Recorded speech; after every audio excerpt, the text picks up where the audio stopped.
Like, listen, like, I don't like Stanley.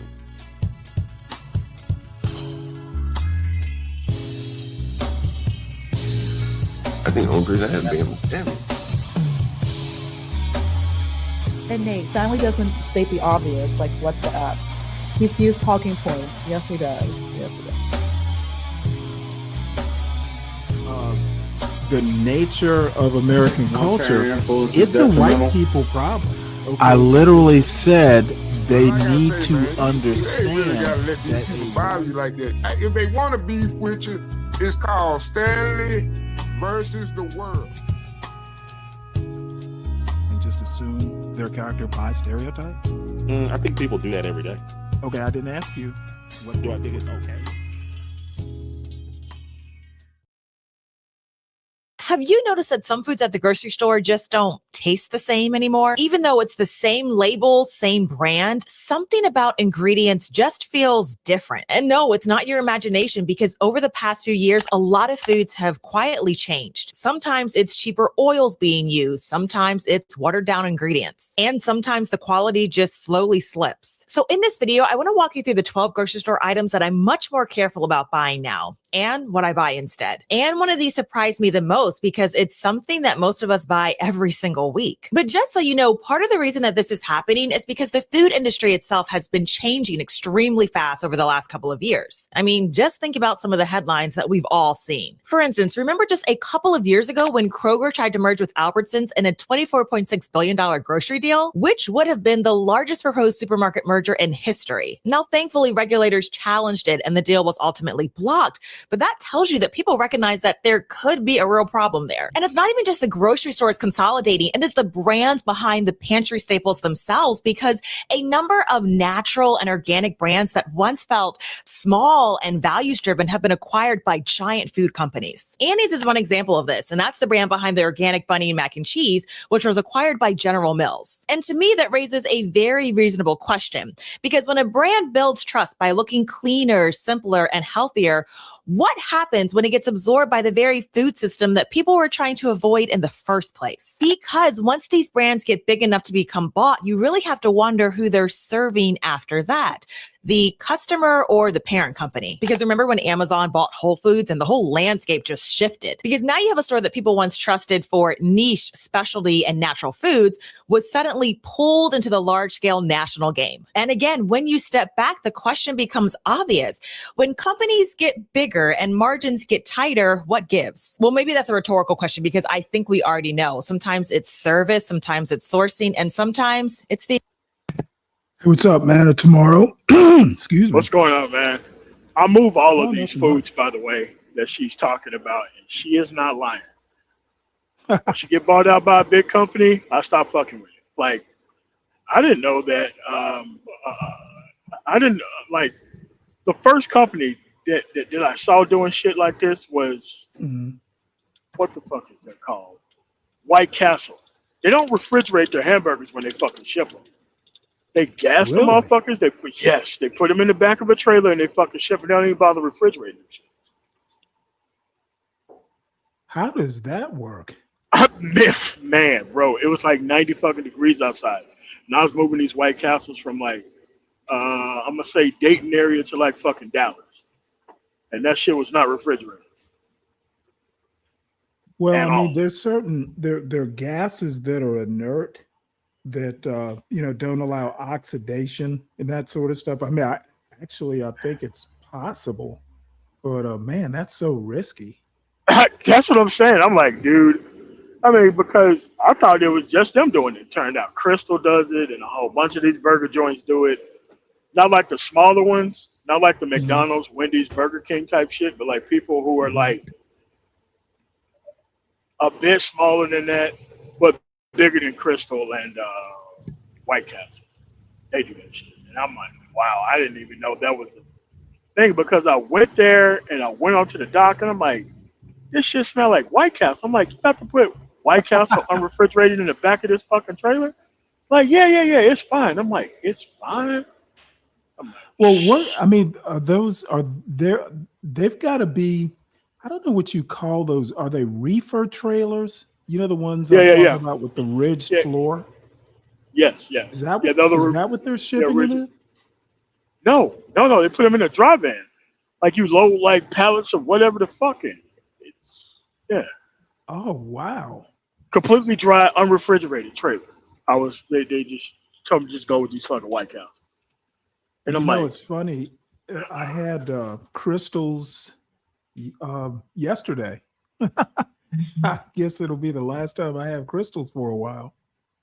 hey man, Crystal is expensive as fuck. Shit, I had some when I was in Yep. Kentucky. You know, I wanted my wife to have the crystal fucking experience. Hey man, 4 crystals cost like fucking $12, man.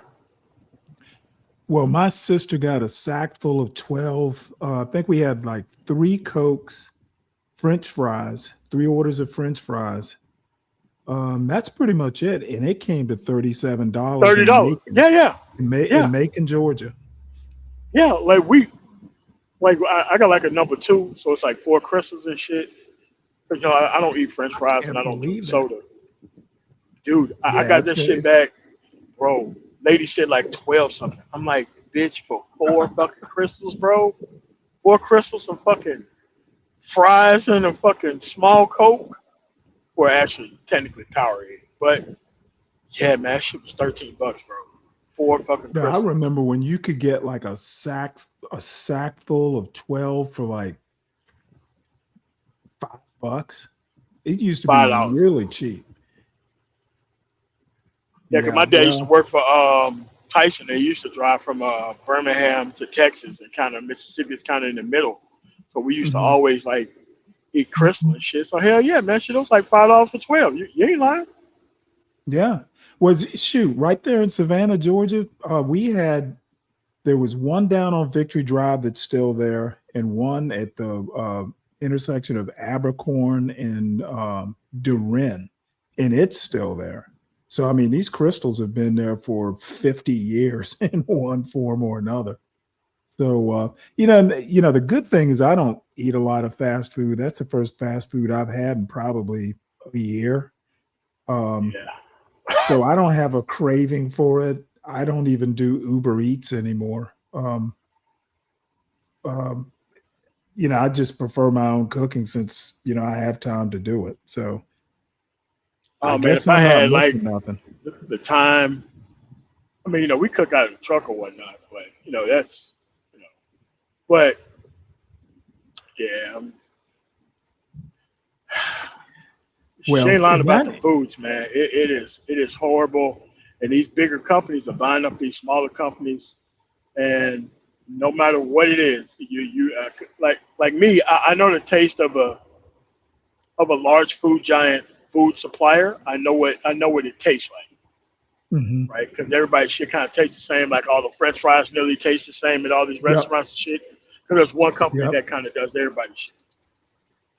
Well, they also use cheaper ingredients, which, I guess if it's a business, it's, you want to use, I don't think they even care about quality anymore. Oh It's no. just, Like once they build up the name to be a household name, they just spring it on you and just keep raising the price until you just be like, hey man, I don't want to deal with this shit.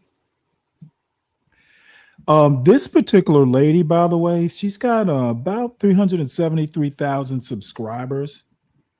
She's a teacher, if I recall.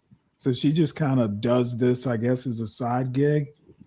She's actually pretty good. I watched a few of her videos. I think the first one was she was making sourdough. So it's a pretty interesting. She's a pretty interesting content creator. Plus, I mean, obviously she's good looking too, so that helps. Yeah, that's why all these stupid thirsty motherfuckers are actually subscribed to her anyway. So no, I actually like the cooking. Shoot. Well, see, when you get old like me, there's no way in hell. And she's married. You know what? She's nice to look at. How are you going to meet someone on YouTube? I mean, you could, but that's a lot. This is another fellow fucking YouTuber. That's about it. Hey, let me let me ask you a question. You know who Cellulite is, right? From your show, yes.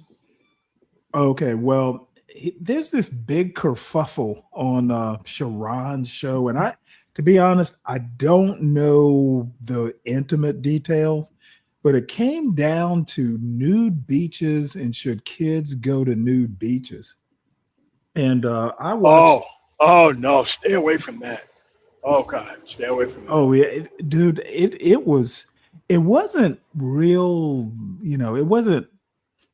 It wasn't real messy, but I listened to like the first 30 minutes, and then I had something to do because I'm down in Savannah visiting my father, and then I came back a couple hours later, and they were still kind of talking about the same thing. I'm just thinking to myself, man, these guys are like bulldogs. This is like I guess this will be the next Anton and Corey. No, I mean, because you have like 10 years ago, when the space was a lot better and people actually wanted solutions to issues and problems, you always have these weird ass conversations that always swing around to age of consent based conversations. And that's when I started really unsubscribing from a lot of people, because a lot of dudes was really on that lowering, like BGS was a big proponent of lowering the age of consent. And I'm like, fuck, you 60 years old.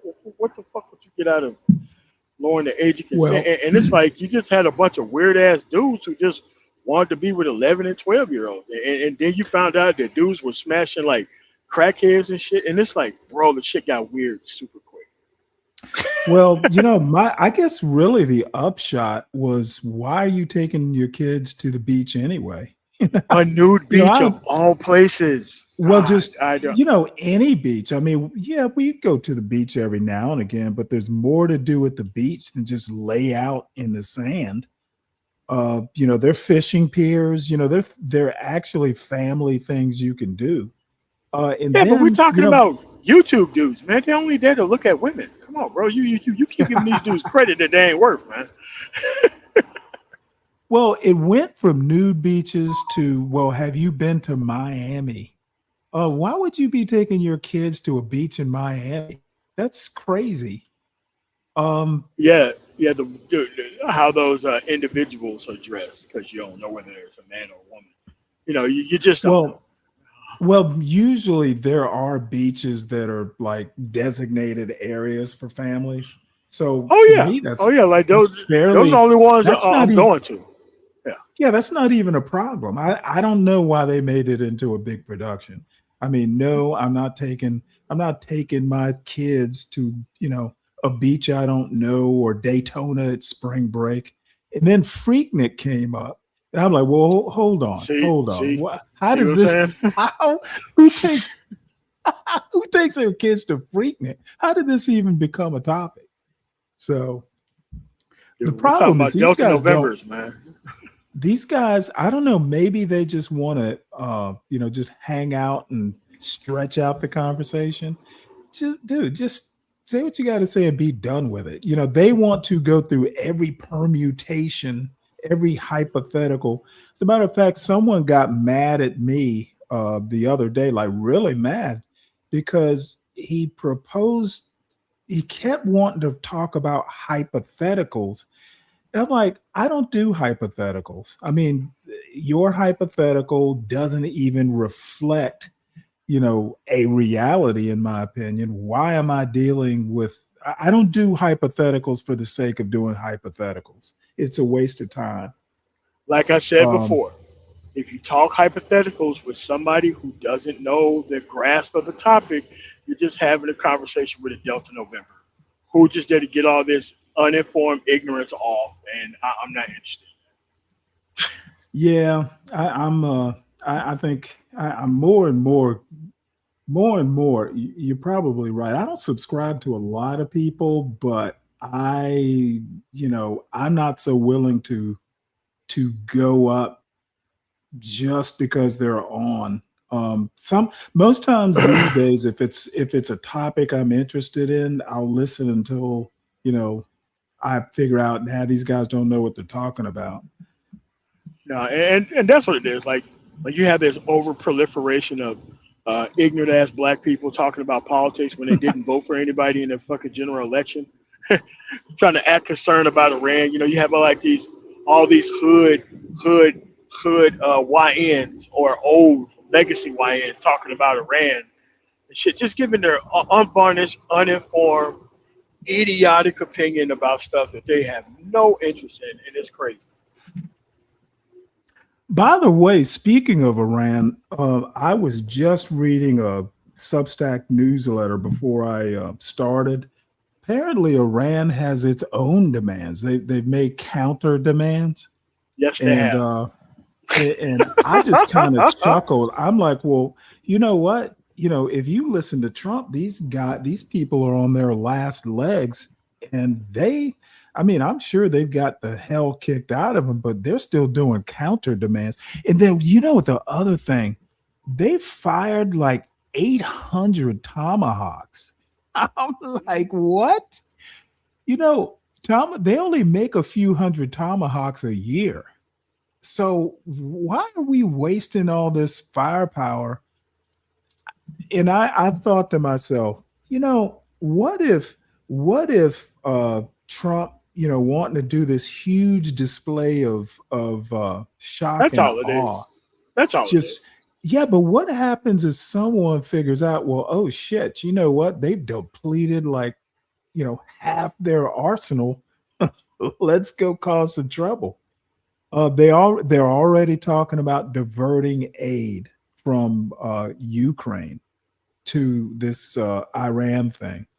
I'm like, dude, these guys are really talk about Trump. Trump is like hapless. Yeah, but you have to realize that Trump thought that people are going to rally around him like the country rallied around George W. Bush when he started his bullshit war. It's like, dude, this shit has already been tried, man.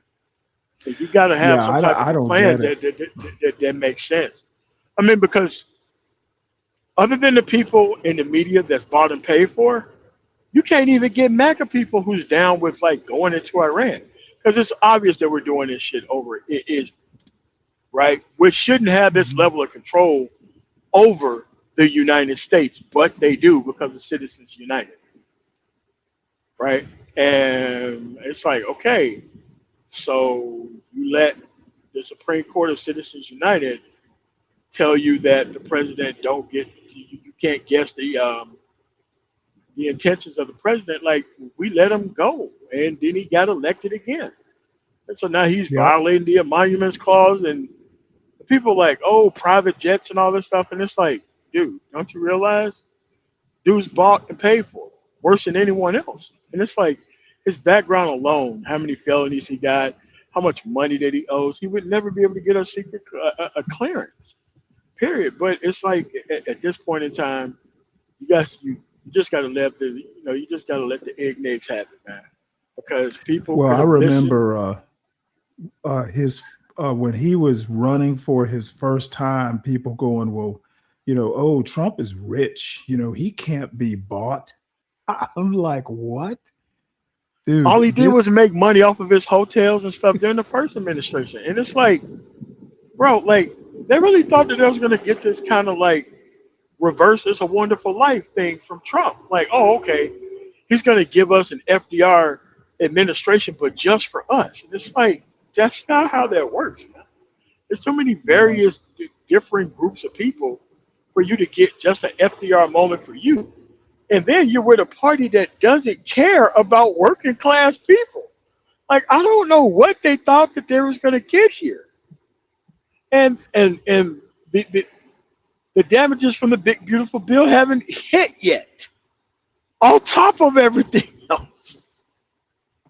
Did you see what happened with the TSA workers? Yes. I'm like, well, the Senate, you know, hey, it was unanimous. Yeah, let's go ahead and everybody but the DHS. So the House just goes, nope. So they basically let Trump usurp their power. So he did it before the election too. He did it before the election. Everybody wanted to do a deal on immigration, but immigration and Yes. the idiots in America and their deliberate misunderstanding of what the immigration system is, and that's how he got elected again. So I'm okay with all these people getting screwed over. I'm okay with these farmers getting screwed over. I'm okay with these jobs leaving. It's time for y'all to pay, but they should have always paid for their actions with the conservative movement. It's just that this is the first time that it backfired on them this obvious. And it's this obvious that it's all their fault because they run all branches of government. So as much as Yep. they talk about Democrats coming to the table with a deal, it's like, come on, man. Are we really going to Well, pretend I like we mean, don't know how government work now? Come on. right now, it's the Republicans are the ones, or the House Republicans are the ones who basically didn't want to fund this. But let me tell you the other ironic thing. Speaking of TSA, well, Trump sends ICE to the airports.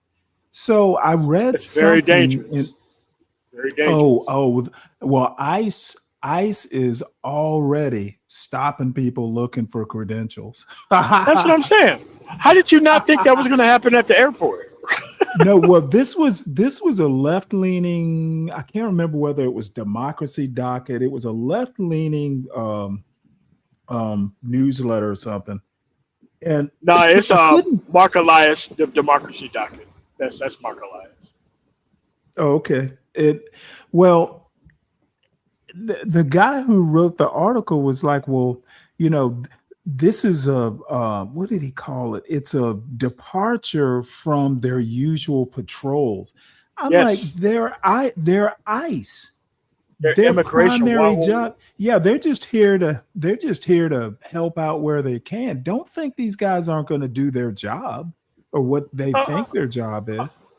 I mean, but Trump are kind of using this as a federal kind of free for all that he can send his private army of ICE anywhere, and that's just not how this is going to work. Because he's Right. going to send ICE to start intimidating people at polls and Yep. confiscating voter equipment, and it's just a matter of time before people kind of realize this is exactly why he gave those people all that money, why he appropriated all that money, so that way this can deliberately happen. Yep. So at this point, Hold on who, one who, sec who, here. who are we arguing with at this point? I mean, the people who wanted Trump to be in charge of the economy, he completely destroyed everything. And, I think he's out of things to lie about. He's over there lying like him and Iran is coming close to some type of deal. It's like the U.S. economy is a you problem. It's not an Iran problem. They can close down the Strait of Hormuz. They don't care. Like, you got to get this stuff off of your plate. They don't have to get this stuff Right. off of their plate. Well, do you think, because a lot of people are just basically saying, you know what, Trump has just given up on domestic policy. Yes. He's just trying to, I don't know, make a legacy or, whatever it is he's trying to do. But Yeah, it's too late for that. he is really not paying attention to domestic stuff. He's already talking about some couple organizations in Brazil that he wants to make designate as terrorists. Just a bunch of things offshore, and I for the life of me, it's like he just doesn't care about what's happening inside the borders. I guess he's just leaving it to his cabinet to deal with stuff like that, and they're as incompetent as he is. That's yeah. the problem. Yeah. I haven't heard from the, Pam Bondi lately. I wonder what she's up to. shit, I haven't heard from Tulsi Gabbard lately either. Well, she was. I think she was before Congress. I think, if not this week, it was last week. Yeah, testifying that Iran's nuclear capability was knocked out during the last bombing run. So why are we over there now, right? Okay. Well, supposedly she was the one. She was one of them that was against it, against the incursion, we'll call it, into Iran. Now, I wonder what MAGA thinks of this. Pentagon considers diverting Ukraine military aid to the Middle East. That doesn't sound like someone who's in control. They've thing asked for is that 200 billion extra, and now, or was it 20 billion extra? And now I think they're just scrounging for more money or something, or hardware. they are, because they've already appropriated money for the year, and this is without a brand new $200-300 billion war, which is all right, man. Yeah, so now they can't talk about deficits, they can't talk about debt, they can't talk about Hmm. the economy, they can't talk about, Israel, Ukraine, they can't talk about anything. What do you run your administration off of for the next 2.75 years? Like, what do you run your administration off of if you've already blown your credibility on everything you nearly have touched since you came in Well, office? well, better than that. How do you win 2026? Everybody, all the Republicans are retiring now. That's the other thing. One sixth of Congress is retiring, and that's 1/6 of one party is just retiring because nobody want to deal. Man, that's crazy. Like, people don't understand how unprecedented that is.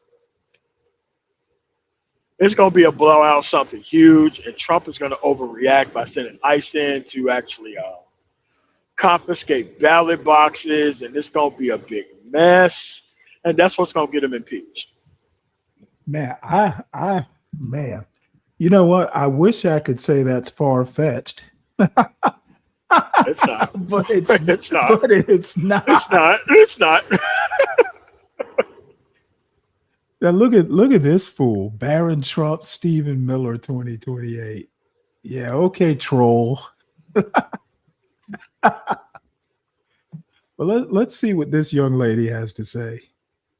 So with all that in mind, these are some of the foods that I've become more careful about buying. And it's not because I think everything at the grocery store is terrible, and not because I think you need to replace your whole pantry overnight. But there are certain ingredients that once you know what to look for, you really start to notice the difference. And the first one is maple syrup. So maple syrup is actually one of the easiest examples of how the grocery store has changed. Because on one end, you still have the obvious fake syrups, the corn syrup blends, the maple flavored breakfast syrups, all of that. And those products became popular decades ago when food companies realized that they could replace real maple syrup, which takes about 40 gallons of maple sap to make 1 gallon of syrup, with cheap corn syrup and artificial flavor. And so then what you have happening over time is that a lot of people grew up thinking that the thick brown liquid in the plastic bottle was maple syrup. But real maple syrup is something that is completely different. Real maple Tastes different, syrup too. is literally one ingredient. It is boiled maple tree sap. That's it. And when you buy the real thing, you're not just buying.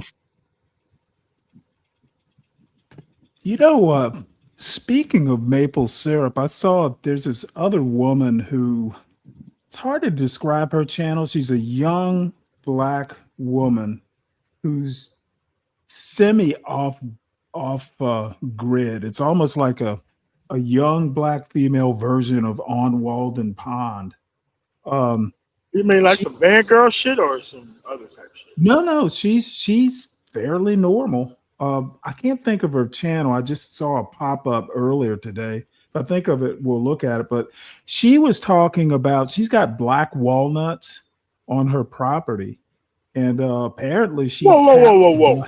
Naturally growing? Oh yeah, it's a tree. It's a hardwood. Holy shit! Them things are hard. So to grow. apparently, What state is this in? I think she's in upstate New York. Yeah, that's how it's a Buffalo, Rochester shit. Yeah, she taps the black walnuts for sap. Apparently, she makes syrup out of black walnut sap. I didn't know you could do that. That's why it's stuck in my mind. But she's right about that maple syrup. Man, Oh God. they have just ruined, and I'm going to sound so snooty here. They have ruined the palate of America. You know, people think that. Oh my God. You know, I can imagine, pouring maple syrup on a kid's pancakes, and they're going to go, "What's this? This isn't Aunt Jemima." What's up, Bo Love? What's up, Untrackable? Yeah, I mean, like, we made our own And that was kind of like a family tradition. Like we made our own type of syrup and shit. But Mm-hmm. man, like you knew the difference. Like like my grandmother on my mother's side, she was a big. I think it was called Blackburn syrup, and that shit tasted Really? god awful. Versus like the stuff that my grandfather made up north. Yeah, What no, it, what is it called? Blackburn. That's the brand name. Wow. Okay, I've never heard of that. Was Yeah, it but was it's it a Mississippi thing. molasses? No, it's syrup, man. It's just some high fructose corn syrup, fucking bullshit. That's what it is. It's god awful. Well, I mean, my grandmother years ago, sometimes she, this was deep South Georgia. Yeah, Cairo syrup on pancakes. That's the only place we ever ate it at my grandmother's place. So it was corn syrup. I don't know if it was, I guess it's high fructose, but that Cairo That brand has been around. Cairo tastes kind of different though. It's kind of light. Yeah. It's real it's light. It's a clear syrup, but they also make Yeah. a dark version. Oh, they do. Because Yeah. I've always seen the clear kind. Oh shit! I didn't know that. There's a that dark version too. okay. And it's been honestly, I'm 60. It's been 50 years since I've had it. I don't even, maybe they still make it. I don't know. But yeah, it was a dark, might have been, I wonder if it wasn't cane syrup. It might have been cane syrup. I'll look it up. Because you can make syrup out of, molasses is cane, sugar cane. Yeah. Sweetness. Or- You're getting the natural minerals that come from the It might have been like a type of molasses. It was sweet though. Molasses isn't always sweet.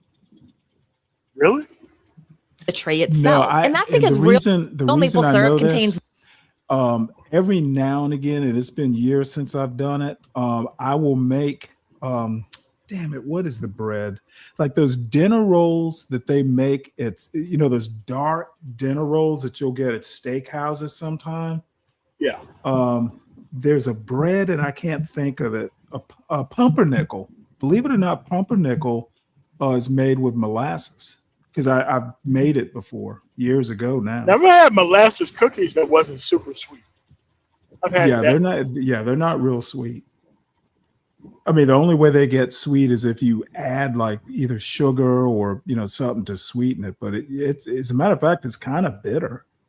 That blackstrap molasses. Yeah. manganese, which supports bone health and metabolism. You also get zinc, which plays a role in immune function and wound healing, along with a whole host of plant compounds called polyphenols. And those are the things that act as antioxidants in the body. And now that doesn't mean that you should drink it by the cup, but it does mean that if you're going to sweeten something in your kitchen, there's a real difference between using a tree product and using a corn refinery product. So here's going to be the easiest way to tell what you're buying. You want to look at the ingredient list. And authentic maple syrup should say ingredient, maple syrup, that's it. Yeah, quite literally nothing else. You'll usually also see grade A on the label, which simply refers to the color and the flavor, whether it's light or amber or dark. But those are all still real maple syrup. Now, another thing you're going to want to pay attention to is packaging, because real maple syrup is sold in glass bottles or metal tins. And that's because glass protects the flavor and it doesn't interact with the syrup the way that plastic does. And that's definitely something to note, because a lot of people don't even realize that real maple syrup doesn't spoil the way that most sweeteners do. Because maple syrup, when it's sealed properly and stored well, can last a very long time. And then once open, you can just store it in the fridge. But in today's market, here's where things can start to get a little tricky. And you'll start to see things on the label like made with real maple syrup or maple flavored with real maple syrup. And when you flip that bottle over, the ingredients actually start with something like corn syrup or high fructose corn syrup, artificial flavor, caramel color. I mean, so yes, technically there may be a small amount of maple syrup in the bottle, but don't be fooled, because that is very different from the bottle actually being maple syrup. And so if the ingredient list says anything other than maple syrup, what you're buying isn't maple syrup, it's maple flavor. Now, granted, maple syrup is one of the easiest to spot, but the next ingredient is trickier. And that's because the label can look completely normal, but what's inside the bottle can be completely different. And that ingredient is vanilla. Vanilla is one of the most used ingredients in the kitchen. You use it in your cookies, in your cakes, pancakes, custards, ice cream. But what most people don't realize is that the majority of vanilla sold in grocery stores isn't vanilla. It's imitation vanilla. And that's because real vanilla comes from orchid beans. And those beans have to be hand pollinated, harvested, cured, and then extracted into alcohol to create vanilla extract. And factually speaking, it's just a slow agricultural product. And because it's labor intensive, real vanilla is one of the most expensive spices in the world. So to remedy this, many decades ago, food manufacturers made a cheaper alternative called vanillin. And they designed it as a single flavor compound to mimic the taste of vanilla. Let's fast forward to today because that compound is usually synthesized in an industrial process using petrochemical additives or from lignin wood pulp. Yes, petrochemicals, which are chemical compounds derived from crude oil and natural gas. The same base materials used to manufacture things like plastics, detergents, synthetic fabrics, fertilizers, and industrial chemicals. So when you stop to think about it, what we're calling vanilla flavor in many cases isn't coming from a plant at all. It's coming from a laboratory process designed to imitate one tiny piece of vanilla's taste. But this is where I think consumers deserve to pause for a second because we spend a lot of time today talking about things like microplastics in our environment, chemicals that are accumulating in our bodies, and the long-term effects of highly processed foods. But then right in the middle of everyday baking staples, cookies, cakes, custards, we're often using the flavoring that started as industrial feedstock. Truly, the flavor that we are tasting is tied to crude oil, synthetic fabrics. I mean, that should make us all pause before we just call it imitation vanilla. And it's so far off from the truth because real vanilla beans contain hundreds of naturally occurring flavor compounds that work together to create depth and aroma that people recognize when something has been baked with actual real vanilla. So here's the easiest way to tell what you're buying. You want to turn the bottle around. And when you read the ingredient list, real vanilla extract should say something like vanilla bean extractives, alcohol, water. And what that short little list is going to tell you is that real vanilla beans were actually extracted into alcohol, which is the traditional way that vanilla extract has been made for centuries. But if you're flipping that bottle around and the ingredient. By the way, I watched a video the other day of this guy basically showing folks how to make it's almost like flavoring vinegar. It's basically vanilla beans, vanilla beans and vodka. And the vodka's gotta be 70 proof or better. But essentially it's like a forever. I mean, he did it in one of those gallon glass jars. And he says he hasn't bought vanilla like every now and again. He's got to get raw vanilla beans, but it's like once every 10 years or something.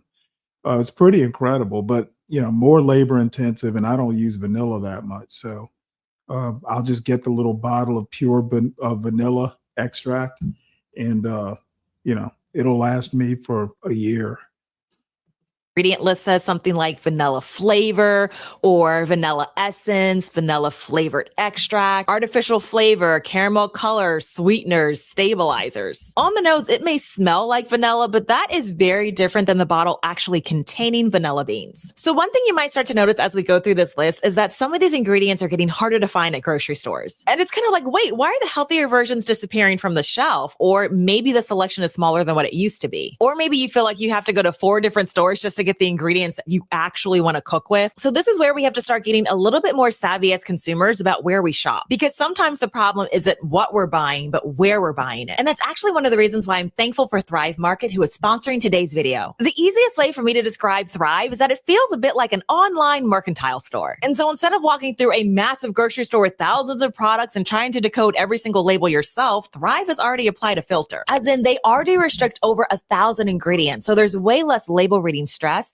and you can use the in-app barcode scanner to find healthy swaps in seconds. So with Thrive, you're mostly seeing curated pantry staples, organic options, specialty diets, better ingredients, things a lot of us are already trying to find anyway. And this is where I picked up the maple syrup that I showed you earlier. The Thrive Organic Maple Syrup, the 32-ounce bottle, was $23.74, which honestly is a fantastic price for organic maple syrup. That's beating a lot of what I'm seeing at grocery stores in my area, and it gets delivered straight to my door. And the flavor is Of course. Nice segue.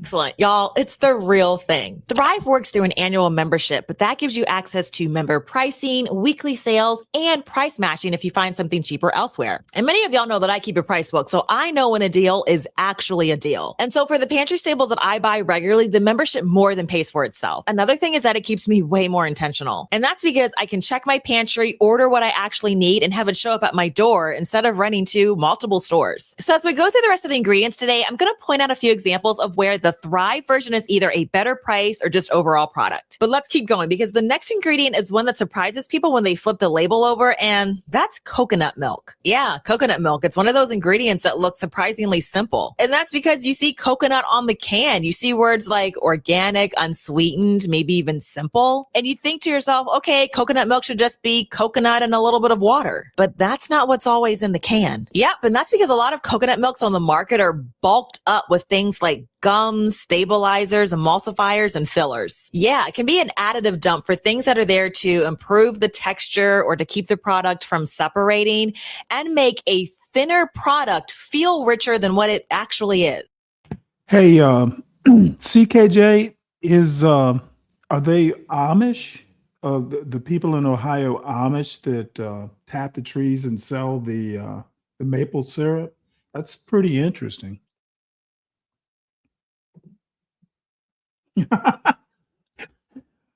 Oh, wow. You know, that's a very interesting way of I need to detox my algorithm. That's actually funny. Good one. So what happens is you think that you're buying this rich, creamy pantry staple, but what you're sometimes getting is a more diluted product that's been engineered to behave creamy. And if you're someone like me that cooks a lot from scratch, then this matters. Because here's what coconut milk is supposed to do. It's supposed to bring body and richness, fat and flavor to a recipe. And that's what's going to make your curry feel silky. It's what gives soup that velvety finish. And it's also what makes dairy-free desserts actually taste luxurious instead of, well, just thin and disappointing. And I'm telling you, it only needs to happen to you once, or maybe you've already experienced this, but now you're going to go back and look at the ingredients. Because when a can is watered down or when it's propped up with fillers, you notice it. You'll see it and you'll taste it. Your curry is thinner, your sauce breaks, your soup doesn't have the same body.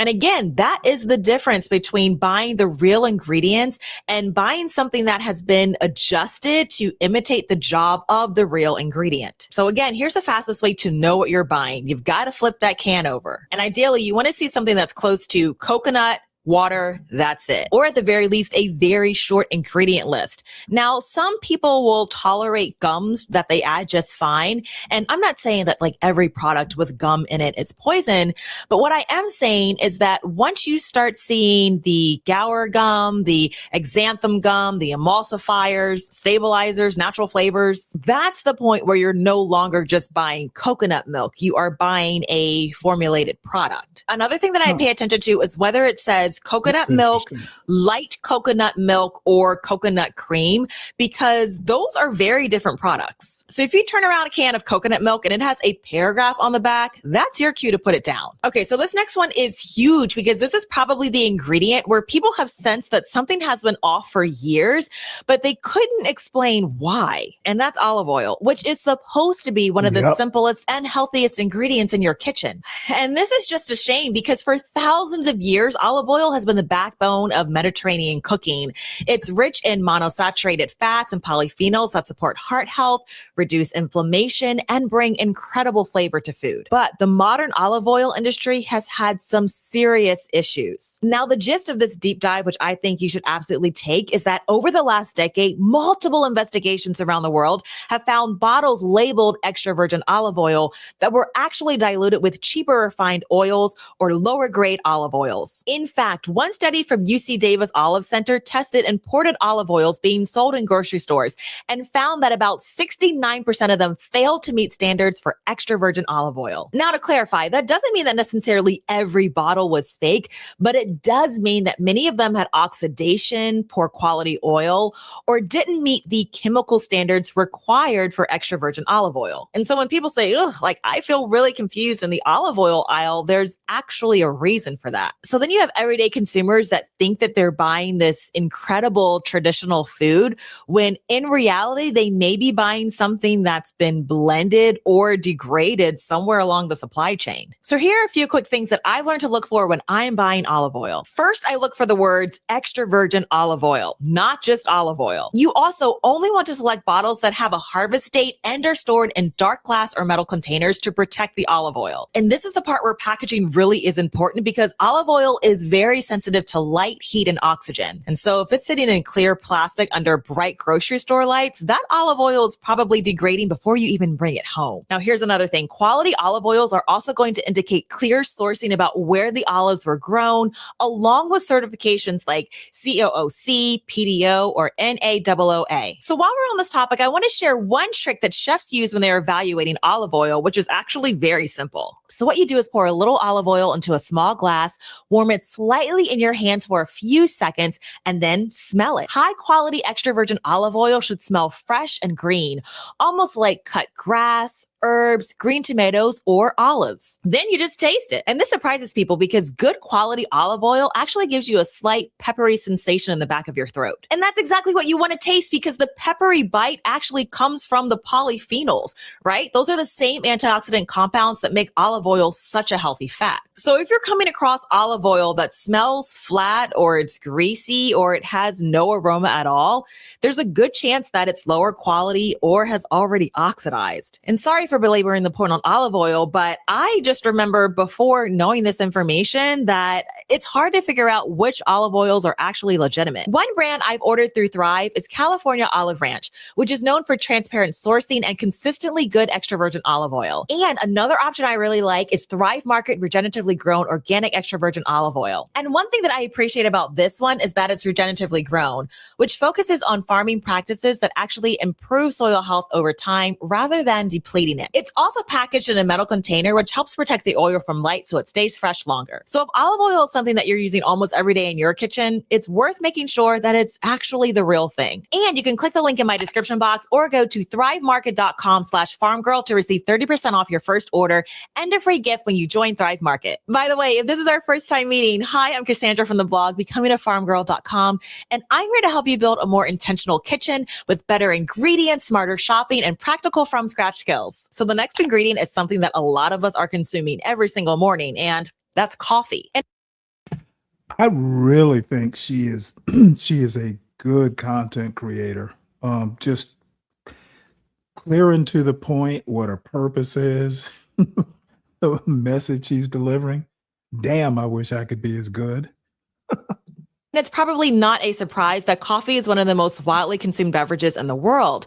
But what most people don't realize is that not all coffee is created equally. And here's why. So coffee beans are an agricultural product, and the way that they are grown, processed, and roasted can make a huge difference, not just in flavor, but in quality. And one of the things people don't often talk about is that lower quality coffee can sometimes contain higher levels of mold called mycotoxins. And how these toxins even develop in the first place is when the coffee beans are improperly dried or stored in human environments. But here's the thing, y'all, your more reputable producers actually are proactively testing for this. And so I'm not like automatically saying that your morning cup of coffee is not safe. No, I'm just trying to stick with highlighting the importance of sourcing and quality control when it comes to your coffee. Because here's the thing, and y'all know I enjoy my coffee, but when it's grown and processed well, it is actually one of the richest sources of antioxidants in the modern diet. Yeah, coffee contains compounds like chlorogenic acids, which have been studied for their role in metabolic health and inflammation. And of course, good coffee just tastes better. It's smoother, it's more aromatic, it's less bitter. So when I'm buying coffee, there are a few things that I'm looking for. I try to go with whole bean coffee when possible. Next, I'm going to be looking for single origin or transparent sourcing. I'm also looking for packaging that's showing me the fresh roast dates. And then lastly, organic or carefully sourced beans. And this has actually been another place where Thrive has been really helpful for me. For example, this Thrive Market Breakfast Blend whole bean coffee. This is a value size 24-ounce bag and it's organically grown. Right now, it's about $18, which is honestly a solid price for good whole bean coffee these days. And a lot of y'all know I'm a little old school with my coffee. I actually love using my anti-coffee grinder in the morning and grinding the beans fresh. It just smells incredible and you get a much better cup of coffee that way. I'm also a French press girly. And Thrive also carries brands like Stumptown, which is another really well-known roaster that focuses on quality sourcing and whole bean coffee. And I think it's really nice to have both options. You have Thrive's own brand, which is a really great value. You know, it's interesting. My brothers told me a bit ago that he has gone to the point where he grinds his own coffee beans. He doesn't do like we non-connoisseurs of coffee. You know, I just get it in a bag. You know, my only thing about coffee is I don't drink it that often, maybe once a week in the wintertime. I don't drink it at all in the summer. But I like blonde roast. It's got the higher caffeine and I tend to, have 1 or 2 cups in the morning. I don't drink it the rest of the day. But he's gone to grinding his own beans, which, I mean, makes sense, freshly ground. All the oils and essences and stuff, real fresh, kind of like toasting spices, I guess. But I was just like, ooh, you've become a coffee snoot. And then also specialty roasters like this. But the big takeaway is this: when you're buying coffee every single week or month, quality and sourcing really do start to matter and add up. Now, the next ingredient on this list is something that people think of as a treat, but when it's minimally processed, it is actually one of the most nutrient-dense foods that you can keep in your pantry, and that's cacao. Now, I think it's okay to say that a lot of us grew up with cocoa powder, and that's the kind that's used in your baking mixes, your hot chocolate packets, and chocolate desserts. But y'all, my grown self now knows that there's a big difference between cacao and cocoa, something that I didn't always know, even though the words they're often used interchangeably. So here's that difference. Cacao typically refers to chocolate that has been less heavily processed and roasted.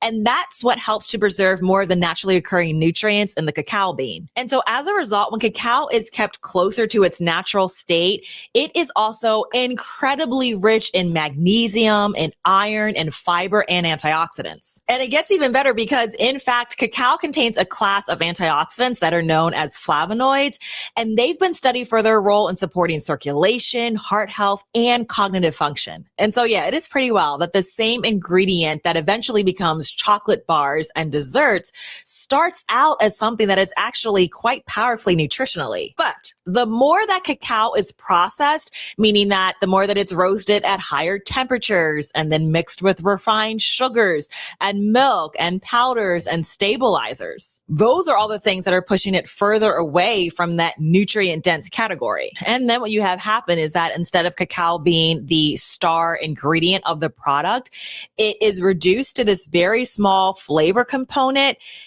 Well, quite honestly, something that is nearly almost sugar. So now when I am buying cacao products, I usually look for a few things.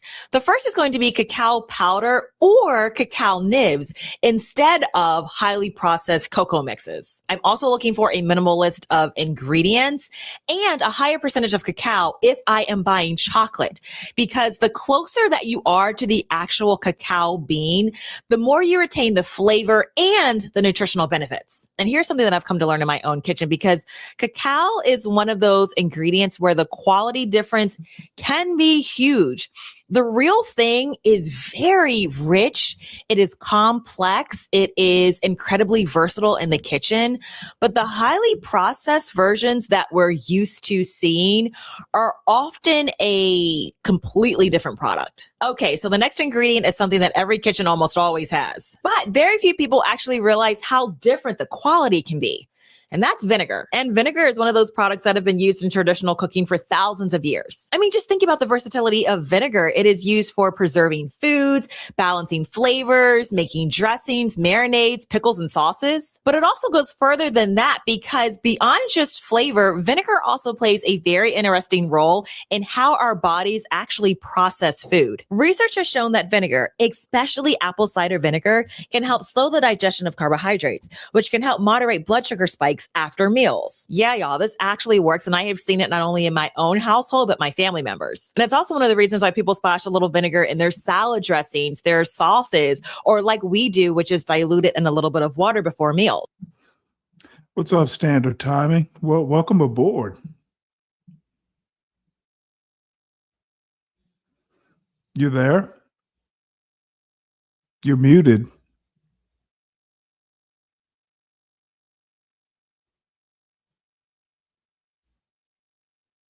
Still muted.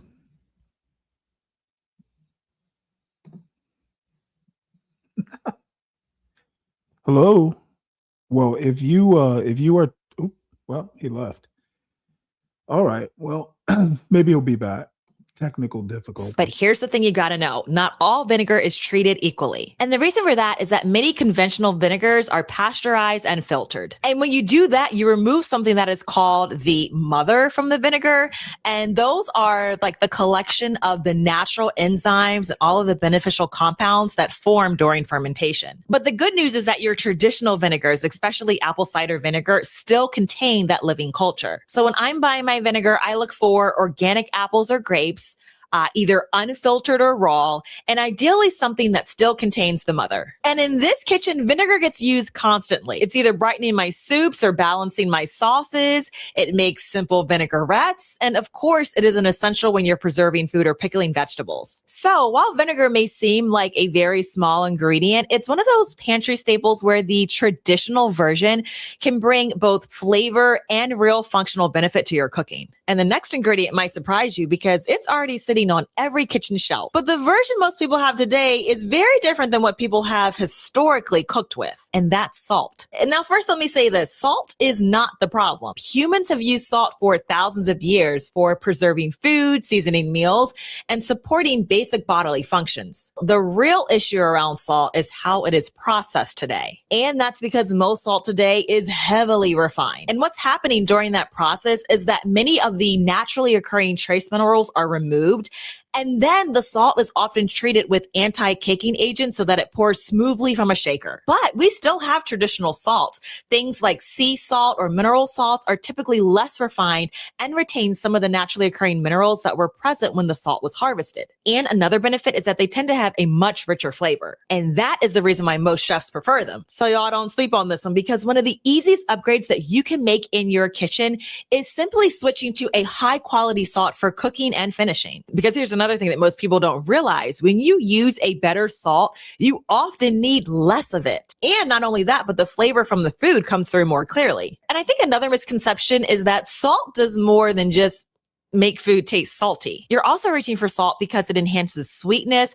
it balances acidity, and it helps to bring out the natural flavor of other ingredients. So while salt may seem like the most basic ingredient in the kitchen, the quality of the salt you use can actually make a surprising difference in how your food tastes. Now, the next ingredient on this list is something that transforms simple food. and that's herbs and spices. And here's the thing. Most people are used to buying their herbs in those tiny little spice jars at the grocery store. So y'all, I know this because I keep a price book, but if you've ever compared the price per ounce, spices can be some of the most expensive things that you buy in the grocery store. And here's the kicker. A lot of what you're paying for in that price isn't even the spice itself. It's the jar, it's the labeling and the packaging. And so that's a reason why I actually prefer to buy my herbs loose. For starters, they're going to be cheaper per ounce. They're often much fresher and you can buy exactly what you need. And honestly, this has been another place where Thrive Market has been especially helpful for me because most grocery stores don't sell herbs like this anymore. And so being able to buy my regulars like rosemary, smoked paprika, coriander, and seasoning blends in simple packets like this just makes it easier and way more affordable to keep my pantry stocked. But here's another thing that I want you to consider because herbs are doing much more than just adding flavor. That's right. Nearly all of the herbs that we eat for taste have traditionally been used for nutritive and medicinal properties. Yes, herbs like rosemary, oregano, coriander, and garlic have naturally occurring compounds that support digestion and overall health. But then if we even take it like beyond the health side, herbs are what take very humble ingredients and just make them taste incredible. Because here's the thing, simple meals that are seasoned well taste rich. And I'm talking about things like a pot of beans, roasted vegetables, soups, pasta. All of those can taste completely different depending on the herbs you use. All right, so the next ingredient on our list is something that has been used for thousands of years, but it's only recently started to make a comeback in modern kitchens again. And that's ghee. So if you're not familiar with ghee, it's basically clarified butter. And what that means is that the butter is slowly heated so that the water and the milk solids are removed. And then this leaves behind this pure golden cooking fat. Now, when those milk solids are removed, a couple of things happen. The first is that ghee becomes much more stable for cooking at higher temperatures. And that's because it now has a higher smoke point than butter. And another thing that people have shared is that they find that ghee is much more easier for them to digest, which again makes sense because the lactose and the casein proteins are largely removed during the clarification process. And that's actually one of the reasons why ghee has been used for centuries in places like India and the Middle East. It stores well. It is, oh my goodness, just incredibly flavorful. And it works beautifully for things like sauteing, roasting, and cooking. Plus, as I mentioned before, the flavor is nothing short of incredible. And if you've never had it before, it has this slightly nutty, rich taste that... By the way, you know, if you have the time, you can make ghee at home. Can really elevate simple foods. So the way that I, and I think most people like to use it is for things like sauteing vegetables, cooking your eggs, roasting your potatoes, or even adding a spoonful to cooked rice or grains. So absolutely, ghee is one of those pantry staples where a very traditional ingredient is actually incredible in a modern kitchen. Now, the next ingredient is something that people think that they need to completely eliminate, when in reality, it's about being smarter about the version you choose. But here's what I see happening at most grocery stores. They're basically selling iterations of the same pasta. So yeah, you're going to see different brands, you'll see different boxes, but when you flip the package over, it's usually just refined wheat flour with very little nutritional value. Now, in our household, we're not 100% keto or anything like that, but we are very intentional about the carbs we do eat. And so if we are having pasta, I want it to be high quality, thoughtfully sourced, and something that actually fits like the way we want to eat. So this is another place where Thrive has been really helpful because instead of digging through grocery store aisles trying to decode the labels, you can filter for exactly what you're looking for. They have over 90 diet and allergy filters. So whether you're looking for high protein, dye-free, low carb, gluten-free, or even GLP-1 friendly options, you can narrow things down really quickly. So for example, I picked up this organic sourdough pasta, and sourdough fermentation is something that people have used for centuries because it helps break down some of the compounds and grains, which can make them easier to digest and even give the pasta a deeper flavor. And y'all already know that I've told you before that making my own sourdough is, it's still a work in progress. So I'm very happy to let someone else handle that step. But in addition to my sourdough, I also like having lower carb, higher protein options available. Things like this casein low carb pasta, which has a much higher protein content and a completely different nutritional profile than traditional pasta. So if you're somewhere in the middle like we are, people that are just trying to moderate the carbs, but still want the comfort of pasta, those are really nice options to have. But then there are also things like shirataki noodles, which are made from konjac root and are naturally very low in carbohydrates. These can be great for stir fries, noodle bowls, or lighter pasta dishes. And one of the things that I look for with any grain product is that it's organic, glyphosate-free, and thoughtfully sourced, because the quality of the grain really does matter. So for us, pasta is one of those ingredients where the conversation doesn't have to be never eat carbs. It's really about choosing the versions that are higher quality and aligned with the way you want to eat. Okay, so the last ingredient on this list might surprise you because it is one of the most nutrient-dense food that you can keep in your pantry, and that's sardines. And unfortunately, sardines are one of those ingredients that people often overlook. But nutritionally, they are incredibly impressive. They're naturally rich in omega-3 fatty acids, which support heart and brain health, and they're also a great source of protein, vitamin D, calcium, and B vitamins. And now here's something that most people don't consider, and that's that because sardines are such small fish, they are typically eaten whole, and so you're getting the nutrients from the entire fish. So that's including the bones, which are naturally rich in calcium. And another interesting thing about sardines is that they are considered one of the more sustainable seafood options because, well, they reproduce quickly and they're lower on the food chain. Now, when I'm looking for sardines, I am only buying those options that are packed in extra virgin olive oil or water. And those are the options that are going to preserve the flavor while also giving you a much cleaner ingredient list. And you want to pay attention to that because sardines can be packed in all types of seed oils and artificial flavors. But good sardines are going to have a very simple label. It's going to say sardines, olive oil, and sometimes a little salt. And also let me remind you that sardines are incredibly versatile. You can add them to salads, pasta dishes, toast with lemon, or even mash them with herbs for a simple spread. And so I like to think about sardines as something that I talk about a lot on this channel.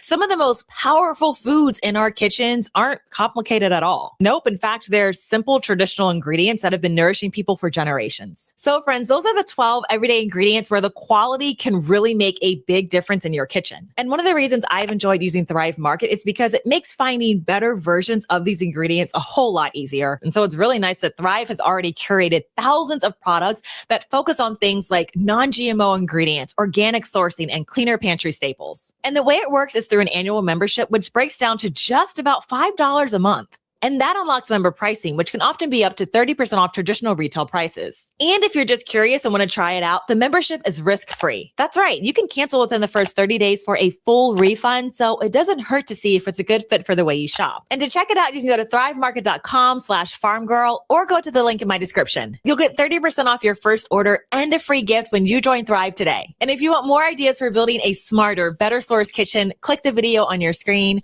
I'll see you in my kitchen or garden soon. Take care, friends.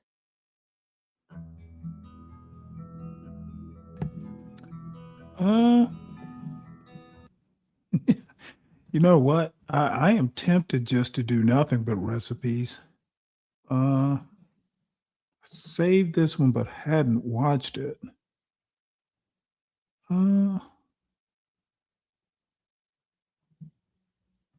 She is new to me. Oh, yeah, I don't want to do this one.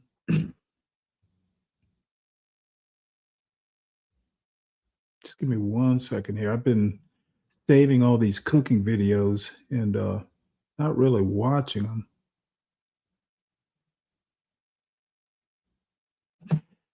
Nope, I think I'll save these and I will switch this out for this one. Got to stick with politics until tomorrow. Sorry, I'm going to inflict Ross Douthat on you. In America? Oops. Are you a white male who's experienced discrimination? A man who says he was fired for being a white male. What they're calling reverse discrimination. And who is more fixated on identity politics? The left? Identity politics has become an anchor on how the Democratic Party functions. They believe the highest title you can have is your pronoun. I'm white, I'm a dude, and I'm for Harris. Or the right? Things were a lot better back when white men were not being discriminated against. White people were so openly attacked and denigrated. A generation of white men have had their career prospects obliterated.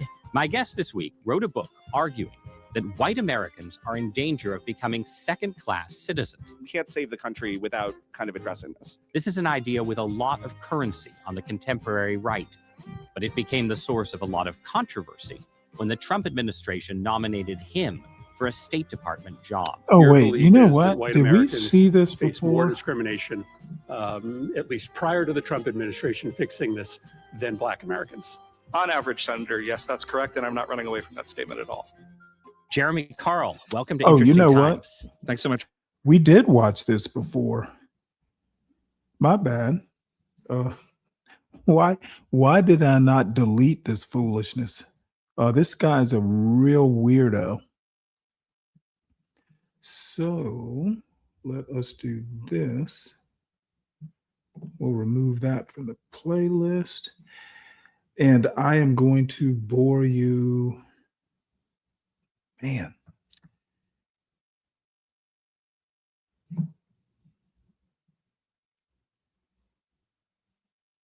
You know what? Let's do something lighter because I'm not going to do a long show tonight. I actually have a lot of political, cultural sort of videos that I've been saving up. And by the way, while I'm thinking about it, everybody make sure you hit the like button.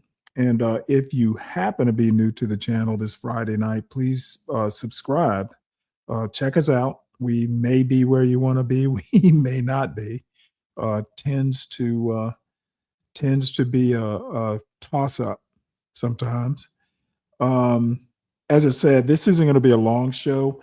I'm actually down in Savannah, and I've been, kind of visiting and all that sort of stuff. And right now I'm actually kind of tired because I've been up I got up fairly early. So figured since I hadn't done anything in a day. Because I scheduled it for yesterday, then kept pushing it off, and then finally rescheduled it for today, and then I kept pushing it back today, and figured I better do something just to be consistent. And tomorrow, if I do a show, it'll be probably around that 8 o'clock mark. I have a lot of I've been watching this philosopher Elizabeth Anderson. And she's got a lot of interesting things to say. And one of the more interesting talks she gave concerned the philosophy of education, at least in these current times. And man, she said so many things that I have been saying that it was almost scary. I'm like, I have never read her. I know of her, and I probably read an article or two. But listening to her talk today, I may have found my philosophical spirit animal with a Prince Valiant haircut, no doubt.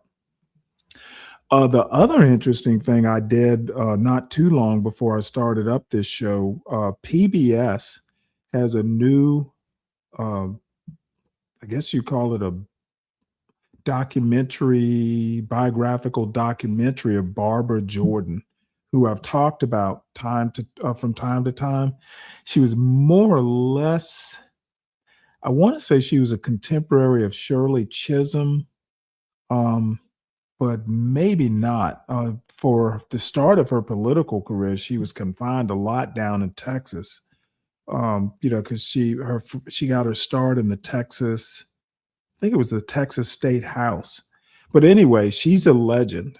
And I guess I should drop the link if anybody's interested. I mean, it was so good. I actually texted the link to Portia.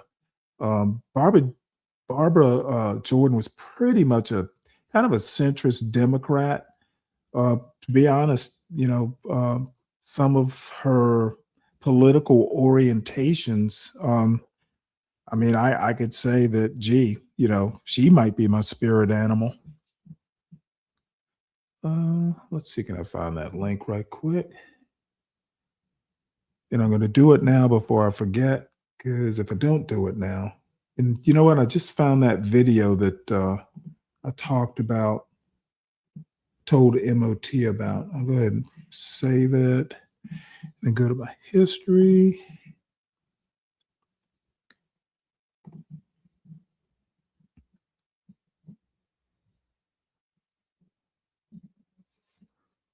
Oh, where is it? Because Here it is. And I'm not going to play it. It's called The Black Congresswoman They Don't Teach You About. And it's a full documentary from PBS Documentaries. And I'll drop the link here.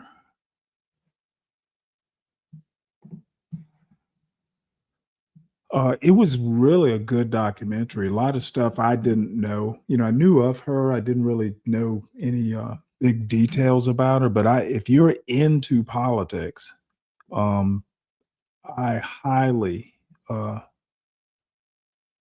recommend this.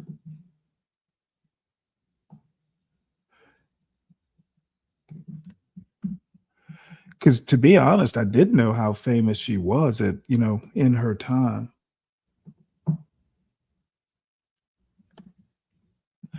All right. Oh boy, everybody's run off to more exciting things, apparently. Now, I don't do Rudyard Lynch. He's a weirdo, Brian. You can watch him on your own time. He is a real, I'd say he's a real interesting character, but what did I watch that he did? Didn't he do something on incels? There was something I watched and it was actually not bad. And as a matter of fact, I tried to contact him on his Instagram to get permission to use one of his videos or maybe get him to come on the show and talk, but he never responded. Probably watched the show and went, I don't think so. But, so we go. So, what else do we have here? We could do does color blindness actually fuel racism? I think it does. Let's do this. California Democratic Congresswoman Maxine Waters is 87 years old. She will turn 88 in August, and she is running for re-election to a 19th term, and she will almost certainly win it in California. If she wins, the expectation is that she will become the chair of the House Financial Services Committee if Democrats win back the majority in November, which would put her in a critical place for oversight of the Trump administration on everything from Donald Trump's personal finances, his businesses, the crypto industry, just an absolutely critical role that a woman who is 88 years old, the oldest Democrat in the House, would be in charge of. I want to read you a few of the quotes that Maxine Waters gave to Politico this week about her age and her decision to run for re-election. And I want to talk to you more broadly about Democrats' ongoing gerontocracy problem. Okay, this is from Politico. And Waters gave an interview to them. And this is her quotes. Quote, "If you take a look at my energy and what I do, I am Auntie Maxine. I'm the one who popularized reclaiming my time. I don't know who's got more energy, more concern. And so Maxine Waters seems to be doing all right." Okay, so she refers to herself multiple times in the third person. The Auntie Maxine thing is during the 2020 Trump era, a lot of younger liberals started calling her Auntie Maxine, this idea that she was like their aunt in the liberal movement. I am Auntie Maxine still is an odd thing to say. She also claims that she popularized the phrase reclaiming my time, meaning that in a committee hearing, when the witness is talking over you or filibustering, you can say, I'm reclaiming my time. She invented that. And then her last line, Maxine Waters seems to be doing all right. Amazing third person. Okay, so those quotes to me are absolutely bonkers, but I want to go beyond just Maxine Waters and talk more broadly about where Democrats are in solving their age issues, basically nowhere, and why it matters. Before I do that, very quick pitch. I hope you hit subscribe. I hope you become a subscriber to my channel. I am independent, I am authentic, and I'm here every day breaking down the big political stories. Hit that subscribe button. Okay, so Here are the numbers. These come from the hotline, a great political tip sheet. They have a House Democratic a gerontocracy tracker. As of right now, there are 55 Democrats in the House who are 70 years of age or older. There are 12, by the way, who are 80 or older. So 70 Democrats who are 55 or older.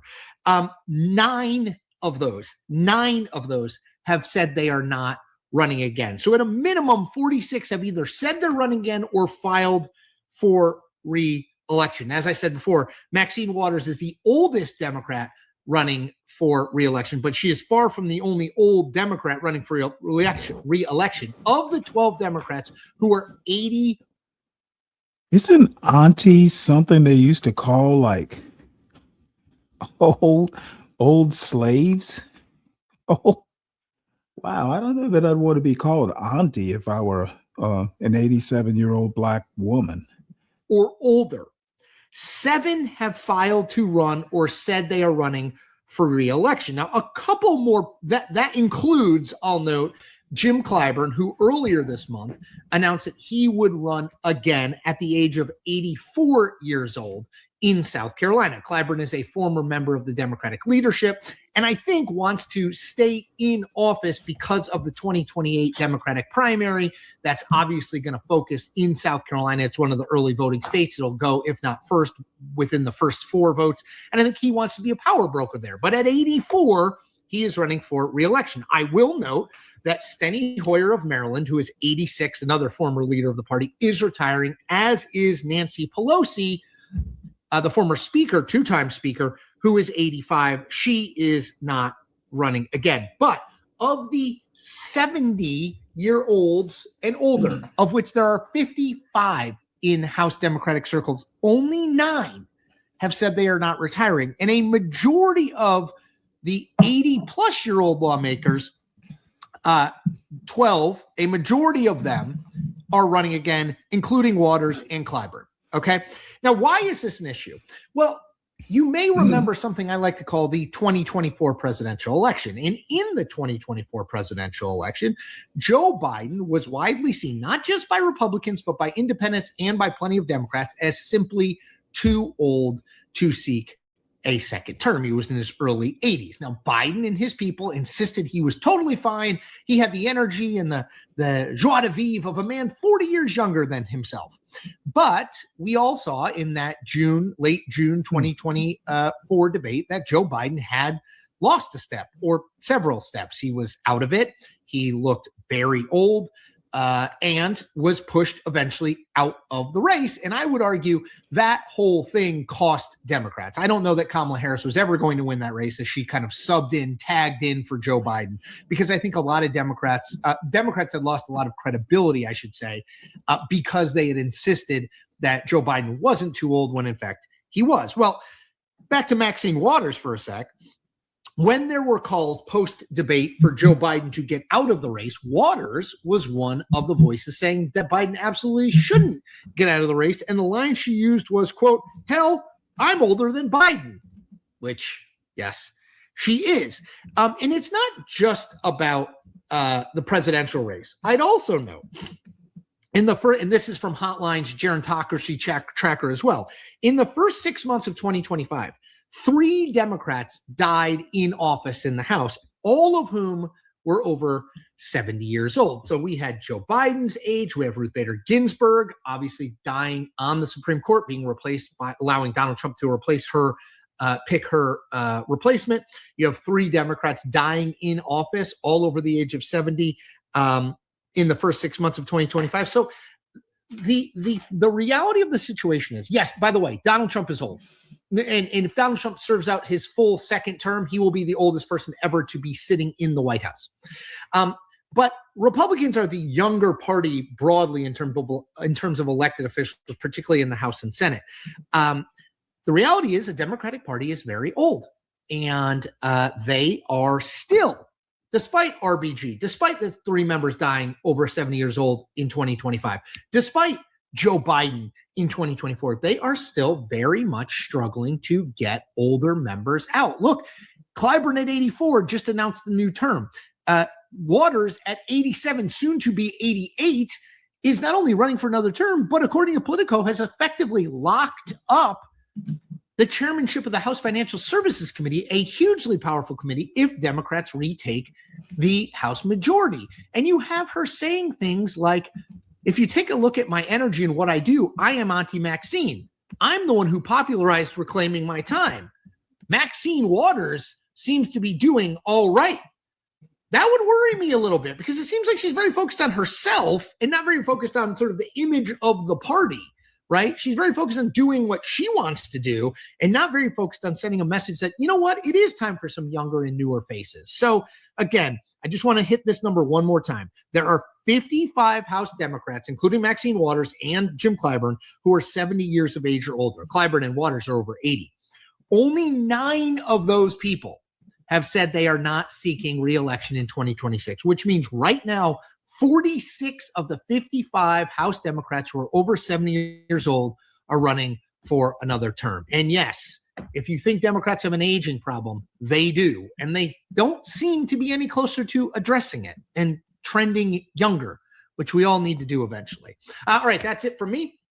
As always, I ask you to do a few things. One, I hope you subscribe, independent, authentic, and here every day.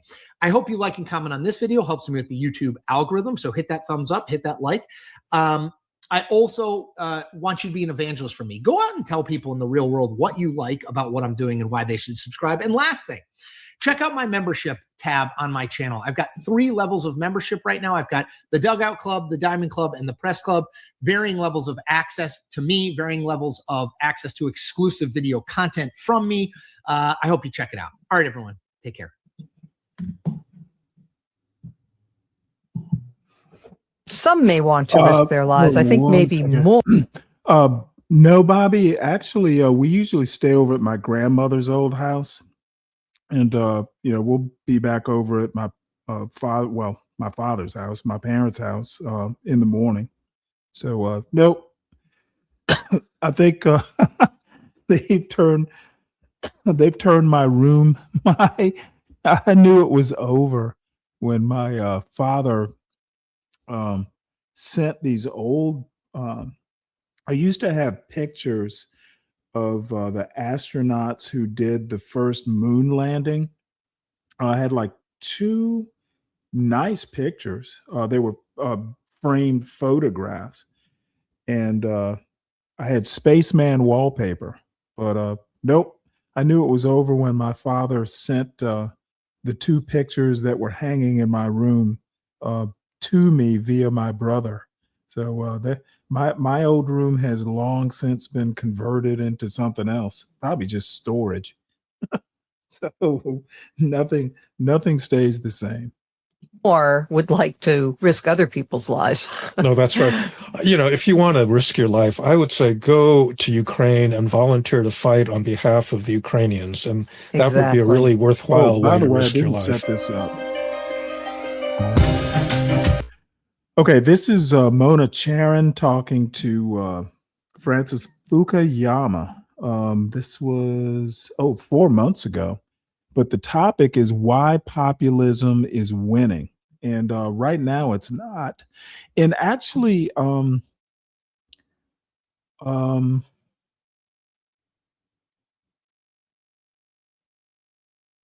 was it? You know what? I have an article. When we get done with this, I have an Atlantic article talking about MAGA versus conservatism. And again, this is what I've been saying for quite some time. The Atlantic talks about this. MAGA is not a conservative movement. It is nominally populist, but it's really an oligarchy.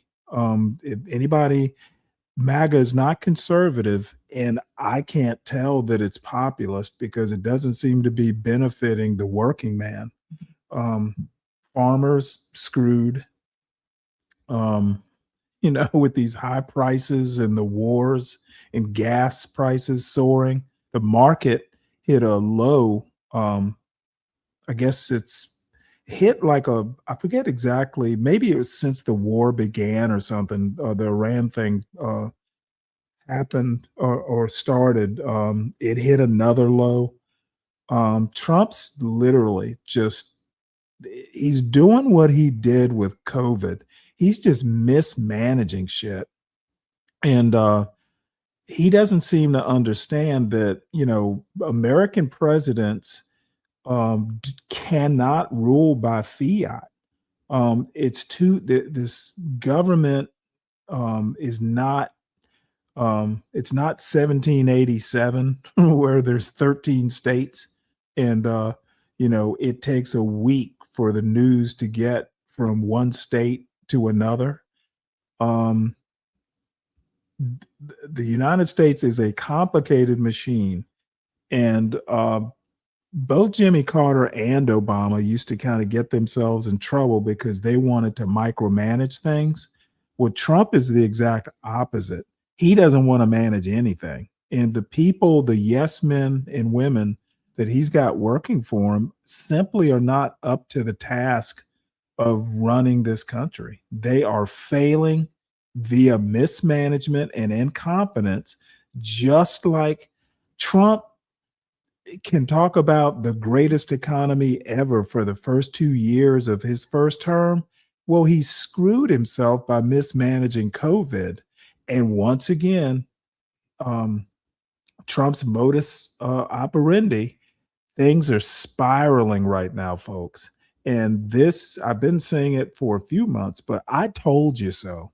All these people who were just, I remember people just coming on and mocking me on election night in 2024. And all I have to say is, I told you so. Shit is spiraling out of control.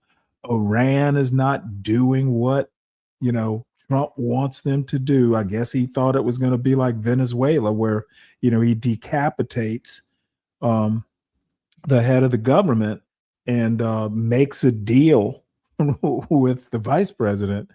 These, dealing with a fundamentalist Muslim country, it's not like Venezuela. They've got a culture that predates Christ. I think it does. Maybe I'm wrong about that. They've got a theocracy that is better than 50 years old, and they don't mind martyrdom. Look, this is, Trump is like, ooh, they're ready to make a deal, and these people present counter demands. Well, not counter demands. They are making demands. Like, they retain control of the Straits of Hormuz. They didn't talk about any of the nuclear enriched uranium or whatever it is, but literally the demands that Iran submitted, you would have thought they won. There is nothing in their demands that Trump wouldn't be able to do it, because if he granted any of it, he'd look like we lost the damn war. And maybe we have. I read today that 800 Tomahawk missiles were used. Fucking 800 Tomahawk missiles. I think that's the number, in like a month. I'm like, what does he think? Tomahawks grow on trees? Trump is a maniac.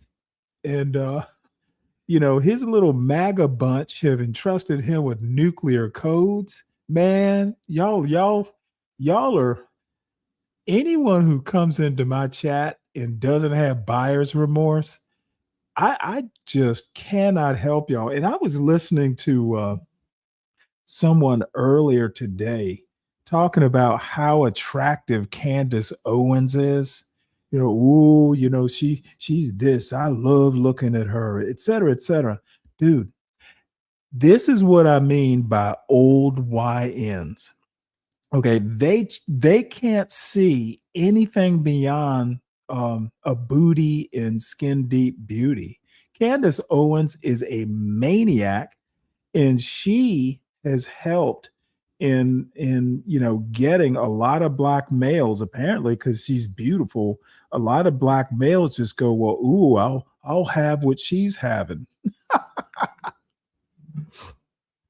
Dude, that woman is married an English lord or heir to some title, and she ain't thinking about these old YNs on YouTube. You can gawk at her all you want, looking silly. She doesn't even shoot. I don't think she knows there are black people in the United States. she is far beyond what some little YouTube host is gonna salivate over. Candace can get it. Well, you know what? You're over in Britain. You stand a better chance than this old YN who was ranting and raving on her beauty today. No, I don't see it either. I looked at that list of demands and I'm just like, dude, wait, do they know? Do they know they just got bombed? I thought they were going to be bombed into submission. They're either going to make their position in the Middle East concrete or make it painful for America. Yeah, well, I don't think the pain has started yet. And I think what it is right now is Trump is scrambling to find a way. I don't think he's lost face yet, but he's within a week of doing it. Iran is not going away and they're not capitulating. And I don't think Trump understands. They don't give a damn about let's make a deal. As a matter of fact, I called Trump. I did a short calling Trump the backsheesh president. Well, apparently Iran does not want what he's offering. Yeah, well, that gay English boy Megabyte has got, I think, 4 children with Candace. So something's working. Maybe the turkey baster is on the nightstand. Candace Jasmine Crockett for president. With standard timing, you and I would disagree on that. I think Candace Owens. I watched Barbara Jordan's PBS did a documentary on Barbara Jordan, who was the first Black woman ever in the Congress, I think, or maybe it was from the Deep South, because Shirley Chisholm would have been the first. But no, Jasmine Crockett's no Barbara Jordan. I think Jasmine Crockett is probably won't be back in politics. I don't see it. Unless she moves to another state. I don't think she'll ever be elected outside of her district. I'm pretty on the fence. I mean, what she says isn't the problem. It's how she says it that's the problem. And, even someone like me who kind of, I'm not as to the left as she is on some issues, but that gum popping, to me, it's just not my cup of tea. And when she ran for a House leadership position, she got zero support from the Democrats in the House, which kind of shocked me. But she's not popular with her peers in Congress, apparently. So that's telling me something. AOC might be the only one. So let's get back to Fukuyama and my lovely Mona Charen. Welcome, one and all, to the Mona Charen Show. So glad you could join us today. My guest today is Francis Fukuyama, one of America's leading intellectuals, author of many books. He is also a senior fellow at the Olivier Nomelini Senior Fellow at Stanford University. His most recent book is Liberalism and Its Discontents. He is also the author of a really stimulating new piece about how populism. Oh, by the way, speaking of Donald Trump, I hate to interrupt this. We will get back to it. Take a look at this. I don't know if y'all heard this. So, Tiger Woods arrested at crash scene on suspicion of DUI. This is down in Florida, sheriff says. On Friday, Tiger Woods, wait, that's today. I guess it was early this morning or something. On Friday, Tiger Woods was arrested on suspicion of DUI after striking another vehicle and rolling his Land Rover near his home in Jupiter Island, Florida, with the Martin County Sheriff reporting no serious injuries. Authorities previously arrested Woods on a DUI charge in 2017 after police found him asleep behind the wheel of a damaged vehicle. He later pleaded guilty to reckless driving, attributing his condition to a mix of painkillers. This is at least the third car-related incident involving Woods, adding 2 prior crashes and a past DUI-related case. Now, apparently, Tiger Woods is dating Donald Trump's niece or something like that. And we know how much Donald Trump hates drinking. I look to see that breakup happening. Donald Trump's probably going, hey, you know what? He's past his heyday. You need to ditch the drunk. What the hell is Tiger Woods doing? Can't he afford a driver? This is just weird. Yeah, well, no. Standard timing. I'm not comparing Candace Owens and Jasmine Crockett. I'm saying that Crockett for president, I don't see that. She doesn't have that kind of support even within her own party. Owens is a different topic. I don't compare those two. So if I did make a comparison, never mind, because they're two different issues, basically.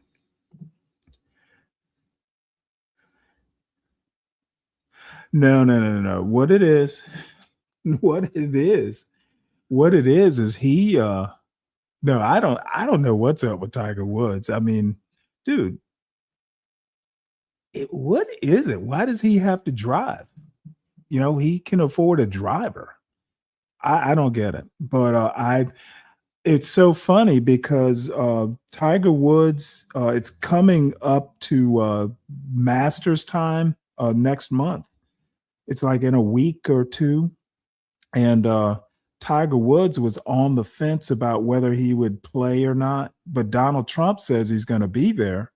And the connection is Tiger Woods and Donald Trump's niece, I think it is, are dating or whatever it is they do. So it's going to be interesting to see what happens. Maybe Donald Trump will pardon him. Well, actually, Donald Trump's not going to be able to pardon a local offense, but I'm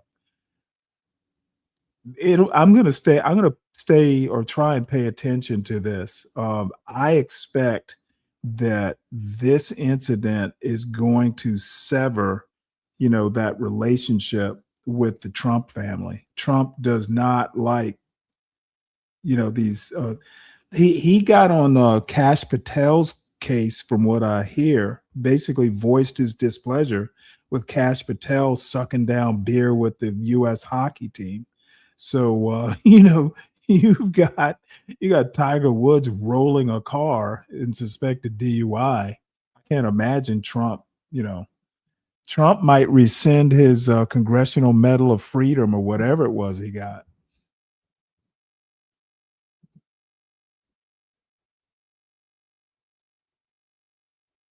Oops, you know what? Let me switch back.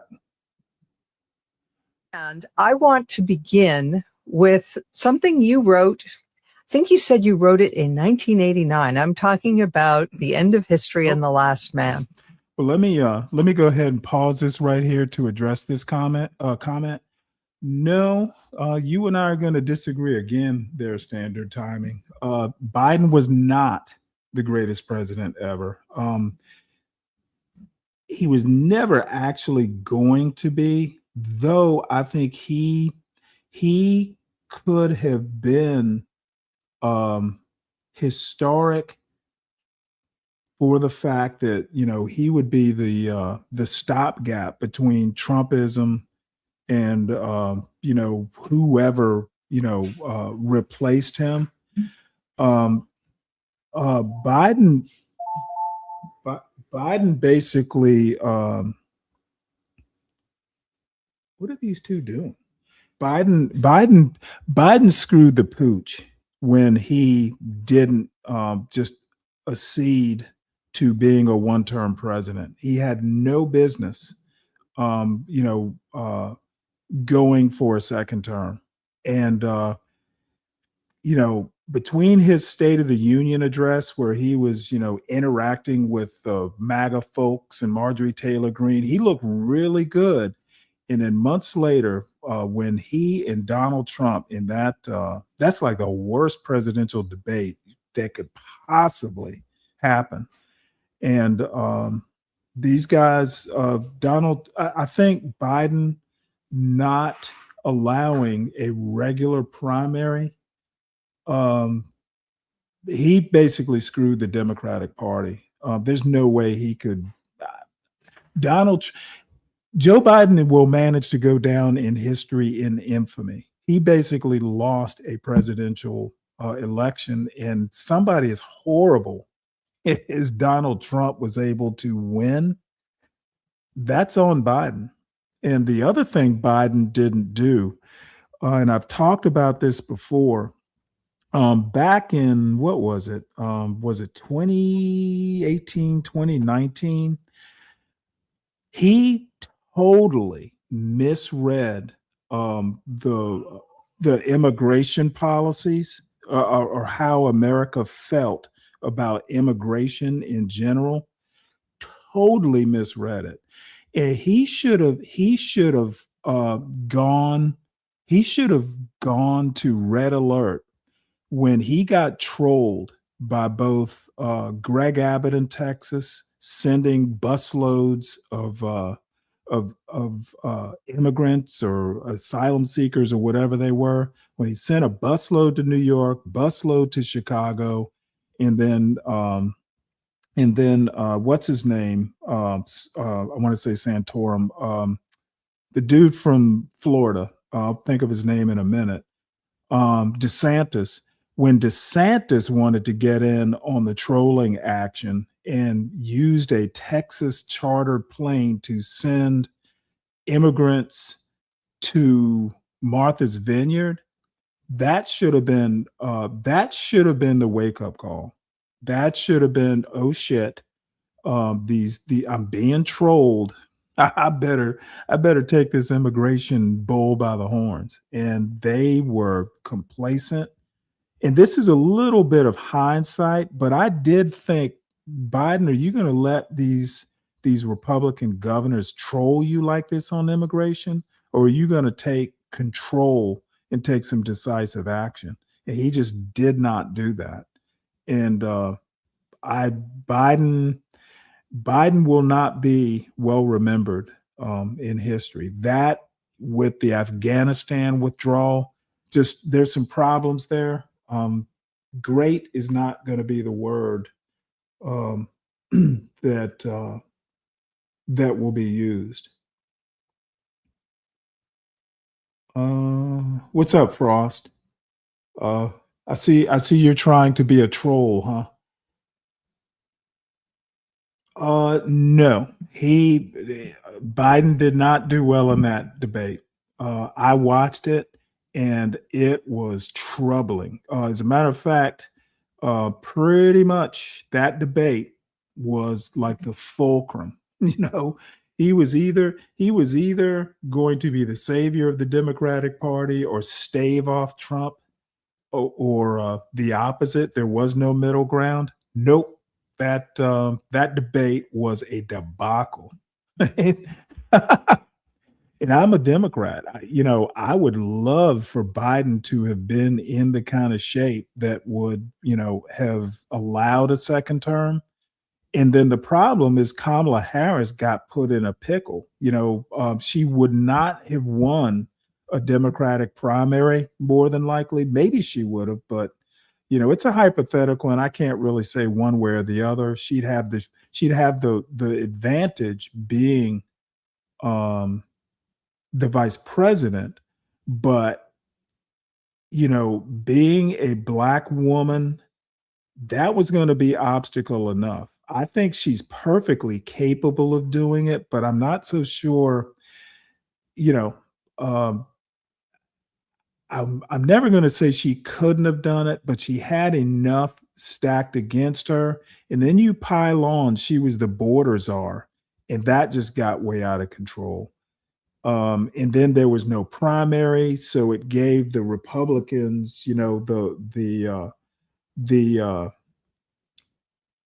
a weapon to say, hey, these Democrats aren't actually Democratic because they just, ordained her to be Biden's successor without actually doing a primary. Just all kinds of problems, and it all stemmed from Biden not doing the one term, the one and done. He would have been, even if the Democrat had lost, he would go down with doing the right thing.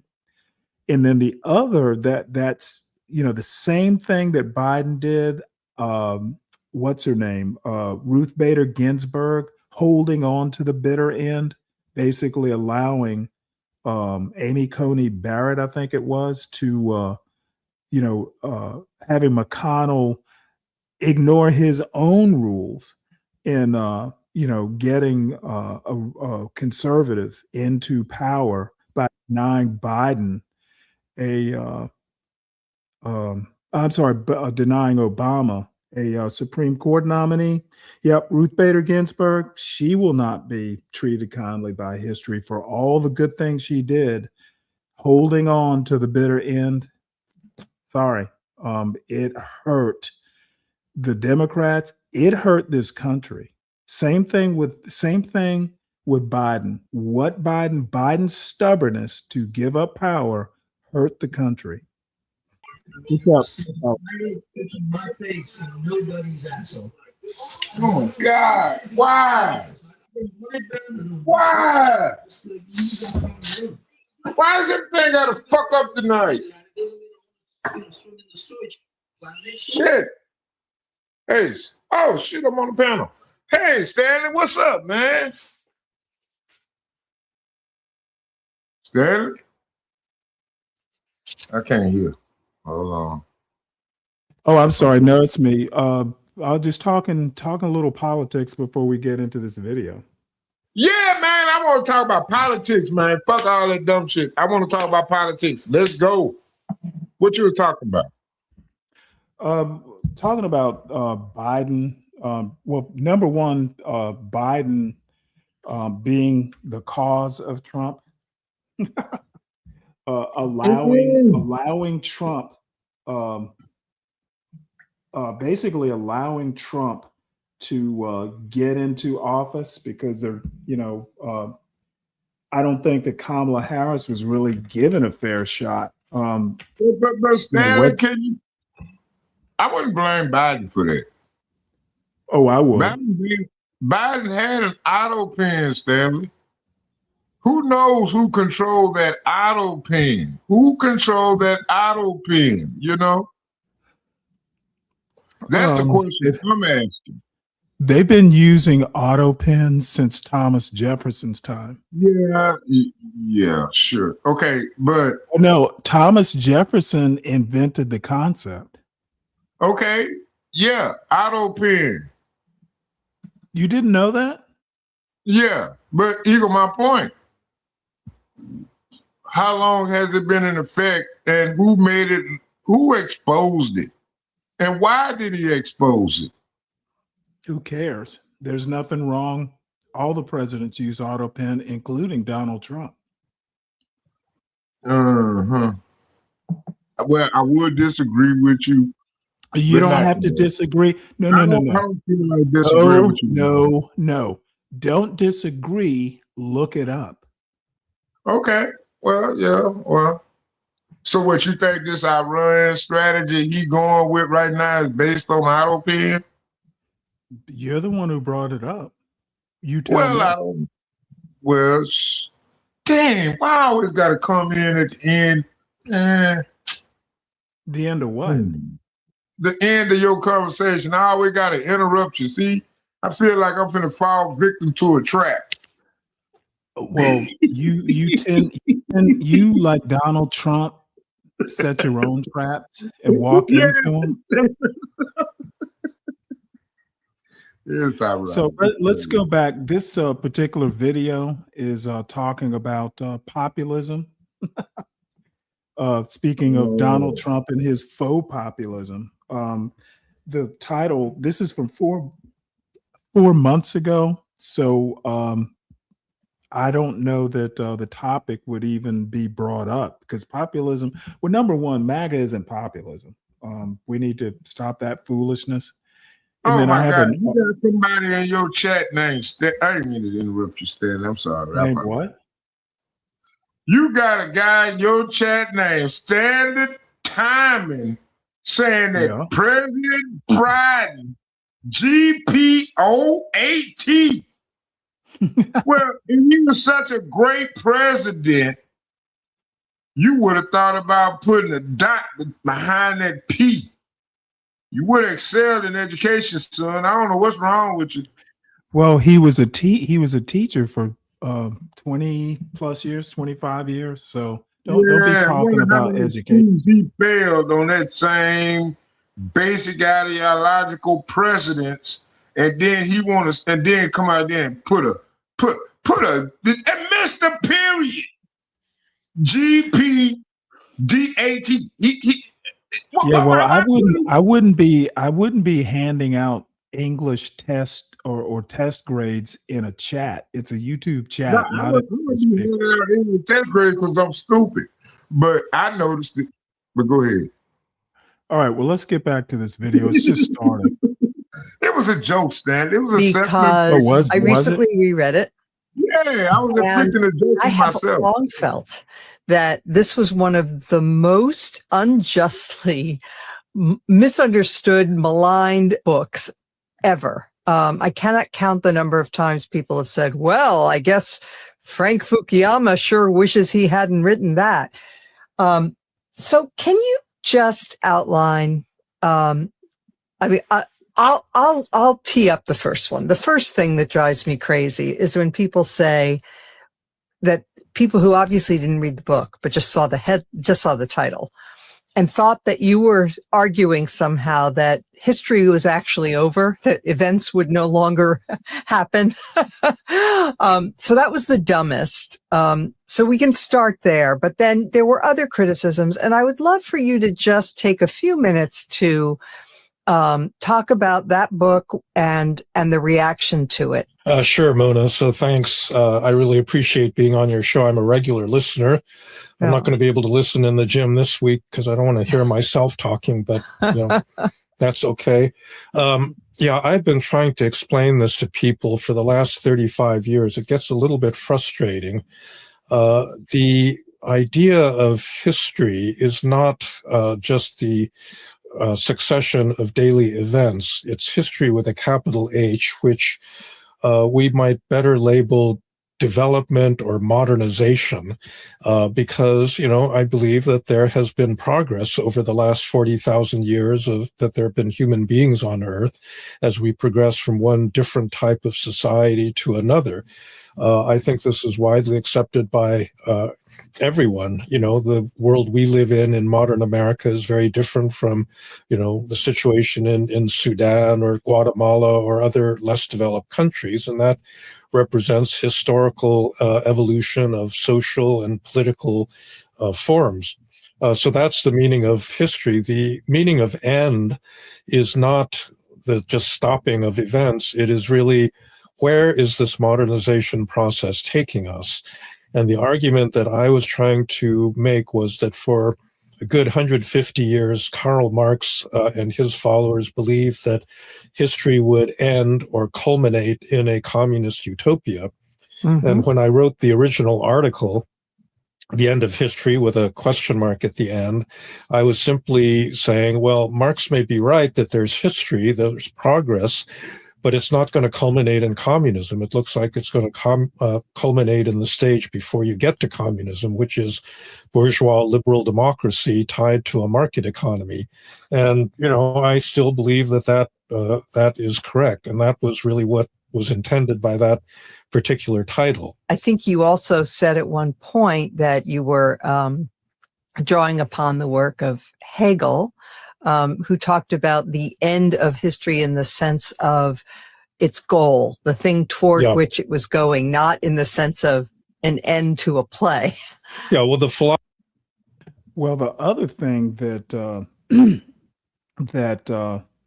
I don't know, I've actually never read the book. I guess I'll have to now. But the other thing is, it seems, at least according to a lot of folks, that that liberalism, the Enlightenment, I don't know, the Enlightenment input. Coffee today. Did you drink your coffee? You didn't drink no coffee? This morning I did. Shit, you need to refill. Nope, no, I don't. Yeah, you do. No. Yeah, well, I'm sorry, I don't ever have your energy level. But, well, it's Friday night, Stanley. Come on, Stanley. What I was saying is that a lot of people are ready to basically dump liberalism overboard because apparently, the division in this country is convinced half the country that it's actually the core value system of liberalism that's the problem, and it's not. America has a bad habit, and maybe all countries do. Maybe all the democratic leaning countries have this problem, but we never fix problems. We never take the time to assess what the problems are and address them. We just throw the baby out with the bathwater. No, you know what it is, Stanley? It's like that kinetic term. Hold on. It's like you have a business establishment and you'll have a customer. And I emphasize the word customer. He'll point out a problem, but he won't help you with the solution. That's the Democratic Party. No idea what you're talking about. I know you don't. See, that's the problem. Everybody want to point out the problems. I literally just said that. They don't. Well, wait, hold on. Because see, you're rambling with no discernible purpose. Oh yes, of course, people. How do problems get fixed if you don't identify them? Listen, you identify the problem, the Republicans fix the problem. The problem is not how it works. Right now, the Republicans are causing more problems than they're fixing. No, they're not. You just got people. I think Iran. Okay, let me help you out here. I think Iran is almost like a textbook case of Trump's ego. Iran has affected other countries like the Philippines. The Philippines are essentially out of oil. Okay, do not interrupt, Solid Snake. I'm going to finish what I say, and if I have to put you in the back to do it, I will. You're making more, emotional because you're boring. Okay, I'm not emotional. I'm trying to talk. Okay, Trump's decision to invade Iran has not only affected us domestically. They're already predicting that by the end of the year, inflation is going to be 4% or so. Philippines basically down to like 60 or 90 days of oil because they're having to use their reserves because the oil has been slowed to a trickle. So not only is Trump's decision, and it was unnecessary, there was no reason to invade Iran. And there's no end game that anybody seems to be able to talk about. So what I'm saying is Trump has caused problems that might take years to fix if they can be fixed. Okay, so stop telling me that the Republicans fix problems. Donald Trump in particular is causing problems. And by the way, I'm not going to get to it for an hour or so, but conservatives pretty much have left the Republican Party. MAGA has taken it over, and all the actual conservatives who are, within the Enlightenment tradition or the liberal, under the classical liberalism, they've all abandoned the Republican Party.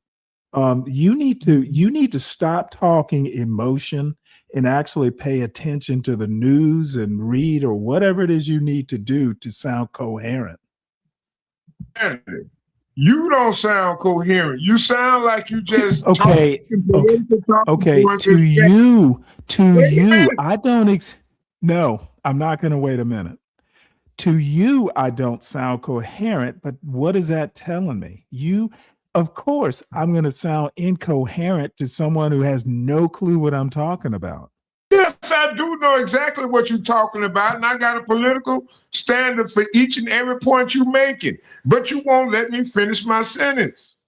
Okay, so you finishing your sentence is optional. Okay, I'm tired of people I am tired of people coming up here acting like I owe them to hear them out. If I don't, dude, I've known you for a while. Yeah, it's not like you're gonna say anything new. But we have new viewers, and I need to let them know who I am. So here go my thing, Stanley. You sit there and say the Republicans aren't part of the solution, but here go my thing with the Democratic Party. What solution? I need you to stop right there. Need you to stop right there. Okay, I did not say that. I said the Republicans. I didn't say anything about the Republicans not being part of the solution. I said they are causing problems. They're not fixing problems. They're causing them. That's what I said. Oh, so you don't believe all these immigrants just entering our border after the COVID epidemic wasn't what a the problem? fuck does that have to do with anything I said? Okay, Okay, let me help you out. Okay, let me help you out. So the Republicans and MAGA in particular have decided that, we're going to go ahead and get immigration under control. Well, they closed the border. Great. Now, why are they out? Okay, I need you to hold the horse. Okay. The mandate was to stop the flow and get illegal immigrants out, and the criminals would be first. Why are they sending 5-year-old cancer patients who happen to be United States citizens out of the country? Why are they taking some kid in a bunny hat and luring, holding him hostage, basically trying to lure his father so they can arrest him too? Their goals might be good, but their methods are causing more problems. 2 Americans just got killed in cold blood up in Minneapolis. They are causing more problems when they try and fix things. MAGA is incompetent. That is not incompetent. No, what was incompetent was ignoring the children that was already existing here in America for the sake of illegal immigrants that had their own country to fight for. Now, we the ones that were slaves in this country. It's our time to take over, Stanley. I don't understand what part of it you have drifted. You have managed to drift away from my point. What we were talking about. Okay, hold on. What we're talking about is MAGA causing more problems instead of fixing problems. They are causing more problems than they're fixing. And to be honest, the border's not closed.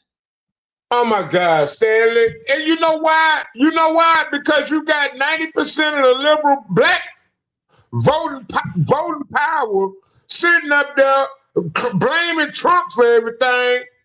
When Okay, they the ones hold it. What do blacks have to do with this? Party one that set this What do ball in Democrats motion. tell me what Democrats have to do with this? Democrats aren't in power. He was literally saying, come. Listen to what I am saying. You are not just going to sit here and okay. You are not going to sit up here and do like you do on other panels, just trying to change the topic and move goalposts at the top of your lungs.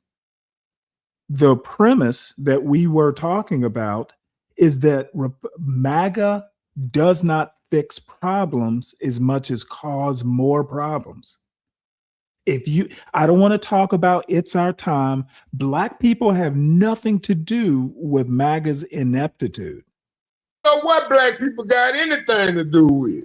You are not the one to call that. Yes, black I am. people are the one to call that. Sorry, I'm tired of being a black man myself. I can have an opinion. So can Black America. Black America, nope. Black America does not have opinions. Individual Black Americans have opinions. So stop that. You don't speak for Black America any more than I do. I have opinions though about Black America. I think it'd be better if Black America was able to express their opinions. I'm sick and tired of all you. They do at the ballot box. I'm tired of you victimhood cheerleaders. Yeah. Don't know where victimhood is coming into this. See, you're trying to trot out all your standard, bullet points, and we're not talking about any of that. Black people in America express their opinions at the ballot box, and the overwhelming majority did not vote for Donald Trump, male or female. Well, Stanley, in my defense, an overwhelming majority didn't even know absentee balloting was a real thing. And a lot of black people that couldn't vote were allowed to vote. Just as me as a felon was allowed to vote in the last presidential election. Okay, wait, hold it. Okay, there you go with that gish gallop, and I'm just going to slow your ass down.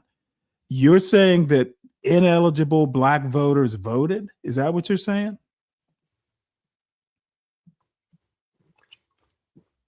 Say it again. You're saying that black people who were ineligible to vote voted? Exactly. Okay, where's your evidence? Well, all we got to do is ask the Congress, the Democratic-led Congress, nope. Vote rolls. Hey, the Democrats do not control Congress, and I don't know of any convictions for people voting or voter fraud or anything like that. You made the statement. You need to back it up with evidence. Otherwise, we move on. Okay, go ahead. Move on. I thought so. Yeah, because you don't want to find the evidence because you know I'm right. Nope, I'm not. Nope. I'm sorry. You brought it up. You brought it up. You brought it up. You brought it up. You need to prove it. I didn't bring it up. You did. So let's get back to Dr. Fukuyama. Philosopher Hegel really created the whole philosophical school that said that there was such a thing as history and therefore progress. And Marx simply took Hegel's framework and said, no, it's not the liberal republic that is the termination point of this process. It's really communism. And, people on the left believe that for many, many years. And I think some still do. Some still do. I think if you look at, Hugo Chavez and Nicolas Maduro in Venezuela, if that's, in fact, Hugo Chavez, when he was still alive, actually attacked me and said, no, the real end of history is Chavismo. And if that's the case, we're really in trouble because Venezuela is a real mess right now. It's a wreck. Yeah, I think as everybody knows. But and then some people accused you of triumphalism. They said, you were sort of too ready to declare that liberal democracy as we practice it or as America practices it is the model for the whole world. But I actually thought on my reading of it that you were actually quite prescient in worrying about some of the things then, and this was 30 years ago that you wrote this, that we really are seeing play out. And one of the things that you said in that book was that, when people are mostly satisfied with the material conditions of their lives, as liberal democracy and free markets deliver, that they may feel like they're missing out on the drama of life, on sacrifice, on conflict, on those things that really get the blood up. And you were speculating in the book that, well, I guess I'm going to have to read it. Let her continue. Go ahead. I have a comment, though. I was about to say, essentially, what she's so what they're saying is, America has it too good. We're bored. Exactly. That is a vulnerability of liberal democracy that we don't. I'm sorry, what? No, I agree with her. I agree with this question she posed, and I don't know where her political stance is on it. I don't know her opinion on it. But this is exactly what I say. Well, she's Mona Charen. You don't know who she is? No, I'm just saying, I think we way too comfortable in America. And I think we raising a country of weak men due to our materialistic obsession and satisfaction. Well, let me tell you, I think we're raising a bunch of ignorant men. Yeah, exactly, Stanley. And you the number one reason for it. The number one reason because you. Well, let me tell you how you're weak. You want to blame everything. You want to blame. Honestly, MAGA has the actual victim. Okay, don't know why you have to overtalk me. You skipped over a whole thing. You blame it on nobody. You just went on to your next thought. Okay, enough. MAGA is the actual victim complex. Bottom line is, if you're bored, go out and find something to do. Okay, and invading Iran is what you should not do. Wait a minute, Stanley. Wait a minute. You call me an anti-black, and then you don't want to say who I blame it on. Well, tell me. I thought I heard you blame black. You were gonna say who I blame it on, but then you act like you had the cough, and then you wanted to go and continue on with your little whatever. But you ain't never tell me who I blamed it on. Tell me who I blamed it on. Wait, hold it. I'm supposed to tell you who to blame it on?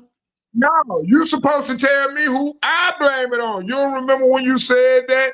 You blame it on such and such and yada, yada, yada, but you ain't even say who. You just moved on to your little topical, whatever they call it.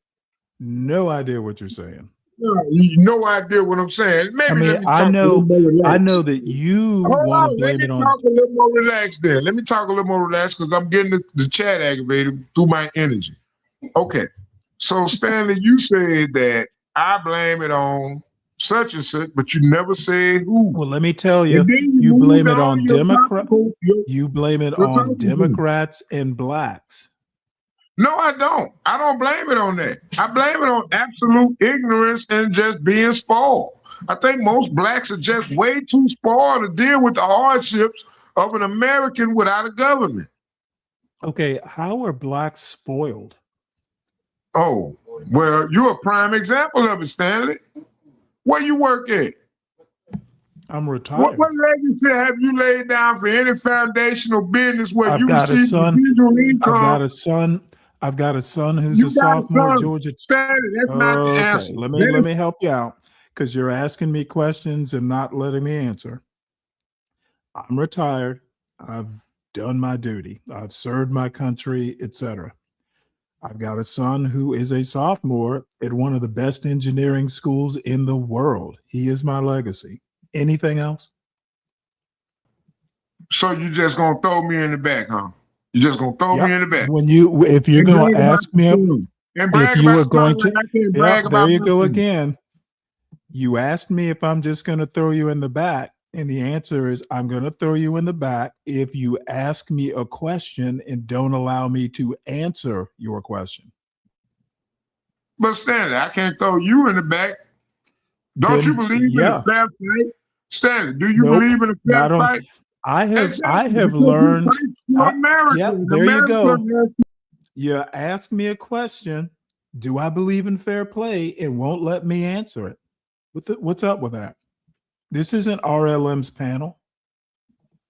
Oh, now you got to bring RLM into this when it's your own. It's your own, Stanley. It's you. It ain't got nothing to do with RLM or nobody else. You ain't got to bring nobody else into this. Be a man.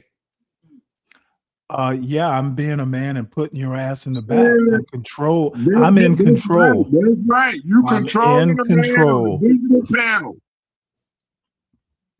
So as I was saying, I think that you and many MAGA blacks make a lot of nope. I'm gonna finish what I'm saying. Y'all make all these assertions and you don't ever research anything. Yeah, I don't need to research, Stanley. I see and that's the problem. You don't need to research. And the problem is you do need to research, because every time you make a wild claim, I'm just basically gonna shit on you. And throw me in the back so I can't be heard. Yep. That's exactly right. I'm gonna if you ask me a question, jealous of the white man, you can't wait to oppress a black man. Ask me a question, Stanley. Like, okay, again, you asked me about what legacy I'm leaving, and I tell you, and you want to just ramble on about nothing in particular. You ask me questions and don't address my answers. It's unorganized and annoying. This is not RLM's panel. We're not fast and loose here. If you ask me a question and I answer it, I expect you to address my answer, not just bounce off the atmosphere into outer space. Outer space, Stanley. Outer space. Really? That's what I said. I think you just trying to cope with the truth, and I don't think you really had the mental faculties to understand what's really going on in this arena that you call yourself enveloping your voice.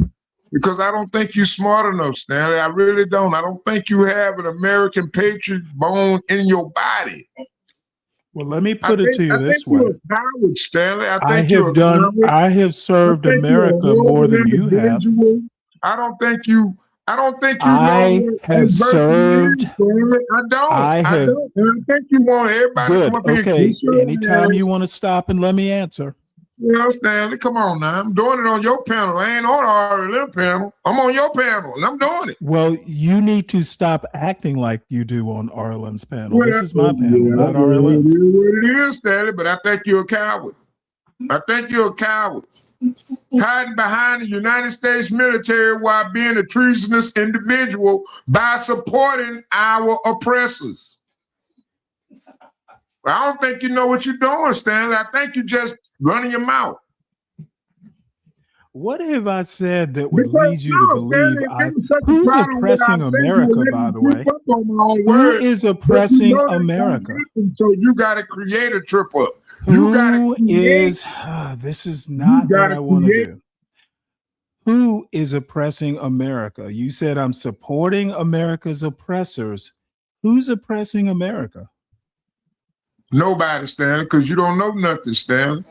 I really don't think Well, you no, know here's nothing. here's your chance to educate me, and you're not going to take the opportunity.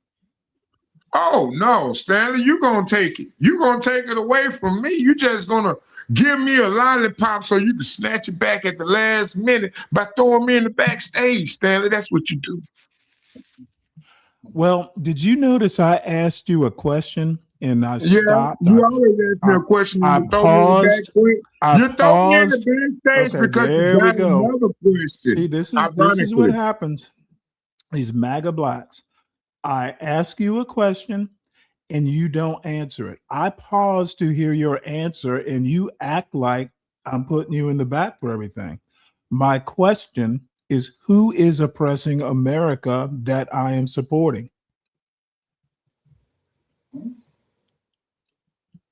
Hello? Are you fucking serious? You won't even let me see. I know what you're doing, Stanley. Oh my Lord. But I'm pretty no, wait, Stanley, wait. You gonna put me in the back again? You ready to put me in the back again? Or you just gonna go and let me Don't be scared. Don't be Stanley, scared. you like these retarded people up here that like to listen to you and Yeah, you know embarrass what you. you're doing. But when Let me I tell come on you, your you channel, are all of a just sudden you gotta overtalk me. enough. Dude, you are just like all these other cowardly MAGA blacks who want to come up and talk shit on a panel. And when I ask you a question, you just want to act like I'm oppressing you. I asked you a question. Who is oppressing America? That's that. You got time to answer it. Stanley, I feel sorry for you. I feel sorry for your kind and anybody that was born and raised like you, because you will not succeed within the next 5 years. I think in the next 5 years, people like you will be extinct, because I believe it's going to be a civil war, and it's going to be your own. It's going to be your own ideology that destroy your people. Stanley, you don't know what you're doing. You're just up here talking. You're a senile individual. You need to be in an old folks' home. Okay, once again, now that you've finished, who is oppressing America that I'm supporting? The Democratic Party. Yeah, okay. The department, hold on. The Democratic National Committee. You know, the same people that endorsed Kamala Harris to run for president and put that propaganda out as if she was a black woman. You don't remember that beef where all these black women was on YouTube and TikTok? You know what I remember about it? Oh, she black.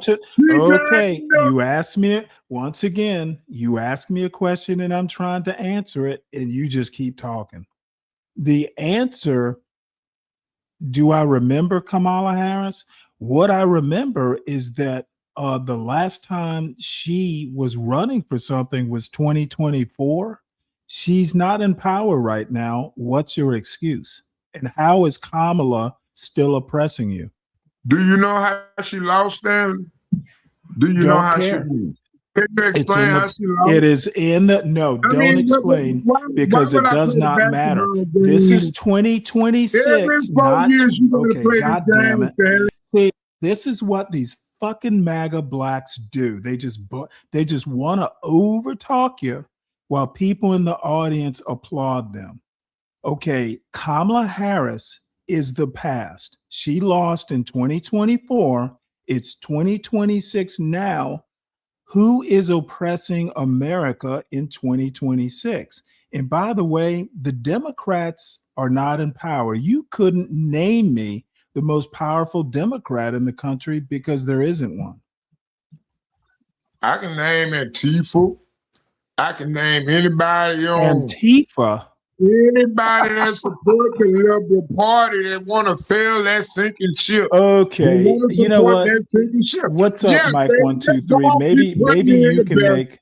Maybe just you keep can putting me in the back so you don't Hey, have to. good evening. How's it going, Dude, Stanley? I'm going to do better than put you in the back. I'm just going to talk to Mike 1, 2, 3. Because it makes you feel good, because you ain't got an argument. Good evening. How's it going, Stanley? You can't argue with crazy. What's up, Mike? Snake, what's going on, G? Chilling, man. Listen, talking to Stanley. Hey, let me tell you something, Snake. Hey, calm down, G. Calm down. I'm here to support you, G. I'm here to rock with you and support you tonight. Shout out to Donald Trump, who's ahead of my life. And see, Stanley, you got life all fucked up, G. Real shit. Yeah, he want to support a party that put an Indian woman in the face of Black America and pose as a black person. Yeah, he can't do that shit, Snake. Man, that's some bullshit. Well, we know Stanley full of bullshit, but Snake, don't have a heart attack arguing with a Democrat. Dude, my heart is, well, I think it's strong, but fuck it. With my last time press, fuck them damn Democrats. Fuck them. Shout out to Donald Trump, who's ahead of my life. And Stanley, I got a question for you. Since you want to be Billy Badass tonight, I got a question for you. I've been listening for quite some time. Okay. I look forward to the. So Stanley, what makes you so certain? And you rock with these goddamn, I call them demon-crats. So you rock with them so hard, but you're not out in the community doing nothing to try to change. And you know he was the most incompetent president ever.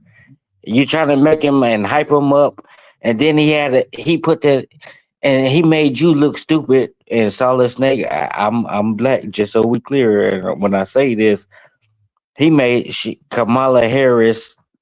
He made her stand up in front of America, the whole world, and he knew she was incompetent.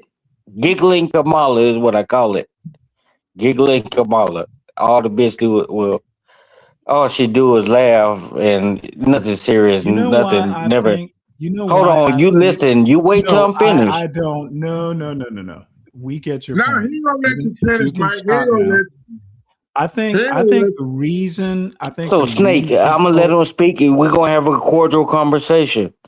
I think the reason Kamala and Biden keep coming up is because in the present tense, Donald Trump is floundering. No, you know why we bring Well, them I up? disagree. I disagree, Stanley. They And were Snake, you need to stand back before you have a heart attack, G. Let me get. I got the boat. I'm the captain of the ship. When Mike 123 get up here, I'm the captain We're of the about to ship. toss the captain of the ship overboard. Shit. I ain't even said This that. is not going to be one of them buried at sea type of shit. This is not going to be one of those buried at sea. We're going to have a cordial conversation tonight. Okay, but Stanley, you know why Kamala and Biden continually come up in these conversations? Snake, when I tell you to speak, I'm not finished. Let me tell I'm you. not finished. Let me ask you a question, Because Solid they were Snake. competitors, Which Stanley. one? They were the reason they which- lost. They were the reason the Okay, Democrats. okay. See, what it is Solid Snake wants to live back in the day when no one actually knew how much Donald Trump was going to fuck up. Kamala and Joe Biden are 2 years out of office. Y'all need to get that through your heads. That is true. I agree with that. And MAGA are firmly in control. Democrats. Well, have I no agree with say in that only on the basis. I agree with that, Stanley, but only on the basis if you agree that when you were, you didn't have all this type of tension when he was in office, and you knew he was in cognitive decline. You knew that. How do you know? I knew that. Well, you saw it firsthand, and you knew it before then. You knew it his first 6 months in office. No, I'm sorry. Once again, you are living in the past. Well, yes, that is correct. We have a president currently who seems to be in cognitive decline. That is correct. But did you have? Why aren't you concerned about Donald Trump's cognitive decline? So what my question to you, Stanley, is each every 4 years you might have the same president for a consecutive term. No. But listen to Answer this. my question. Ask it again. I'm sorry. Please answer my question. I will answer your Why are question. you Can you? not why are you not as concerned with Donald Trump's cognitive decline? There's no decline in my president, Donald Trump. Okay, well, you don't think So there I'm is? not concerned, but my question to At you. least I understand that you're blind. So my question to you would be, if you would be so kind to answer this question. So each year, every 4 years, you may have a president that serve a consecutive term, and you may not. So why is it in its now, but you still speak on, just for instance, George Washington, Abraham Lincoln? You still speak on these presidents, but it's a No, I problem when generally don't. somebody I speaks up. generally But listen, don't. I'm not finished. Did I tell you to interrupt Hold me? on. You asked me a I let question. you Let speak, me but I wasn't okay. finished. My question Okay. wasn't finished. No. You're done with your question. I Well, generally don't talk. I generally don't talk about Washington or Lincoln unless I'm talking about some historical point. I don't ever talk about them in the present tense like you and Solid Snake want to do with Biden. Biden is the past. Okay, just like Abraham Lincoln, George Washington, they're the past, but people still speak on it.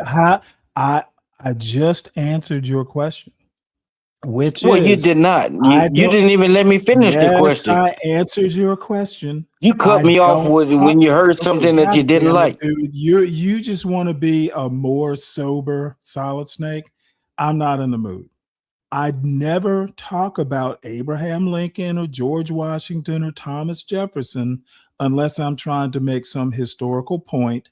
I do not talk to them. I don't compare Trump to them. I don't talk about them in a present tense or context. Well, I never said that you That compared is the anyone. answer to your question. Well, it's not quite technically, but because I didn't ever say that you compared anyone. I It was is asking you a technically the question correct that I answer. didn't get to It is finish. But technically my answer, so, but accept it or you not. have referred to these individuals. So you have referred to these individuals, is what you're saying. Yeah, You when I'm may have talking referred to them as when something I that your am statement you talking were making. history, I am not talking history right now. That's what I'm asking you. Have you ever referred to these individuals in your statement that you've I made? literally told you that I mentioned them if I'm trying to make some historical point. Okay, gotcha. So you answered the question. That's yes. This That's is like yes. the You have. third time So I've said it. moving further, and then what I had to say in reference to that, the reason why I asked you that was because it's like Biden and Trump. Okay, so it would be okay for me to refer to Biden if I have a Are criticism you of him, trying to just make some because. And historical point? What's the historical point you're trying to make? this is not about. This is a general statement Okay, I'm well, making. This is not I about told historical. you that I don't refer to No, you didn't Washington or tell me Lincoln. anything. Okay, let me put you in the back while I I'm trying to try have and a get this cordial out for the conversation fourth here. time. For the fourth time, I only mention Lincoln and Washington when I'm trying to make a historical point. They are past presidents. Biden is a past president. What historical point are you trying to make talking about Kamala and Biden? So you only reference these people when you're trying to make your historical point. I get it. I get it. I get what you're saying. So, but what I'm saying is it's okay. I know just because you don't like it, it's okay for me to reference Biden, and just because it's not the current president Okay, didn't mean that. no. Again, Biden is past tense. What historical point are you trying to make when you bring Biden and Kamala Harris up? Well, the historical point could be, interracial. It could be a lot of different things. It could be the interracial Well, why dynamic don't of you it. pick one It and could. tell me about it? Pick one and Well, tell it me could be about the it. Well, listen, if you shut the hell up and listen sometimes, maybe. And bring my guy Solid Snake back. Why did you drop it? He dropped. Well, regardless of the fact, Stanley, I just want to know, why do you feel the need that we shouldn't speak on Biden? And he's past tense, just like Abraham Lincoln, I George didn't Washington. say They're past tense. Well, let me tell you why But you I get don't think you offended, is what I'm let me saying. tell you, you asked me a question. You get very offended. You asked me a question, let me answer it. The Go ahead. reason I don't think you should bring up Kamala or Biden is because they're not in power currently. Donald Trump is. Okay, you could keep saying they're not in power, but they were in power. Are they in and power? When you switched them, Are they in power? When you pass the baton, you passing over all type of stuff. Are they in power currently? No, we will forever be in power from here forward. But you guys Right. messed it up, and we're fixing all your mistakes. And now you're getting. That's why I don't think you should bring up Biden or Kamala. They are past tense. Donald Trump. But you got to understand the corruption when Biden passed the baton. Are in power when he passed the baton. Let's talk about the present. Well, that's what I'm doing. When Biden passed the baton to Trump cleaned it all up, and he's doing it, continues to do it. And now that it's a problem, just because it's not the way you like it. That's what's wrong. You're so focused on what you like. Sir. And it's not about you as an individual, Stanley. It's about America. And when we're talking about make America great again, it's not a cult. It's not what you want to claim it to be. It's just a simple slogan. Just like Democrats have slogans. Can you wait till it's done, please? We've had slogans, and it's just a slogan, and you're trying to flip it now because it's make America great again. The MAGA, you call it the dumb black MAGA, this or whatever is just you call drunken rambling. How you doing? I know. Why you so think this I was is saying, I'm really trying to teach you something. So go ahead. I'm you done. Ain't saying nothing. You ain't saying nothing. Okay. Well, let me know what you're gonna say. I won't interrupt you. Man, all right. Go ahead, finish. No. He was finished 10 minutes ago. No, I won't interrupt you. You cut me off. You had something so important to say. You cut me off. So I'm not going to cut you off. I'm going to let you speak. Because you was just rambling. Is that not cutting me off? You're interrupting. All you have to do is be quiet and wait. Why are you always rambling every that's time? Fine. So you have a question. You don't have anything to add to what I was speaking on. Yeah, I'm asking you, why are you always rambling, sir? Like, why are you always? Well, if you want to call it rambling, that's your opinion. You're entitled to that. The redundancy in what you be speaking about, like you just you come on here and you talk to Stanley.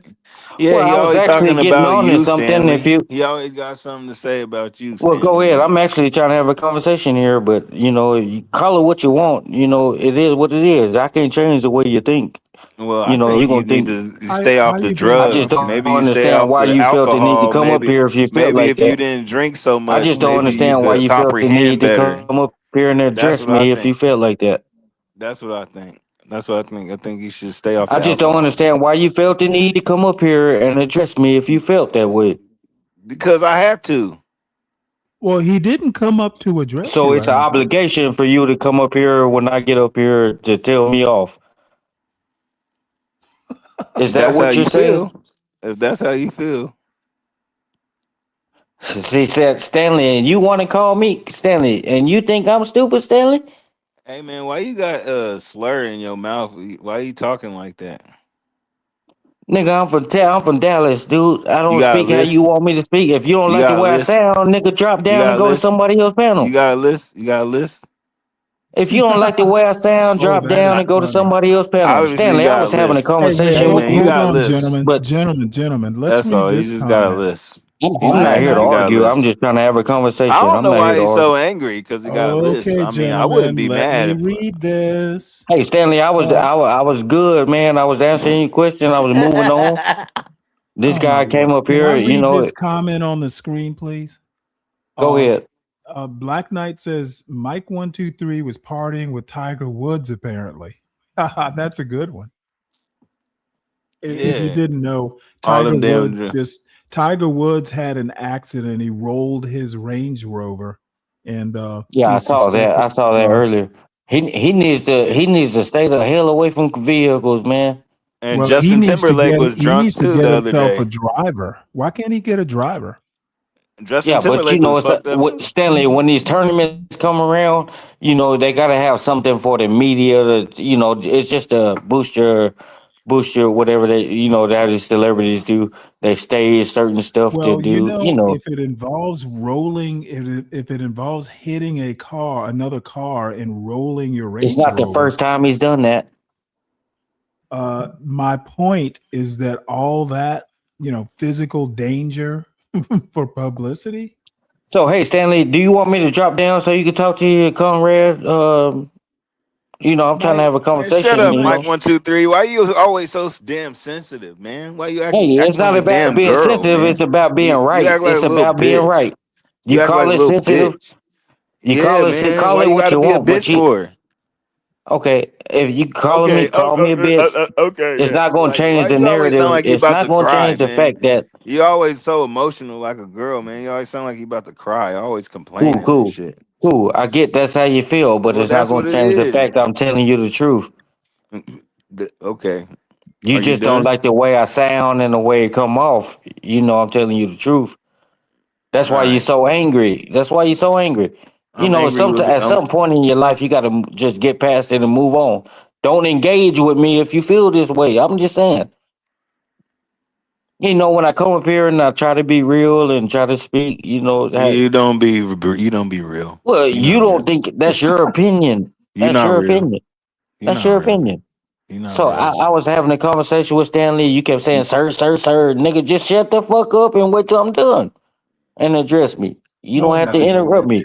I could do whatever the fuck I want. Who the fuck So is it sounds like you're crying and you came up here to pick a fight. That's what it sounds like. You sound like a bitch. That's what you sound like. Well, you could call me what you want, but all right, well, tough guy. Call me what you want. Tough guy, you're not about that, G.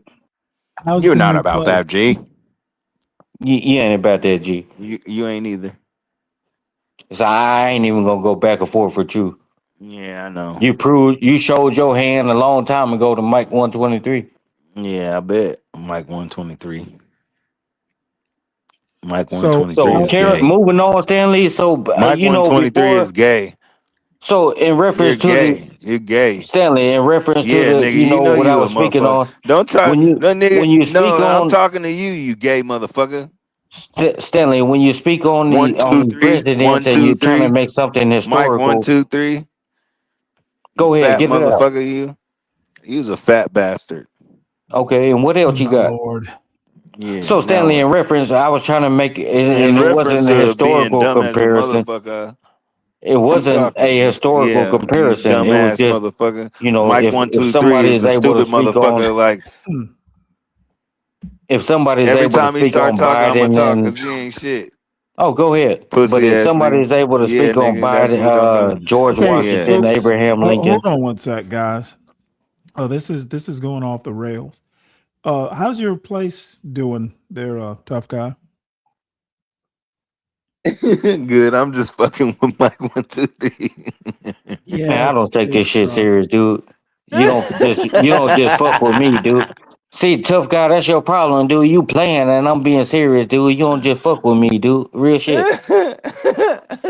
Real shit. I don't give a fuck what you think serious? I am or who you think I am. Serious, nigga? Pick and choose wisely, G. Real shit. I ain't gonna do a bitch ass thing. I'm gonna let you embarrass yourself. About it? What are I ain't gonna do shit. I ain't gonna do a motherfucking thing. Then, nigga. It don't even matter.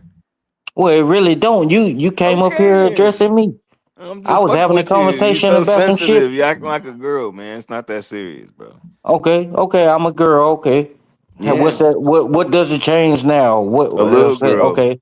So I'm a girl, and what else you got? You're a little girl. Okay, I'm a little girl now. So what else? Well, do you think we could get back to the video? Well, yeah, Stanley. I was just trying to finish addressing you if I can. It's not gonna take long. So what I was saying. So what I was saying, Stanley, in reference, you said you only refer to them in the. I get your present tense, past tense. I get that, but now when somebody refers to Joe Biden, that's past tense, and okay, we get that. That's just like Is me. it present tense? But that's just like you. Listen, see, you just can't shut up until I'm finished talking, didn't it?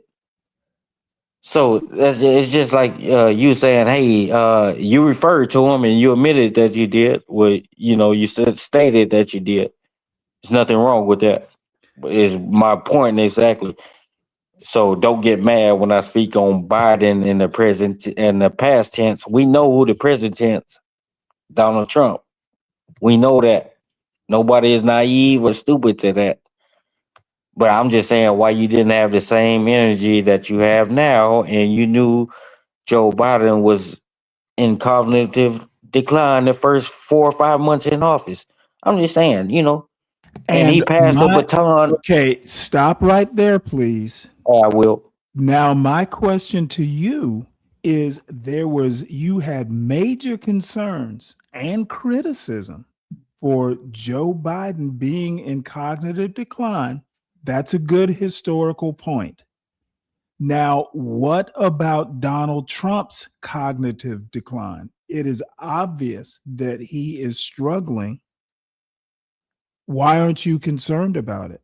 Well, I'm not concerned because I haven't seen Donald Trump in cognitive decline. Okay, how often? See, I have the advantage over you in that I See, that's where you're fucking up, Stanley. Okay, You don't have the listen, advantage over Mike 123, now dude. you're interrupting. Now Mike you gotta pick and 123, choose you your ain't shit, words. nigga. Stop So it. you gotta pick and choose your words. Yeah, here we go. I get the advantage of watching Donald Trump almost daily because the whitehouse.gov broadcasts all his speeches, not all of them, but most of them. Like when he's doing a press conference or he's talking to some world leader in the Oval Office, I get to watch him. He is and anybody could be. So it's not that big a deal. My thing is, why aren't you concerned about this? Well, Stanley, I'm not concerned because it's false. Everybody saw Biden from the first 6 months in office. It's what I'm saying. You can't compare the two. You can't. It's just Actually, impossible. I can. Yeah, Well, you it's can. impossible, And Trump Stanley. is a little bit worse. He got felons. He's a felon. That's bogus. It's bogus, and everybody knows that. If you trying to holler the January 6th stuff, if you go back and listen to the speech that he Nobody's gave, talking about the January 6th well, I stuff. brought it up because I didn't Okay, like the well, way he don't. just butted It's in and said what outside. he But he said. has multiple He has felonies. felonies, and that's what he was It is referring But he to has more because than that's where one. the scope where it of this started. conversation. But that's where it started from. The statement that he just You think made. they would have let a black man with not where felonies it become the started president from. of the United States? One, two, Okay, three. Stanley, that is where the felony charges. dude, you brought up the felony charges, not me. It's really outside the scope of this conversation. It actually was Tough Guy who brought it up. Look, bottom line is all the press, people in the press are talking about his cognitive decline. He's obviously declined from his first administration. Well, Stanley, and I'm glad you corrected that because I didn't bring that up. I only commented on it because the Tough Guy brought it up. He said, but I'm just saying that's when they got the so-called crimes, quote unquote crimes, felony charges. That's when it first got the No, media's attention. the felonies came from New York. But they were bogus, and you know that. They're not federal felonies; they're state felonies. New York State. But you knew they were bogus, didn't it? No, I don't think they're bogus. Alvin Bragg, you knew all this. Letitia James, come on, Stanley, you know all this shit is bogus. He was found guilty by a jury of his peers. Yeah, but that was bullshit, and everybody knows how that. How is it bullshit? If everybody knows it was bullshit. If a jury they paid these juries off. If a jury of his peers found there wasn't of his peers. Do you know the jury? Okay, let me help you out here. Oh, because I don't know why you're making this shit up. Letitia James brought the case to court. She did not find him guilty. A jury of his peers did. Okay, so if you think it's bullshit, explain to me how a jury of his peers is bullshit. Focus on what I said. Because they were not a jury of his peers. They were New York State citizens. Well, these people were paid off. Do you know? Have you they ever were heard of a paid name off of a now. juror? I see. These people were paid off. These are paid actors. Paid actors. You know, And you're that's what. basing this on what? What evidence? Well, it's obvious. You know, you don't need No, it's evidence. not obvious, Mike. You not can to me. I need you to and I'm not a lawyer. verify. I need you to teach me, what are you basing the bogus comment on? What has Well, led first you of to all, it's not a comment, it's a charge. Is that what you're Okay, stating? is it a baseless charge? It's not. Well, they are all baseless. Okay. What has led you to believe that the jury that found Trump guilty of all those felonies was paid off? And you saying all those felonies, like you Okay, just. I need you to focus, Mike. What is leading you to believe that they were paid off? Because when you do that, when you bring a case up against the president on the election interference and all these so-called Case was not about election. okay, are you gonna let me answer your question or No, what? I'm not going to let you answer because you seem to not understand what my question was about. The felonies, the felonies did not come because the charges weren't election interference directly, at least in that New York case. It was basically business fraud. That's what the case was about. But okay, you said business fraud. So he was a private citizen, and Trump hasn't committed. They was mad because he has all these skyscrapers and all this stuff. You know, they mad and angry. You know, when you see somebody, the jury. It's even yes. Wait, the and jury was mad because he's got skyscrapers. Yes, these people. Okay, but these people. Where does the paid off come in? If you're saying you said they were paid off, now you're saying they're angry. The paid off comes from the prosecution standpoint. Just because they hated Donald Trump. You're saying the New York State Attorney General, Letitia James, paid off the jurors. That's what I'm saying. Okay. Now you get it. Where's your evidence for this charge? And so what I was getting at, Where is your evidence for this charge? I'm about to give it to you. I'm gonna tell you. So the evidence is, Stanley, and it all goes back. It all goes back to the 2020 election, whether you like it or not. It all go back there, And so when Trump gave the speech, let me help your timeline. No, you don't need to give me a fucking time. I'm giving you. So you gonna let me answer your question or what? What does the 2020 election have to do? I said it all my statement is gonna go back to the 2020 election. Didn't I state that? Okay, Mike. So it all goes back. When he gave the speech, fucking speech, he said, hey, and we're gonna march. In other terms, I'm speaking in my terms, is how he said it and the way I'm taking it. We're all gonna march down to the guy. No, Mike. And then that's when all these charges came up. Mike. This was the 2016 election that those charges. Well, same shit. Not 2020. Yeah, but you know what the fuck I'm talking about. Mike, it wasn't about the 2020 election. Well, regardless of the fact, whatever election it was, MAGA, it's just a slogan, "Make America Great Again." Just a slogan, and it somehow it gets you all caught up in the fancy. Your panties be all in your ass. You don't want nobody to speak about Joe Biden. you know, but you speak on Abraham Lincoln, you refer to him in your statements, but it's a we problem. just went over this like And 10 I'm going minutes back ago. over it so we can have a refresh. Oh my Lord. Let's play this video. Go ahead. It's still not We're gonna. sure It's still not gonna. how that might play out in the future. Am I interpreting that correctly? Oh no, I'm very glad you Is that noted the TV judge? The title of the book was "The End of History and the Last Man." No, it's not. The Last Man was really the last 5 chapters of the book that talked about this phrase of Nietzsche's, who criticized the end of history, saying that if you have a system that produces peace and prosperity, people are not going to have anything to strive for, and human beings want to be something higher than just peace and prosperity. They want to be able to struggle, and if you can't struggle for democracy, you're going to struggle against democracy. And I think that that's exactly what we're saying. I'm publishing next year a memoir, the title of which is "In the Realm of the Last Man." And I actually think that that describes our current situation, especially on the right. I've been reading Laura Field's Furious Minds. Me too. It's right here.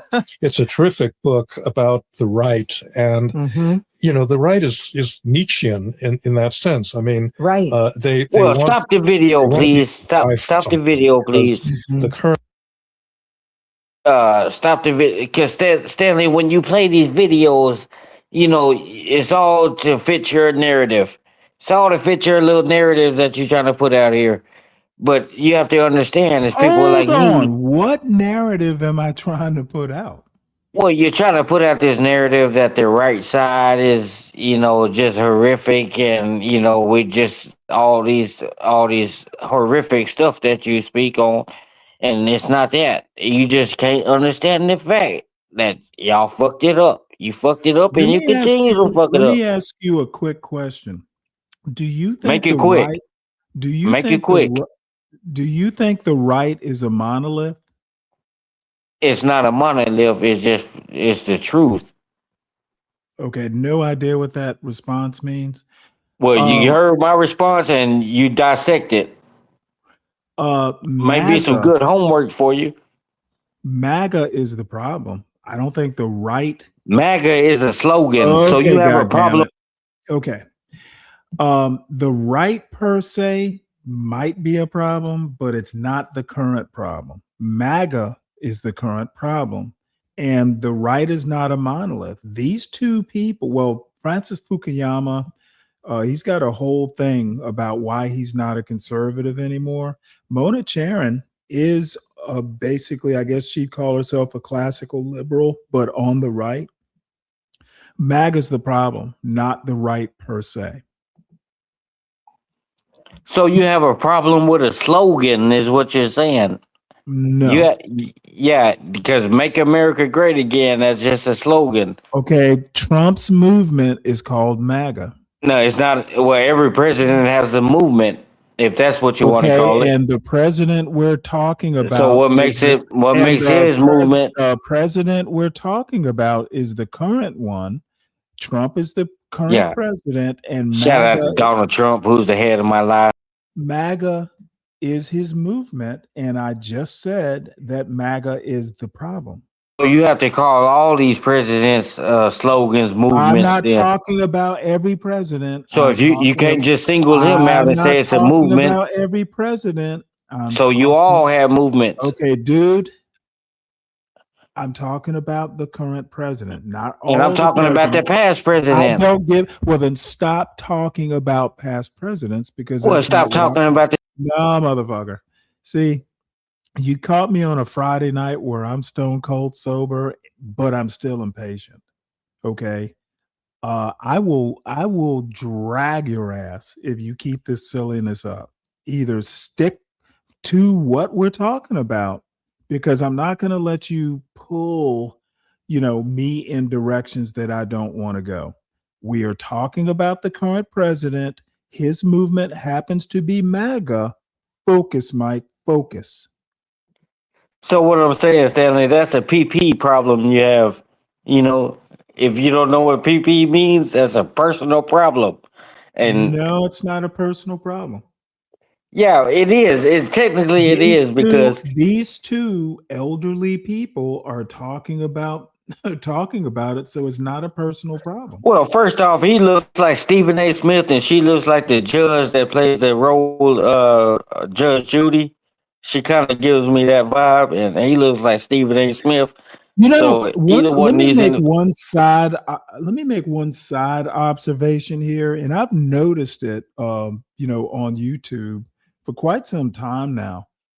When old YNs / MAGA blacks can't criticize someone because they don't know that someone. Well, you do that. Okay, you do that. The first thing they do is go for looks. She looks like Judge Judy. You have no fucking clue who she is. Francis Fukuyama looks like Stephen A. Smith. That's all you can come up with. You don't know these people. You don't know who they are. You don't know what they've done.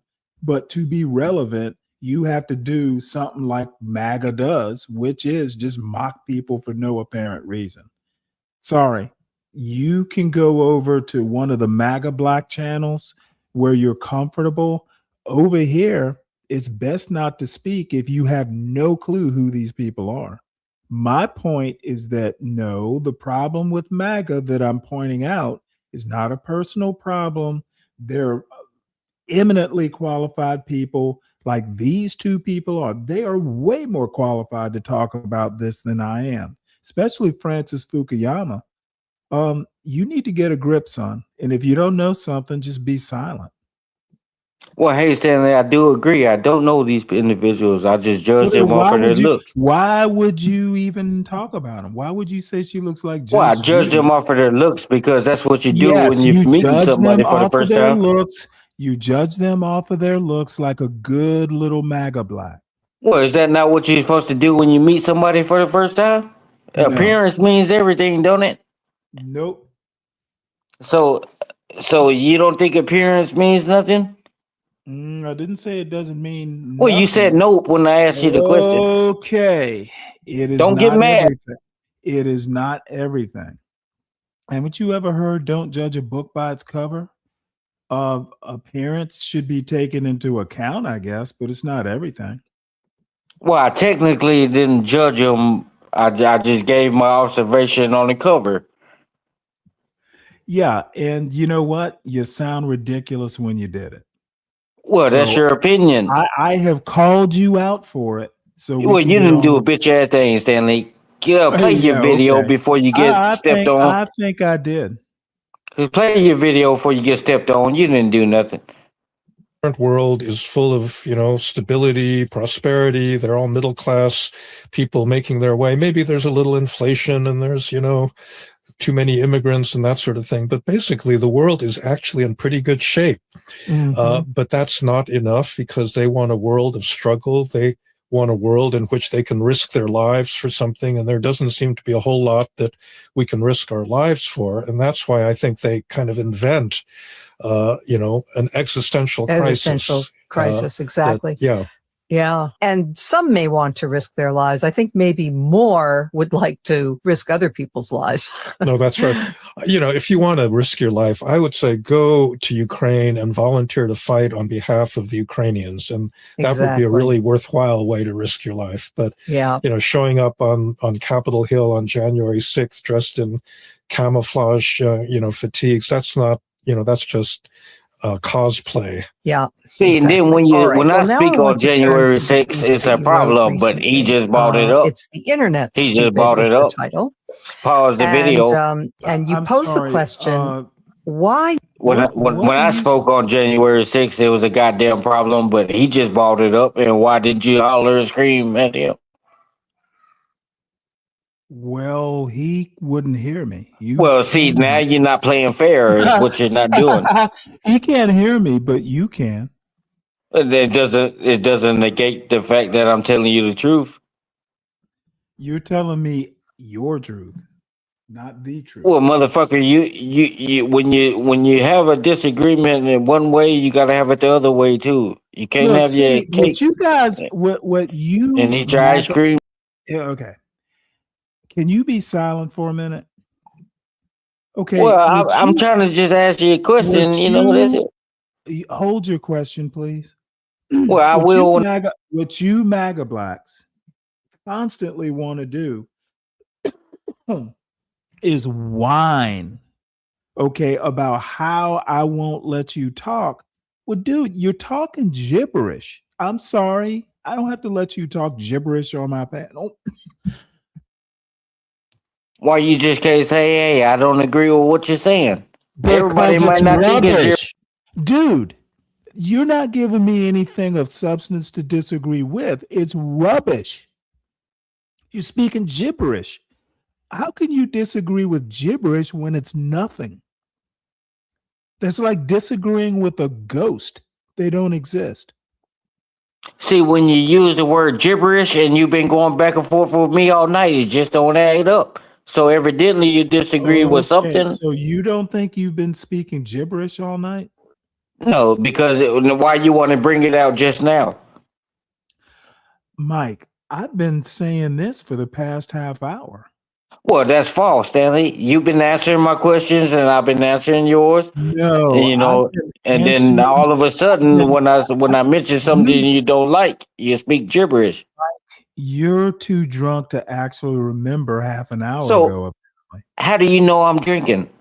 Oh, I can hear it in your voice. Can you prove it? Nope.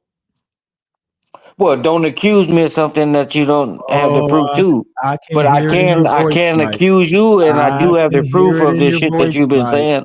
Mike, have you been drinking? I have had a beer. That's what you told the cops, right? No, I don't have to tell them nothing because I'm not driving and I don't associate myself. I don't get myself in those type of predicaments. I don't get myself in predicaments with the cops. Do you think you might roll your Range Rover? Well, now you're trying to reference me to Tiger Woods, and you can't do that. You can't do that. Now you're trying to switch. Now you're trying to move the needle in the haystack. Dirty Dude made that joke a while ago. Well, Dirty Dude, if he's man enough to say that, if it was his joke and you had to repeat it, you found it so funny. So why don't you get the creator of the joke to come and tell the joke on the panel? Dirty Dude should not waste his time. Okay, me as a content creator, apparently I have nothing better. Well, you're not a content creator. I gotta stop you there. You don't create no content. And say, see, this is what pissed me off about you. You don't create no content unless Mike 123 is here. You're right. You play other content, and I gotta call you out on it. I'm just keeping it a buck. No, I talk about the content too. Well, you gotta prove it. Quit talking about it. When I give an opinion on the content, I'm sorry, when I give an opinion on a political video, we know you're sorry. You don't have to be sorry. Once again, I am going to get to talk on my panel. If it's a political video and I'm giving my viewpoint on the political opinions that are given, that's content. But what makes your viewpoint or your opinion valuable than mine? Just because you show a video or don't mean I have to agree with it. You asked me a question. Let me I did. answer it. Go ahead and answer it. My opinion is more educated than yours. And why do you think that makes it more valuable? How do you know that, and can you prove that? Well, I've been watching these people. Like I've been watching Mona Charen for probably 30 years since. So you've been watching them, and you got what they call it. You got programmed. I have been reading political philosophy for years. I have kept up with politics for decades since I was literally in like 8th grade. I've seen them come, I've seen them go, and I've read stuff along the way. Well, you've been engineered to be programmed, and that's what that's how you're programmed. And then you went and served. Well, for your service, I respect it, but I know you didn't do nothing. But I respect it in a way, and then in a way, I think my job was to tell other people to do their job. Yeah, that's bullshit. That's bullshit. And you think you're gonna bring that shit to the real world? Yep. See, that's where you got like fucked up. Especially this panel. But in reference to this video, and you speaking on these people, hey, I don't agree with it. I'm not speaking on the people like you did. It just fits your narrative that you're trying to push. Let me correct you. I'm not speaking on the people. I'm speaking on their opinions. And I'm speaking on your opinions and my opinions to the people. So what's the problem there? Oh, Mike. There is What's the problem? What's the problem there? Well, you know what? There is no problem now that. Okay, so moving on to other topic. Okay, go ahead and push your narrative. Go ahead. Now, why did we have this upsurge in populism, not just in the United States, but in many countries around the world? And you come to the conclusion, it's in the title, you come to the conclusion it's the internet. But first, you tick through some of the other possible reasons that have been advanced since 2016. That was the year of Brexit. And it was the year of Trump's election. So that's a good starting point. I mean, there were other populists who were already in power at that point, but like Erdogan and others. But why don't we go through, as you did in the piece, why don't we go through possible causes one by one and have you explain why you rejected them? Sure. Yeah, this is something that a lot of us have been thinking about for some time. And like many complex social phenomena, there are multiple causes for why we're in the situation we're in. But well, I gotta disagree with that. I gotta disagree with that than others. I gotta disagree with that. You know, because he's saying there's multiple. Yeah, all this is, and Stanley. That's why I said it's just to fit your narrative that you're trying to push out. Okay, and what is it specifically that you disagree with? Well, I disagree with the fact that he said, you know, what he said. Said we're not gonna get into it because you just heard it. What did he say that I'm telling you what my opinion on what I just heard and what you just heard. Dude, you haven't even told me what he said. Well, I'm not. Well, I'm trying to. If you shut the hell up, can you shut the fuck up? Ah, damn. What do you disagree with? So I disagree with what the fuck he just said and what the hell you just heard. What did he just say? You just heard it. Oh, did I? So you want me to repeat every fucking word and syllable you just said? I didn't disagree with it. Tell me what you disagree with. Let's just move on. We're not going to get nowhere. No. Because I'm not going to stop every 2 seconds when you... I'm not going to stop you no more, Stanley, but you know, at some point you gotta goddamn chill out. Stand, you know, you gotta stand back. Mike, I'm trying to be cordial here, Jude. Mike, I'm probably more cordial this evening than I usually am on a Friday night. Well, don't abuse the privilege. Well, it's not. Well, Stanley. Well, and then see, I don't like the way you word stuff. You try to make it like it's a privilege for me to come up. Mike, I don't give a fuck what you don't like. Well, you know, that's fine. You know, I can't knock you for that, but I can tell you how to speak to me. I'm being polite. Well, kind of, sort of, but cursing you out. I am being very patient with you. Well, kind of, sort of. Don't abuse my patience.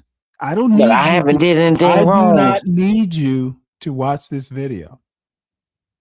Okay, I'm going to watch it and I'm going to critique it and I'm not going to interrupt you no more. Well, go ahead. If you're going to critique I'll wait till it's done. If you are going to critique it, can you be specific about what you disagree with? I can't do that and I'll wait till it's done. I'm sorry. Yeah, okay. Hey, dirty dude, I noticed. in explaining, and I think a really good explanation has to answer a couple of specific questions. Why all of a sudden in the middle of the second decade of the 21st century does this stuff start to happen? And secondly, why does it take the particular form that it does, where people seem to be, completely disconnected from the evident reality of, of their actual situation? Let me just interrupt to spell that out. Okay. Because you say they're not just not dealing with reality of their own situations. They're not dealing with reality in general. I mean, they are, they believe things that are clearly false. The election of 2020 was stolen, vaccines cause autism, et cetera, right? No, Okay? that's right. And I would say, in fact, that conspiracy theories have come to define what it means to be a conservative in America today.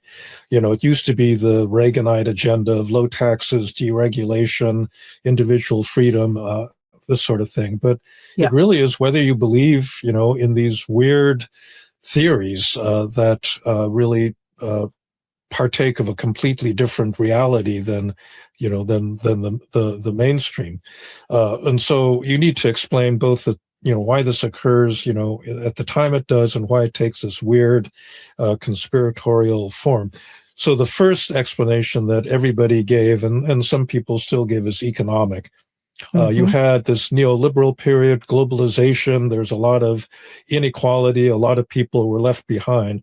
So, there's no question that is the case. You have a lot of unemployed, coal miners and steel workers and so forth that had been part of Trump's coalition. But, the I don't know what, more than 80 million people that voted for him, of that group, the vast majority were not out of work, coal miners. They were people with perfectly comfortable middle-class lives. And in fact, I would put it even more strongly. It's hard to imagine a historical period in which we have been doing better than we are right now. We did go through COVID and the financial crisis, but at the end of that, there's low unemployment. A lot of these MAGA blacks in particular, and I tend to run across MAGA blacks more than any other type of MAGA. Well, Stanley, I got to interrupt on that. When you say MAGA blacks, I really haven't said much yet. Well, I know, but you haven't said much, but you said a lot when you mentioned MAGA blacks. There's no such thing as a MAGA black. Okay, what? If you can tell me or show me a MAGA black, identify one, then I maybe. forgot. Let me ask you a question. Do you identify as black? Yeah, I do.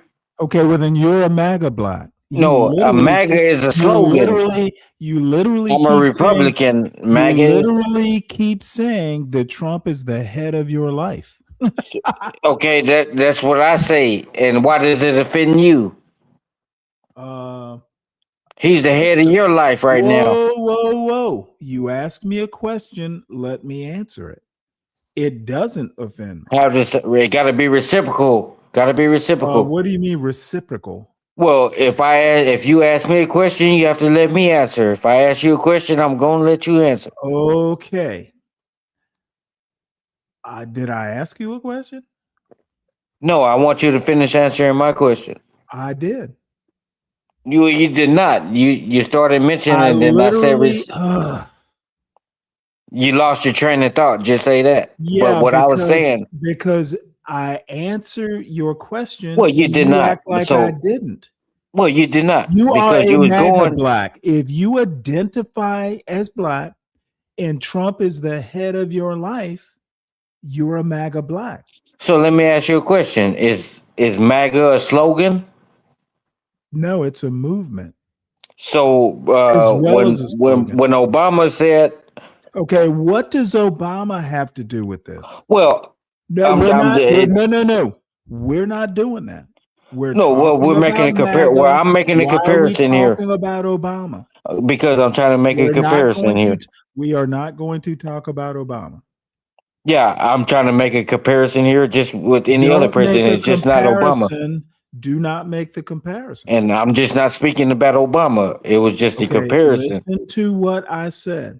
Well, I hear what you say, but it don't make it right. Why you're bringing up Obama? I don't know. I told you I was. No, I am not going to allow it. I was making a comparison in reference to a slogan. You seem to In reference to a slogan that every president uses. You in these MAGA blacks that I run into almost on a daily basis basically think that in the course of a political conversation, you have free reign to just talk about any rambling thing you want to do. Fuck that bullshit. Well, it's not a rambling thing. I'm in reference to the topic. If you cannot stay on point, I'm speaking on the topic.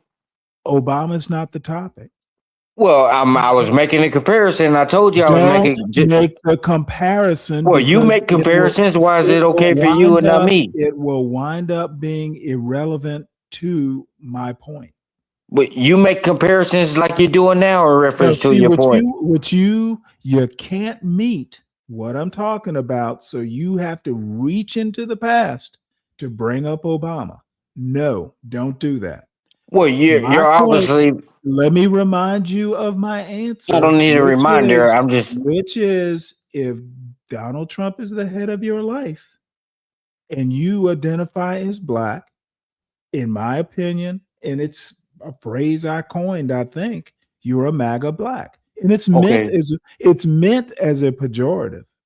Okay, so you're just trying to prove your narrative and you have to show a video. No, and I'm speaking. I don't have to show a video. Narrative. I was bringing up a point, and you. And I was making a point in reference to the comparison.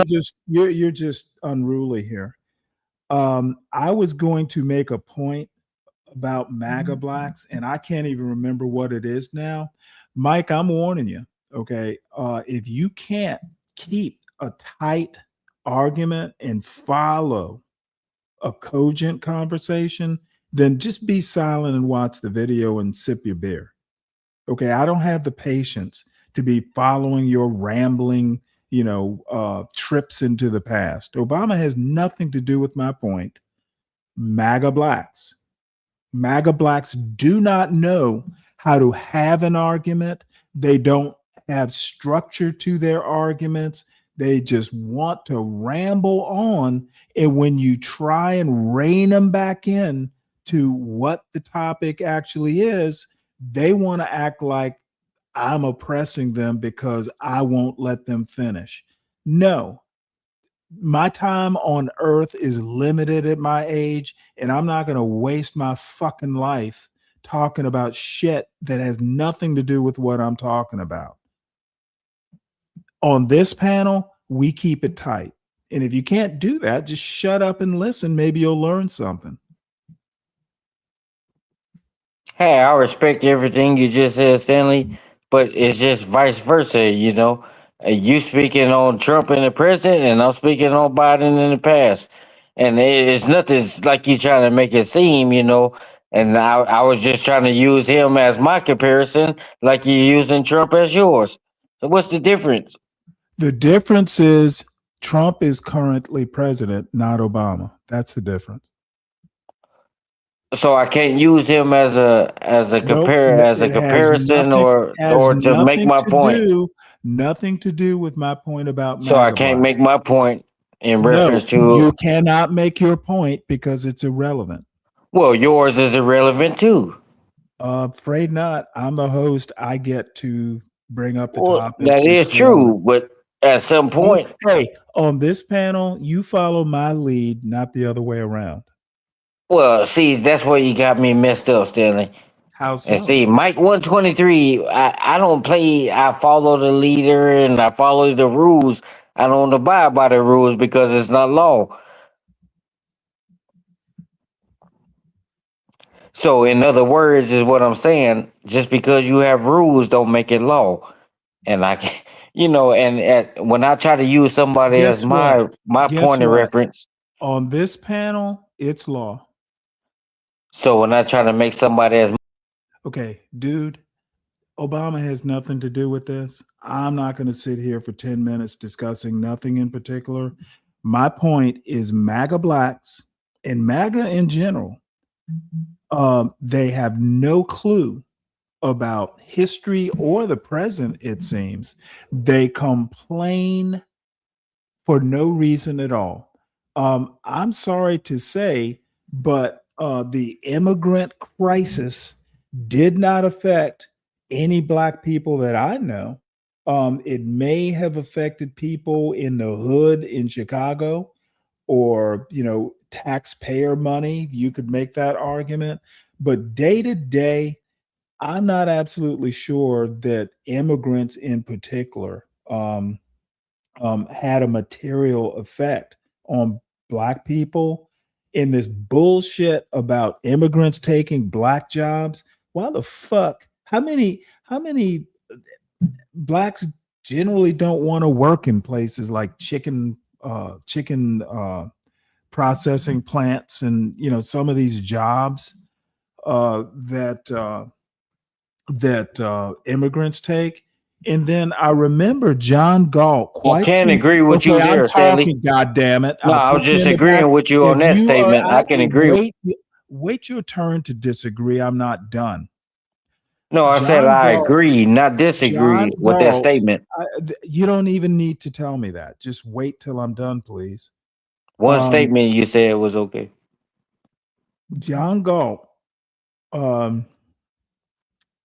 Shout out to John Galt. It was probably over about a year ago, when the Springfield, Ohio business was going on. He happened to do some videos about, he talked to some people on the ground in Springfield. And one of the interesting things that stuck in my mind was that a lot of Haitians were brought in to work at this Toyota plant. I guess it's cars or something like that. Blacks didn't want to work in the factory. Blacks, there were good jobs in that particular factory. Local Blacks did not want to do that type of work. So Governor DeWine brought in Haitians. So that is an anecdotal example of what I'm talking about, where Blacks didn't want to do it, so Haitians took the job, and then all of a sudden the Blacks are complaining about Haitians. If Blacks locally had wanted to take those jobs, there would have been no need to bring in Haitians. So in this particular anecdote, Black jobs were there. The Blacks didn't want to do the Black jobs, so the Haitians did it. I guess they were Black enough. Well, I do have to agree with you. It's anecdote for you and it's anecdote for me. We experienced the same thing and saw the same thing, just like many others. And it's not that these immigrants come over here and steal jobs. It's just a point. It's just a fact. Okay, how do you steal a job? Well, listen, okay, see, Stanley, now you're trying to deviate and pick out certain stuff that you want me to expound on. I need you to answer my question. You use the term steal jobs. How do excuse me. How did they steal jobs? How does an immigrant steal a job? Well, you basically said that the Haitians or whatever you call them come over here and they do the jobs that the Blacks. Said that Blacks. You said that they do the jobs that Blacks don't want to do. I literally. Let me finish. No, I literally said that Blacks didn't want to do the job. American Blacks didn't want to do the job. So Governor DeWine brought in Haitians. How is that stealing jobs? Answer my question first.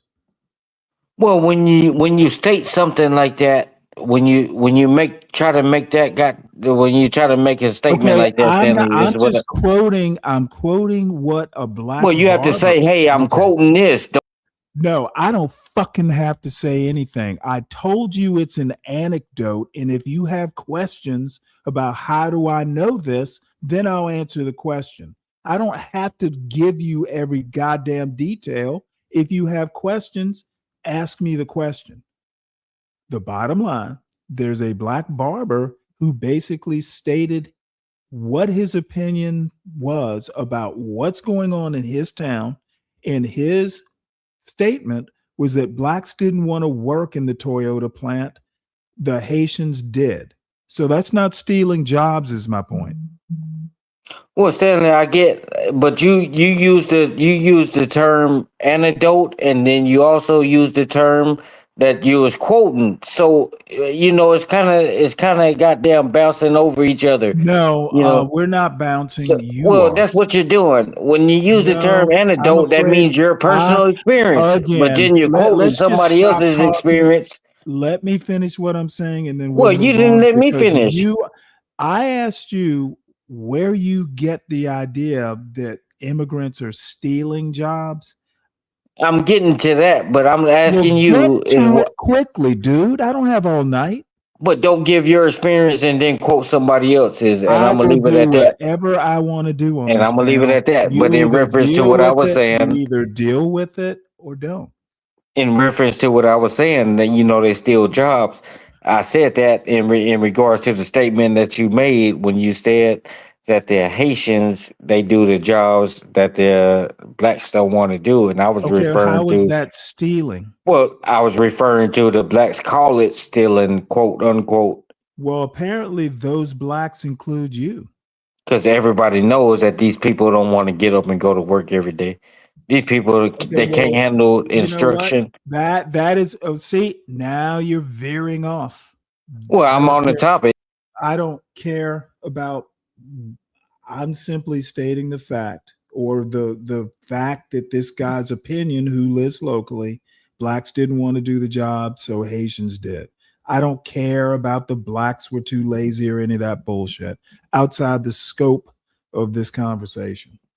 Got it. And But why for high future reference, and why high why high's asking if he's still here, what if blacks were never given an opportunity to work in slaughterhouses or farms?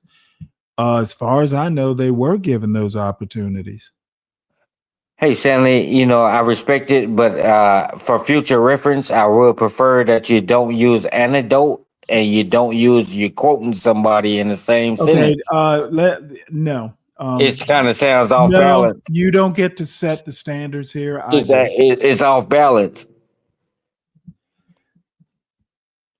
I'm not trying to set your standards. I'm setting my standards is what's Okay, well something then that you if I shouldn't don't do. meet your standards, go find a panel that will. Well, you mentioned standards, and I'm here because I have to call you out on this shit, Stanley. Nobody else will. Yeah. Well, I guess now that you stopped, why high in my anecdotal experience? I've been keeping it respectful, Okay, G. God damn it, dude. Why I've been high? respectful. Okay, why high?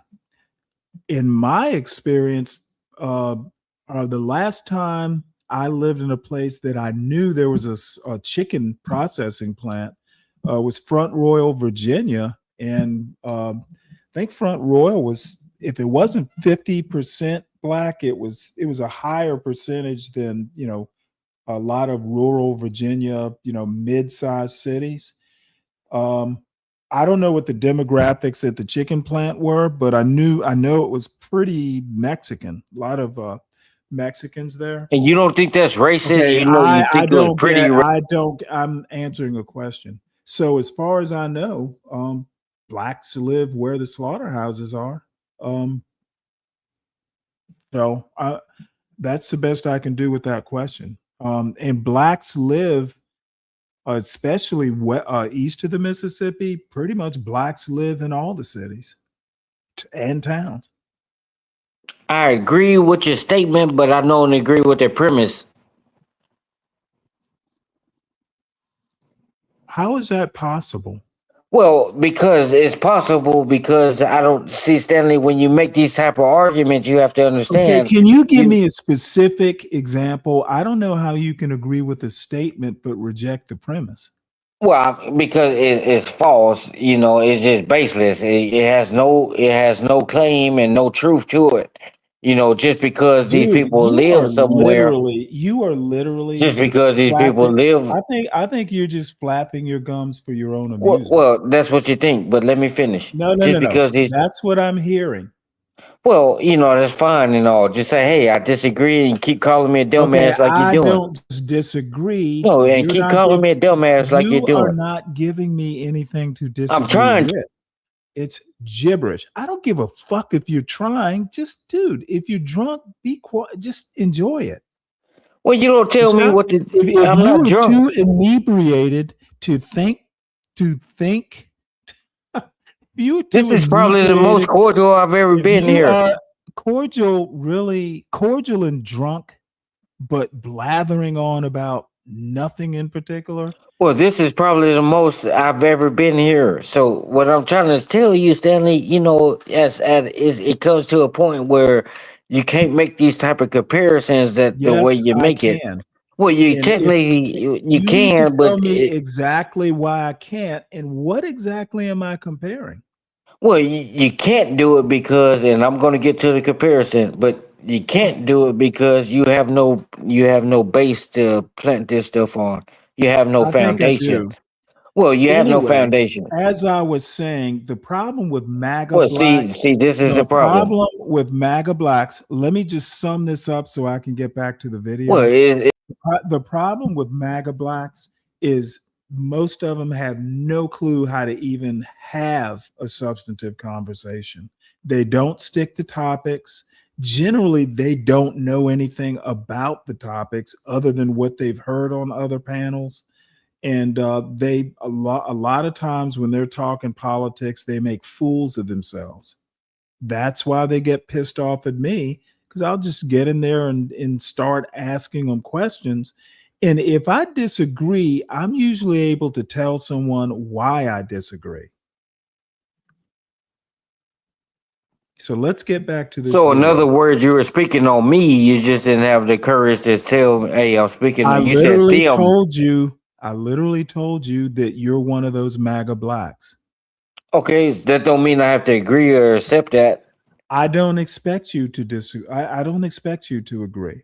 Because there's no such thing as a MAGA I didn't black. call you a MAGA black expecting your agreement. Well, you have to understand, Stanley, when you talk to people like that, you have to, somebody's going to have a rebuttal. And No, you don't have to have a rebuttal. I do. Trump is the head of your life, and you That's are correct. black. You are a MAGA black. He's How the can head of you your rebut life. that? He's the head of your life right now. No, he's my president.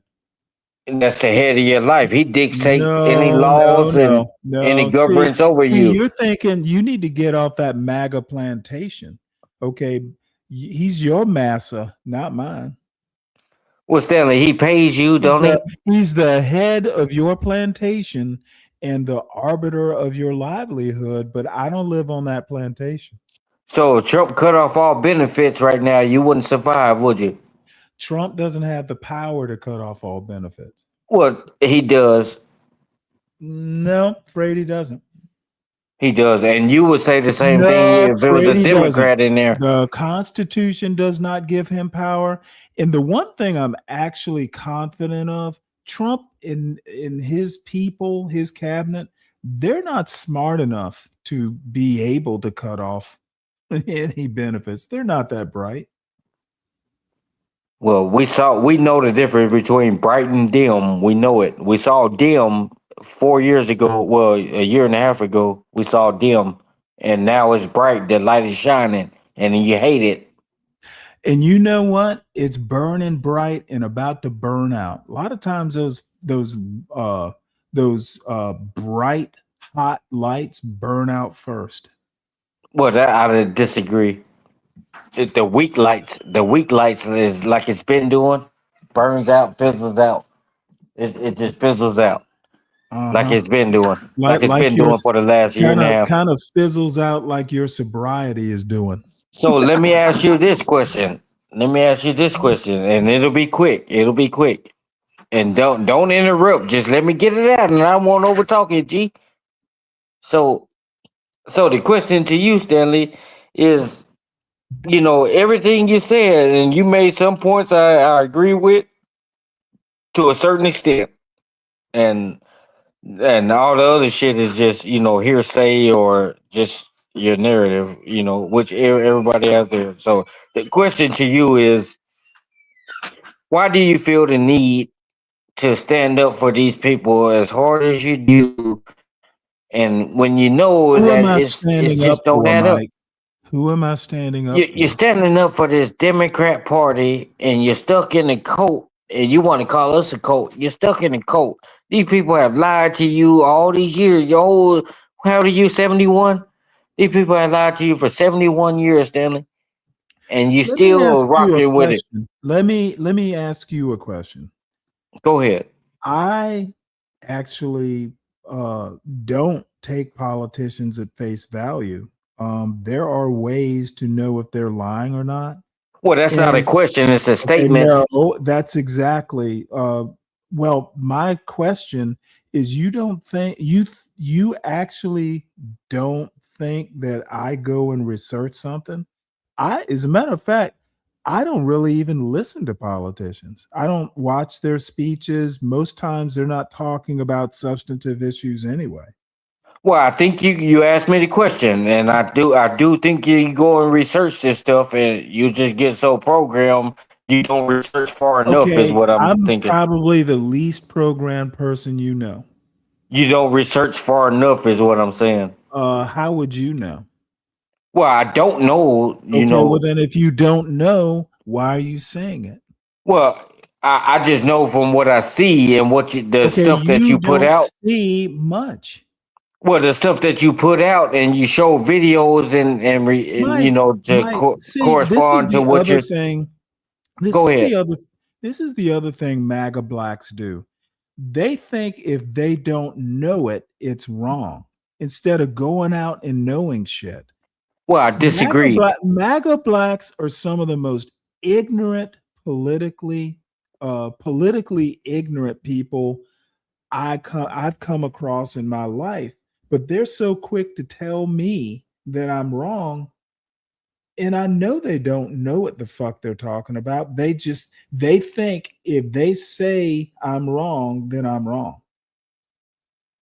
MAGA blacks are truly an ignorant class of black. Well, I disagree wholeheartedly. Disagree.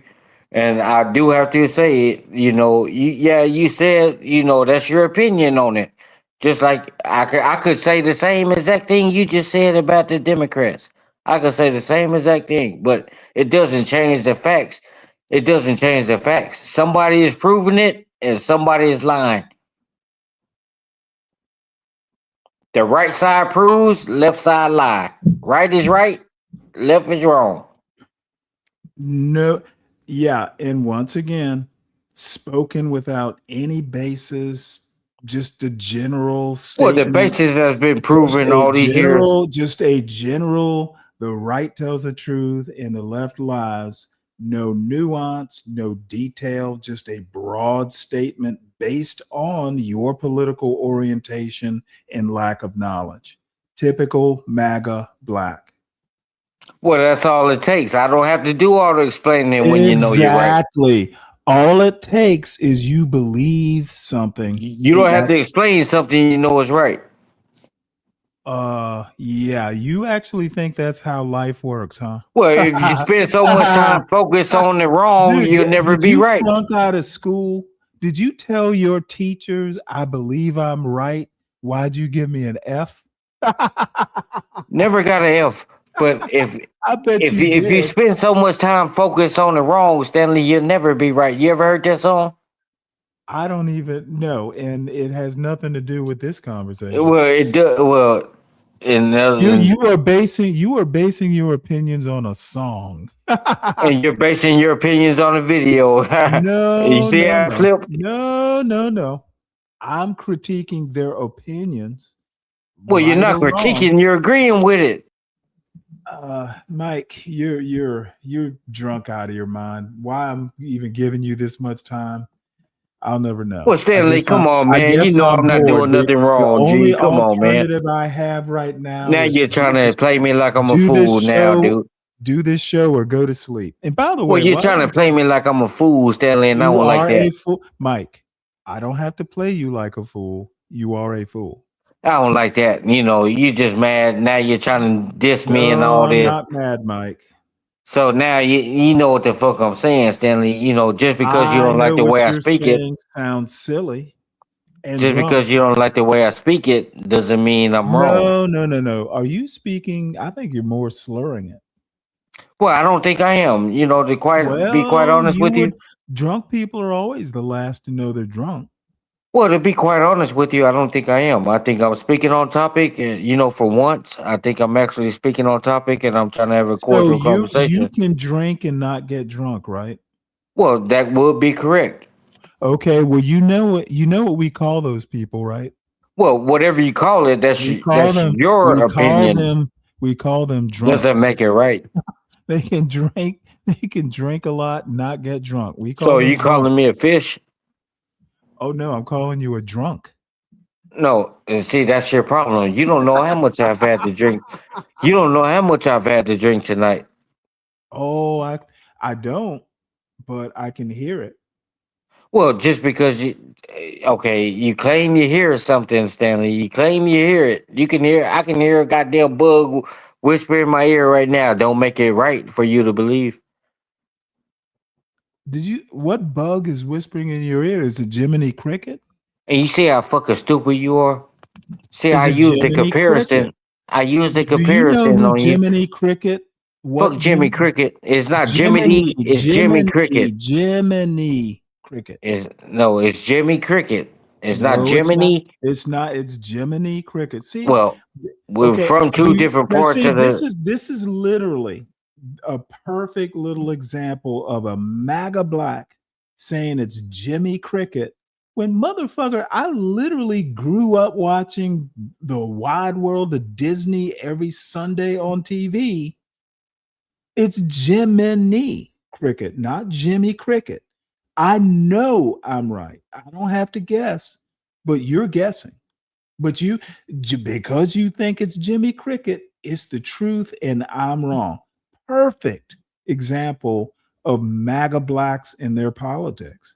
Telling me I'm wrong when I'm 100% sure I'm right. Well, I'm not here to argue over a fucking character Motherfucker, here. you're not arguing. You are bullshitting. Well, I'm not trying to. You diving deep into the shit that it don't even need to be. Bullshitting like the typical MAGA black. Keep thinking it's Jimmy when it's Jiminy. I guess I could go ahead and pull it up or Google it, but I'm not gonna because I know I'm right. Well, first off, I'm a Republican black. I'm not a MAGA black. I support the slogan, and it's always going to be, we're going to keep making America great again in 28. And, I'm a Republican black. So I'm not when you reference MAGA in this type of terms that you use, and it's just all to fit your narrative. It goes back to my narrative when I said it's just to fit your narrative. It all goes back to that. So in retrospect, is what I'm really trying to say, Stanley, is that I think Stanley, you're a dumbass. You're a dumbass, and I don't think you comprehend. And you have to throw people in the back when you know they're speaking facts or telling you the truth. What fact are you speaking right now? Well, everything I said is a fact. Everything I said is a fact. Including Jimmy Cricket, right? That's a fact. And you took your time to Google it and show it, didn't it? Why high? Who the fuck is why high? I keep hearing you say. He says, I can remember in 1980 and during the Gulf War, political parties never criticized the sitting president during war until 2004. We put troops at harm. Not sure what you're getting at. Presidents have been criticized during war forever. Lincoln was criticized, for instance, during the Civil War by many in the Republican Party and in the North. I think presidents get criticized. Sitting presidents get criticized by the opposite party. Where are you getting this from? Question. Why do you feel the need to drop me every time you hear something you don't like? Because you keep over talking me and I'm not in the mood for it. Well, I disagree with that. I haven't overtalked you. I let you finish and you haven't let me finish.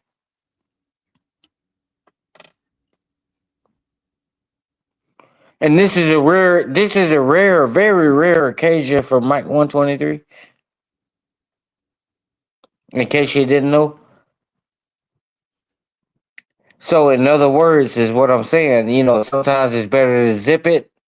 And then when you start speaking stuff that you don't know, when you start trying to have a different, that's what you're doing. You're trying to have a difference of opinion, and it's a difference of opinion. No. See, you're trying to play the psychology game. Hold on. Once again, See, here you go again. Once again, MAGA blacks have no idea. A difference of opinion is different than I have an opinion and you have no clue what you're talking about. And you want me to believe you have a clue what you're fucking talking about? Everything I say, I can tell you why I think you back it up by videos, right? No. What you do is what you're doing now. Okay, it's what you think I'm doing. Again, well, you're proving what you're doing. You have a video on the screen. Differences of opinion literally assume both people know something about the topic. I've been speaking on the topic. Okay. Differences of opinion assumes that both know something about the topic they're disagreeing on. You don't know anything. I can't disagree with nothing. It's like disagreeing with a wall. The wall has no clue what I'm talking about. And I'm sorry if I offend you, but you'll get over it if you even remember it at this stage. Hey, Stanley, it's funny. I'm sitting here laughing, but it's really funny because you're trying to make it seem like, oh, Mike is just a stupid drunk, is what you're trying to. I did not say that at all. You didn't, but you said it in other words. Yes, I'm good at that. Oh yeah, we know that. And so basically, is what I'm saying. Just because you don't like it, I can't help it. It doesn't mean I'm not telling the truth. Yeah, you're telling your truth, not you ride with your party. What make you think I don't ride with mine? Dude, I criticize I just literally got. You never criticized, you fucking I just Democrat. Literally got finished criticizing Ruth Bader Ginsburg and Donald and Joe Biden.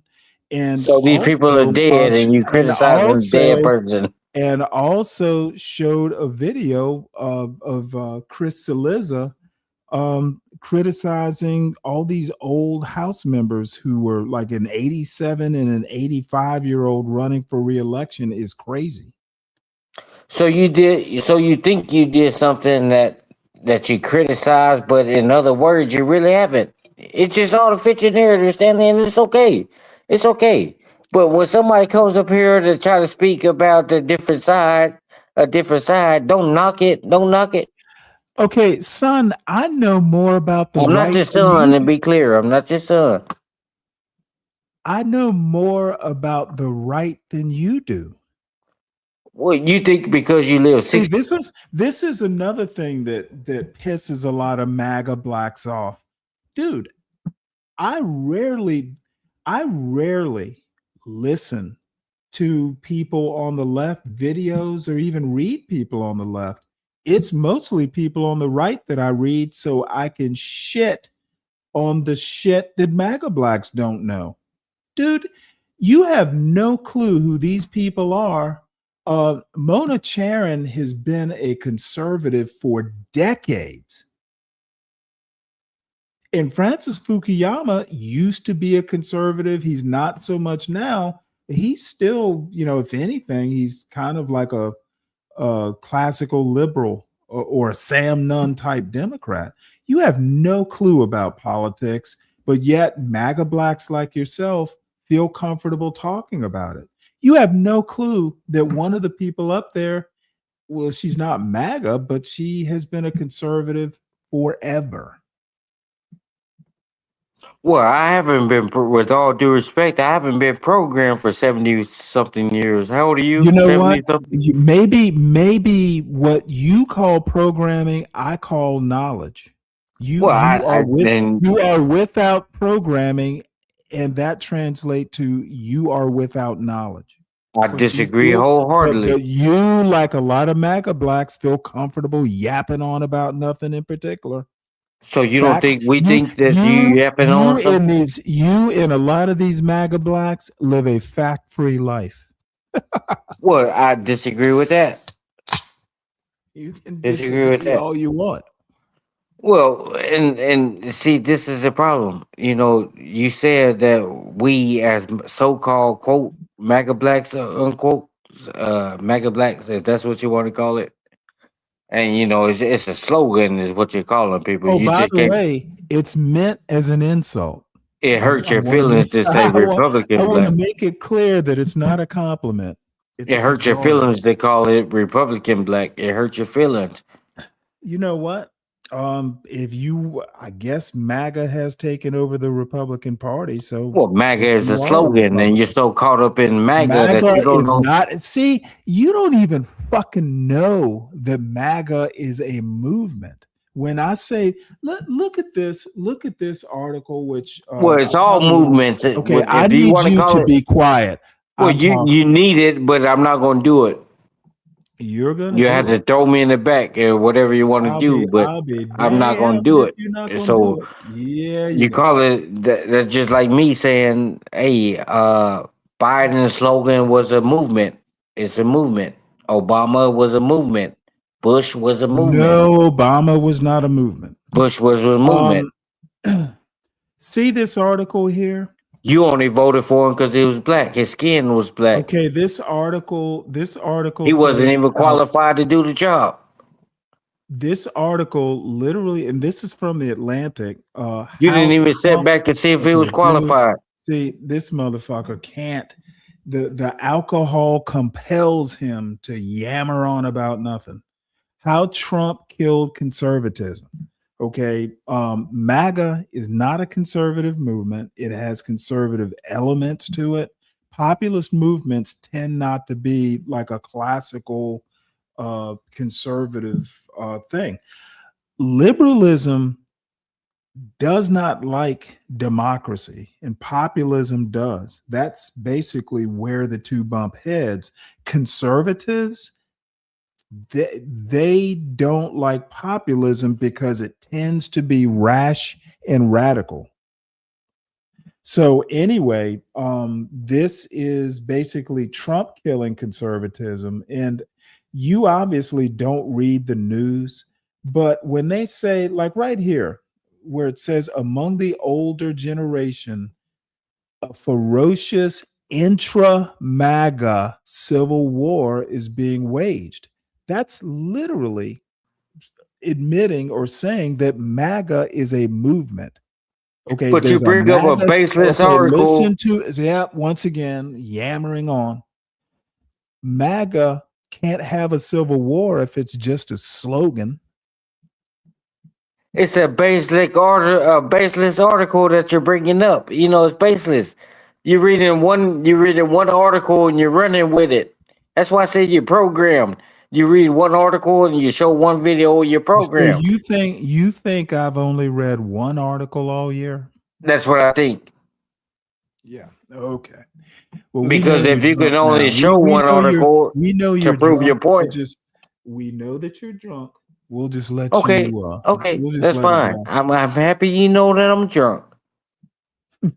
I can hear it. Well, that's fine, and I'm happy that you can hear it. So it doesn't negate the fact that the video is playing. It doesn't negate the fact that you can prove one. You show one bullshit ass article. No, we're not going to do that. We're not going to do it. We're not going to do it. We're not going to do it. We need you to have some self-control. No, I have to have a rebuttal. Play the video. Well, it might be time for you to say goodnight. I will let you play your video, but can I Thank you, rebuttal? Mike. Worse unemployment So back Well, in in the retro, 1970s, in so much regard worse. to And the interest rates in were sky regards to high. I the mean, there statement were, that he Mike, made, this shit. this is See, not being this, very productive. Enough. All right, dude. If you are past your born on date, like your Bud Light can, might be time for you to pull up the tent stakes and head back to home base. To be honest, it's 12:30 here. I probably need to pack up my bags and go to bed myself. I see Nightish has just started. Let me drop his link because I wanted to get through this, but I guess hey, I I'll appreciate you do for whatever. having me here, Stanley. I'm glad you. Your name calling means nothing. I was just trying to have a conversation. I think you would be happy to be called a MAGA black. Hey, that's fine. If that's what you want to call me, I'm a Republican black, and I'm happy. Oh, you're a MAGA black. Okay, that's fine. Not all Republicans consider Trump to be the head of their life.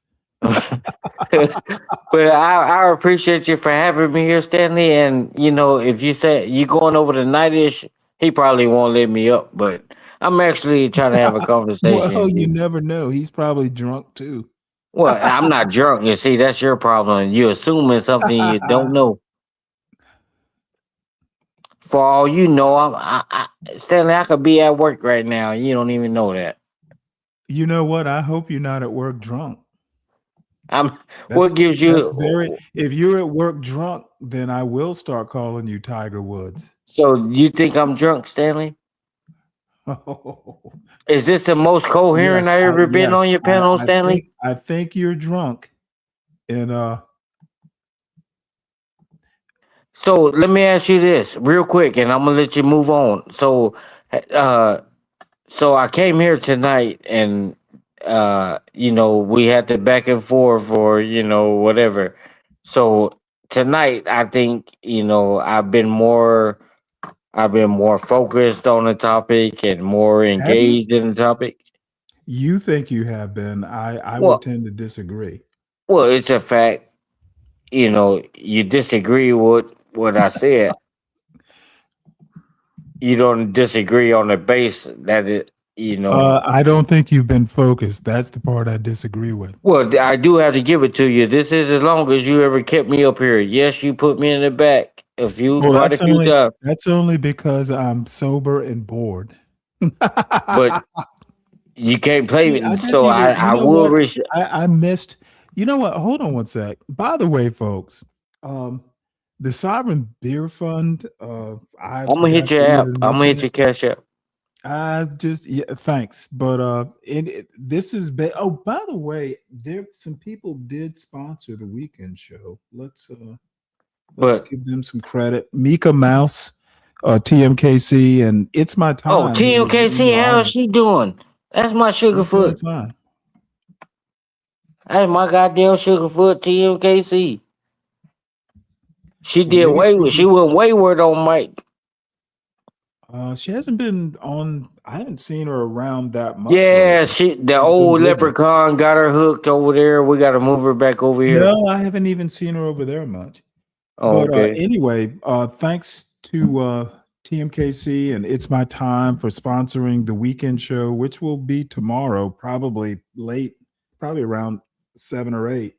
No, you got to have some structure. It needs to be about 12 I and 1. am not at home. I'm visiting down in Savannah. Oh, well, that's what you need to say.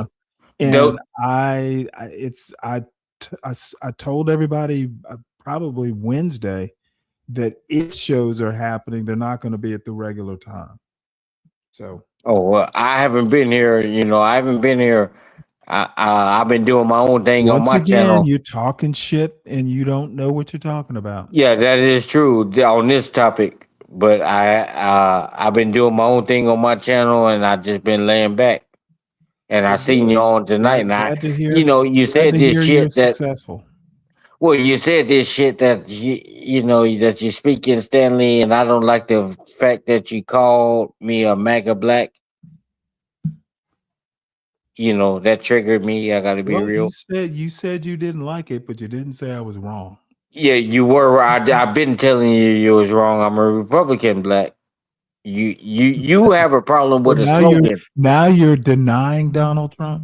No, now I'm telling you that you have a problem with a slogan in reference to it's a difference. It's not dude, do you ever read the news? Well, the news isn't always so you're basically saying if I don't read the news, I don't know what the fuck I'm talking about. Pretty much. You know what the So news is good so for? you agree with everything the news tell Do you? you know what reading the news is good for? You agree with everything the news tell you. Okay, dude, did I even say that? The news is good for being informed.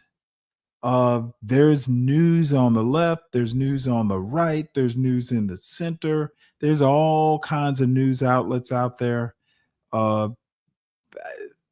I don't believe everything I read in the news. That's why I read a lot of different news sources. Well, yeah, I'm not a news fanatic like you. I don't believe it, but I believe what I know. Well, that's fine. News fanatic or not, doing a news show, I think I owe it to folks to at least be relatively well informed. Well, I think you need to Thank you stop again. spreading It's my time. misinformation. Okay, dude, stop giving me that MAGA black bullshit. Well, see, this I is the get problem this- I again. get this from your ilk all the time. Well, this like, is the problem again. okay, no, it's not a problem at all. Well, I get technically all it ki- is because I you. get all kinds of shit from MAGA blacks about reading books. As if reading I didn't mention nothing. as if you can actually learn something from reading books. Dude, these guys are bullshitting. Okay. They just don't like that I'm confident when I tell them that they're wrong. These MAGA blacks hate it when you disagree with them. And I will tell you why I disagree. Man, I was on a show yesterday. And day before yesterday, I think it was. And goddamn, this dude threw a temper tantrum when I didn't agree with him. Like, oh, Stanley, you're just being contentious. Like I'm supposed to agree with every stupid thing you say? Like it's my job to do that? I'm not your goddamn parent. I don't have to take up for you if you're wrong. My point exactly. That's what I'm telling A you. bunch of children. I'm telling you the shit that you're talking now. Oh, I'm not going to be talking it for long. So you want somebody to agree with every fucking thing you say, but it's okay for you to as a matter of fact, I don't want the wrong people to agree with me. If you know something, like I said, I don't care if you disagree, but having a disagreement assumes that the two sides know something about the topic, and most MAGA blacks don't tend to know anything about the topics I talk about, but they feel comfortable up here talking anyway. But do you allow people to get their opinion out? Not if they're heading in the wrong direction. And what makes you think? See, what y'all don't understand is I don't owe anybody a hearing. Okay, if you come up here and start talking shit, Well, it should be vice versa. Okay, I don't owe it to anyone to let them go off in a direction or overtalk or anything like that. But I can do it. Y'all can't. I'm very clear about this. I don't know why people seem to not understand, or they think I'm going to change my mind. If I think you are heading off topic or in a direction I don't want to go, nope, I'm going to cut you off. Deal with it or don't. A lot of people don't come up to this panel who listen, and that's fine. Well, I deal with it. I deal with it, and I have my pushback. And I don't give a fuck about being put in the back. I prefer pushback that's sober. Well, I don't give a shit. I don't give a shit about being put in the back. Excuse the French, but I don't care about getting put in the back. Because it just means when somebody got to keep throwing you in the back, it just means something that triggers you with what the person said. Yeah, I sound real triggered right now, don't I? Well, you don't right now, but you were, and you were early on when I get here. You were, but No, afraid I wasn't. I but wasn't Stanley, I triggered when do you came up appreciate you here. for allowing me here tonight. And usually I'll be a lot more amped up and calling your names and all this. Usually. But when I come here, you still think I'm drunk. You still think I'm drunk or stupid. So whether I'm drunk or stupid Look, any other look. time, I can never win. Let's not use the word stupid. Let's I use the can word never win. let's use the word uninformed versus Well, stupid. anything you want to call it don't make it right. I think you're uninformed. And Prove that's your me wrong. opinion. It is my opinion. What's Okay, up, so Con? don't make it right. It's neither right nor wrong. It's my opinion. But moving on, I do appreciate you for having me here All tonight. righty. And I'm gonna try to hop on Nightish if he let me up. See what the fuck she got going on over there. Yeah, it might be the last panel you're on tonight. Oh no, I'm good. I got all my beer and everything I need. My Sugarfoot in there sleep. I talk to her. We know about the beer. Yeah, my Sugarfoot and she in there sleep. So I let her rest, get her rest. She had a long week. I let her get her little beauty rest, and we'll take it from there when I get there. But I'm having fun tonight. So yeah, I'm gonna hop on night and see what the fuck she talking about tonight, and we'll take it from there. All righty. I Well, wish good my girl having you. Miss T was on. I could do a little karaoke. I could sing for the ladies tonight. Who knows? She'll probably be on at some point. She does the late shift. You was over there when I did the last karaoke. You As a matter of downgraded me fact, like you. RLM, I'm surprised RLM. Oh yeah, she banned me because you said I was Stanley. RLM banned me because you said I was a troll. I don't know why would you say that. Well, wait, hold it. Why would she ban you? Because I called you a troll. Yeah, because you hated the fact that she was digging me, and I went over there, and you try to cop block all the time. You know that. Yeah, okay. Like I'm gonna get any of that. But I do wish you a merry good night, and I'll catch you on the flip side. And I'm gonna bring you on my panel one of these days. Then I'm gonna let you know my channel, and then I'm gonna bring you on the panel. But I ain't gonna keep dropping you and all that. We'll see. And John Galt, him and I seen Latino on your channel the other day too. That kind of surprised me. I don't know why it would. Actually, I was up on his panel. Yeah, because he banned me too because of Simperius. You know Simperius? Oh my God. Man, you guys and your internecine fights. Well, it's not technically. It's not. They just hate on me. Everybody hate on me. I don't know, and I don't understand why. Everybody hate on it. I don't understand why either. You're such an amiable guy up on these panels. Yeah, I'm a motherfucking angel. I don't bother nobody. I just come on here, speak my truth, and move on. Yeah. So let me thank It's My Time one more time. Who is It's My Time, Stanley? Who is that again? She's a very dear new channel member. So she knew it. I don't know it, right? Mm-hmm. Oh yeah. By the way, I'm actually up to 323 subscribers. Shit, I just hit 1,000 the other day. It surprised the fuck out of me. Wow.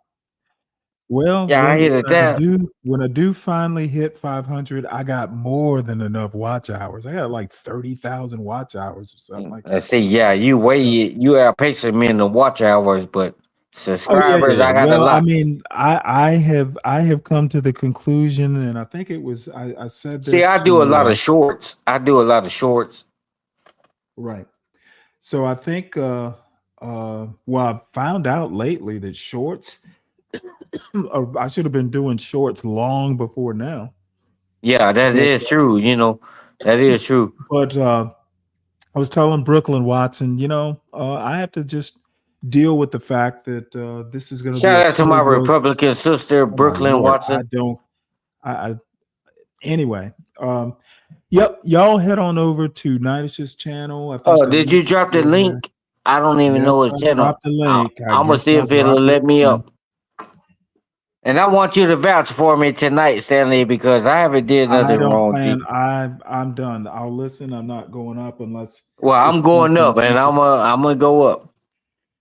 Well, I'll say, hey, excuse me. If it let So, me up, I'm gonna go up. to be honest, my nephew and my son were in there playing computer games or something, and they're making a bunch of noise. So It is spring break. I did forget about that. yeah, well, it's almost 1 o'clock, so they need to be quieting down. So Yeah, the go in old there and man tell can them go to shut the sleep. fuck up and lay down. Oh well, they're in a different room. They're not in. That's why I said go in there and tell them to shut the fuck up and lay down. No, You said they're making noise. So 1 o'clock in the morning. well, Wouldn't they've go been. on in Mike 123 house. Excuse me. They've been, two teenage boys. Yeah, I I'm not wouldn't give gonna a be fuck if they totally were boys or silent. They don't girls. get to You ain't they doing don't that get shit in Mike 123 house.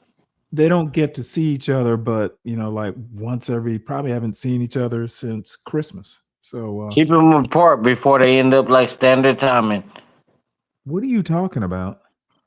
Well, if you caught the drift, you caught it. If you didn't, you lost it. One's a 15-year-old male, and the other's a 19-year-old male. Why would I need to keep them apart? Well, because they might engage in some activity that you don't want the demons in your What house. are you talking about?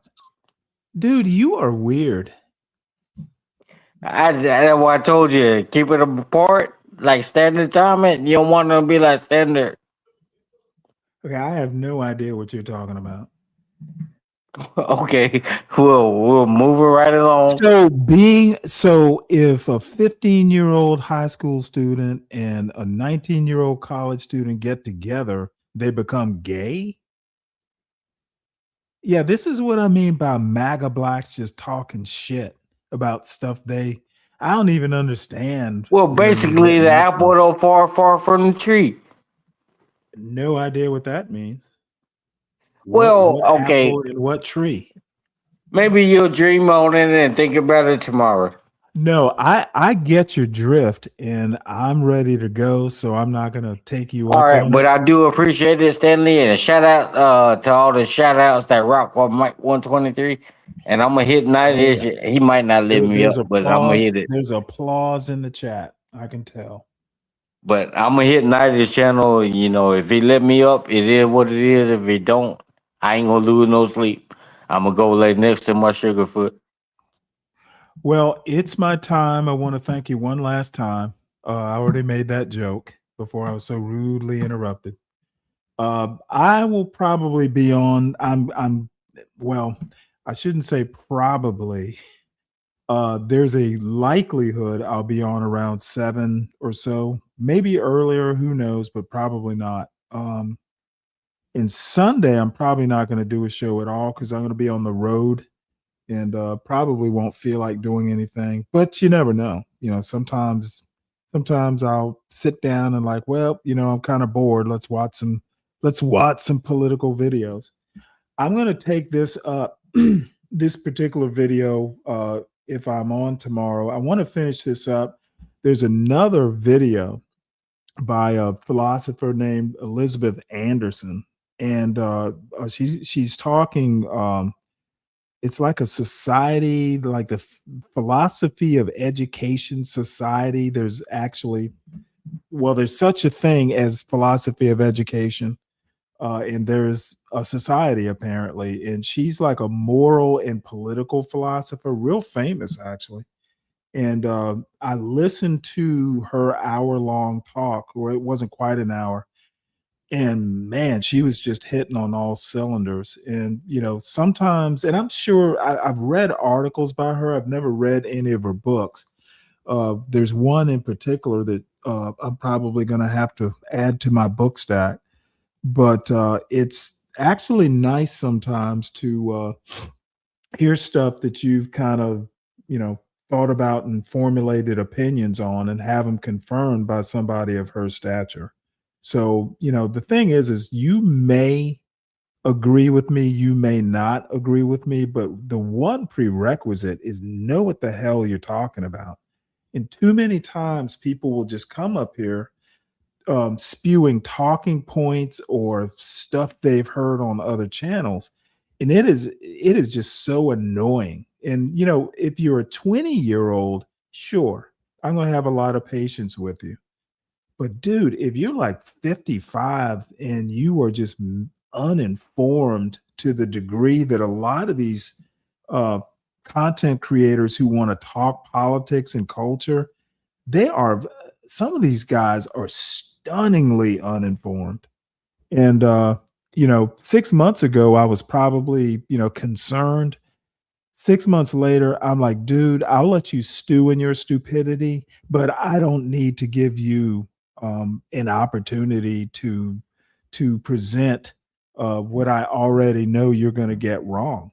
I don't have that kind of patience. And yeah, it's kind of conceited, and yeah, it's probably a little snooty, and yeah, it probably pisses people off. But a lot of people don't come up to my panel for just that reason. And I'm not, dude, I'm not going to indulge. This is not kindergarten. Know your shit or be quiet. You can come up, we can engage, but don't tell me I'm wrong when I know I'm right. I do not just spew shit out because I think it.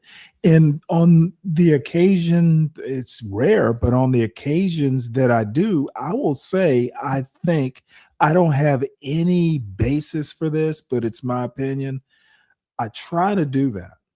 But, you know, people seem to think that knowing stuff from reading books is like some impediment or a crutch or something. I don't know where people get that from. You know, the way I was educated, books were integral. You don't know everything from books, but, you know, they help. And for all these dopes who think all I can do is books, I was a naval officer at the tail end of a war and led men during it. Okay. I've done some shit that these MAGA blacks haven't done. I've seen some shit that these MAGA blacks haven't. And they want to act like all I've ever done is read books. I have a whole 19-year-old son. And the majority of his life, I've raised alone because his mother died. So I have accomplishments and I have done stuff. And for people to act like all I do is read books, dude, I'm just getting to a point right now to where I can just read all day if I want to. Before, I don't know, to be honest, before my son, I'd say maybe his junior or senior year of high school, I didn't have time to read. So anyway, enough of my whining. Hopefully I'll see everyone tomorrow. And you have a good night too, Con. Yeah, it's always interesting over here. that it's always interesting, but not always in a good way there. It's my time. So I'm heading over to Nightish at least to listen, and I'll probably troll in the chat for a little bit before I fall asleep. But everyone, I enjoyed it. I'm glad I did this. And you know, hopefully I'll see everyone tomorrow evening. See y'all later. Yeah. With all that we have given them, we should own perhaps at least one half of this asset. The revenues generated because of it. And it's not it, you know, just take out the Obama race part. Why the fuck is the president of the United States hosting cartoons? Stanley walked tall with a paperback brain. Well, I don't know what it was, but you know, the thing is that you know, if you ever go and you kind of read these people's biographies, fearing his shoes, library brave. Whew. The MAGA blacks, you get a bunch of MAGA blacks. That's what you get out of it, President. You get MAGA blacks who will put. They will. I'm a drunk old man with a shaped like a shroom. And then the other thing we've forgotten is brevity. That's the main lesson I learned today. And I know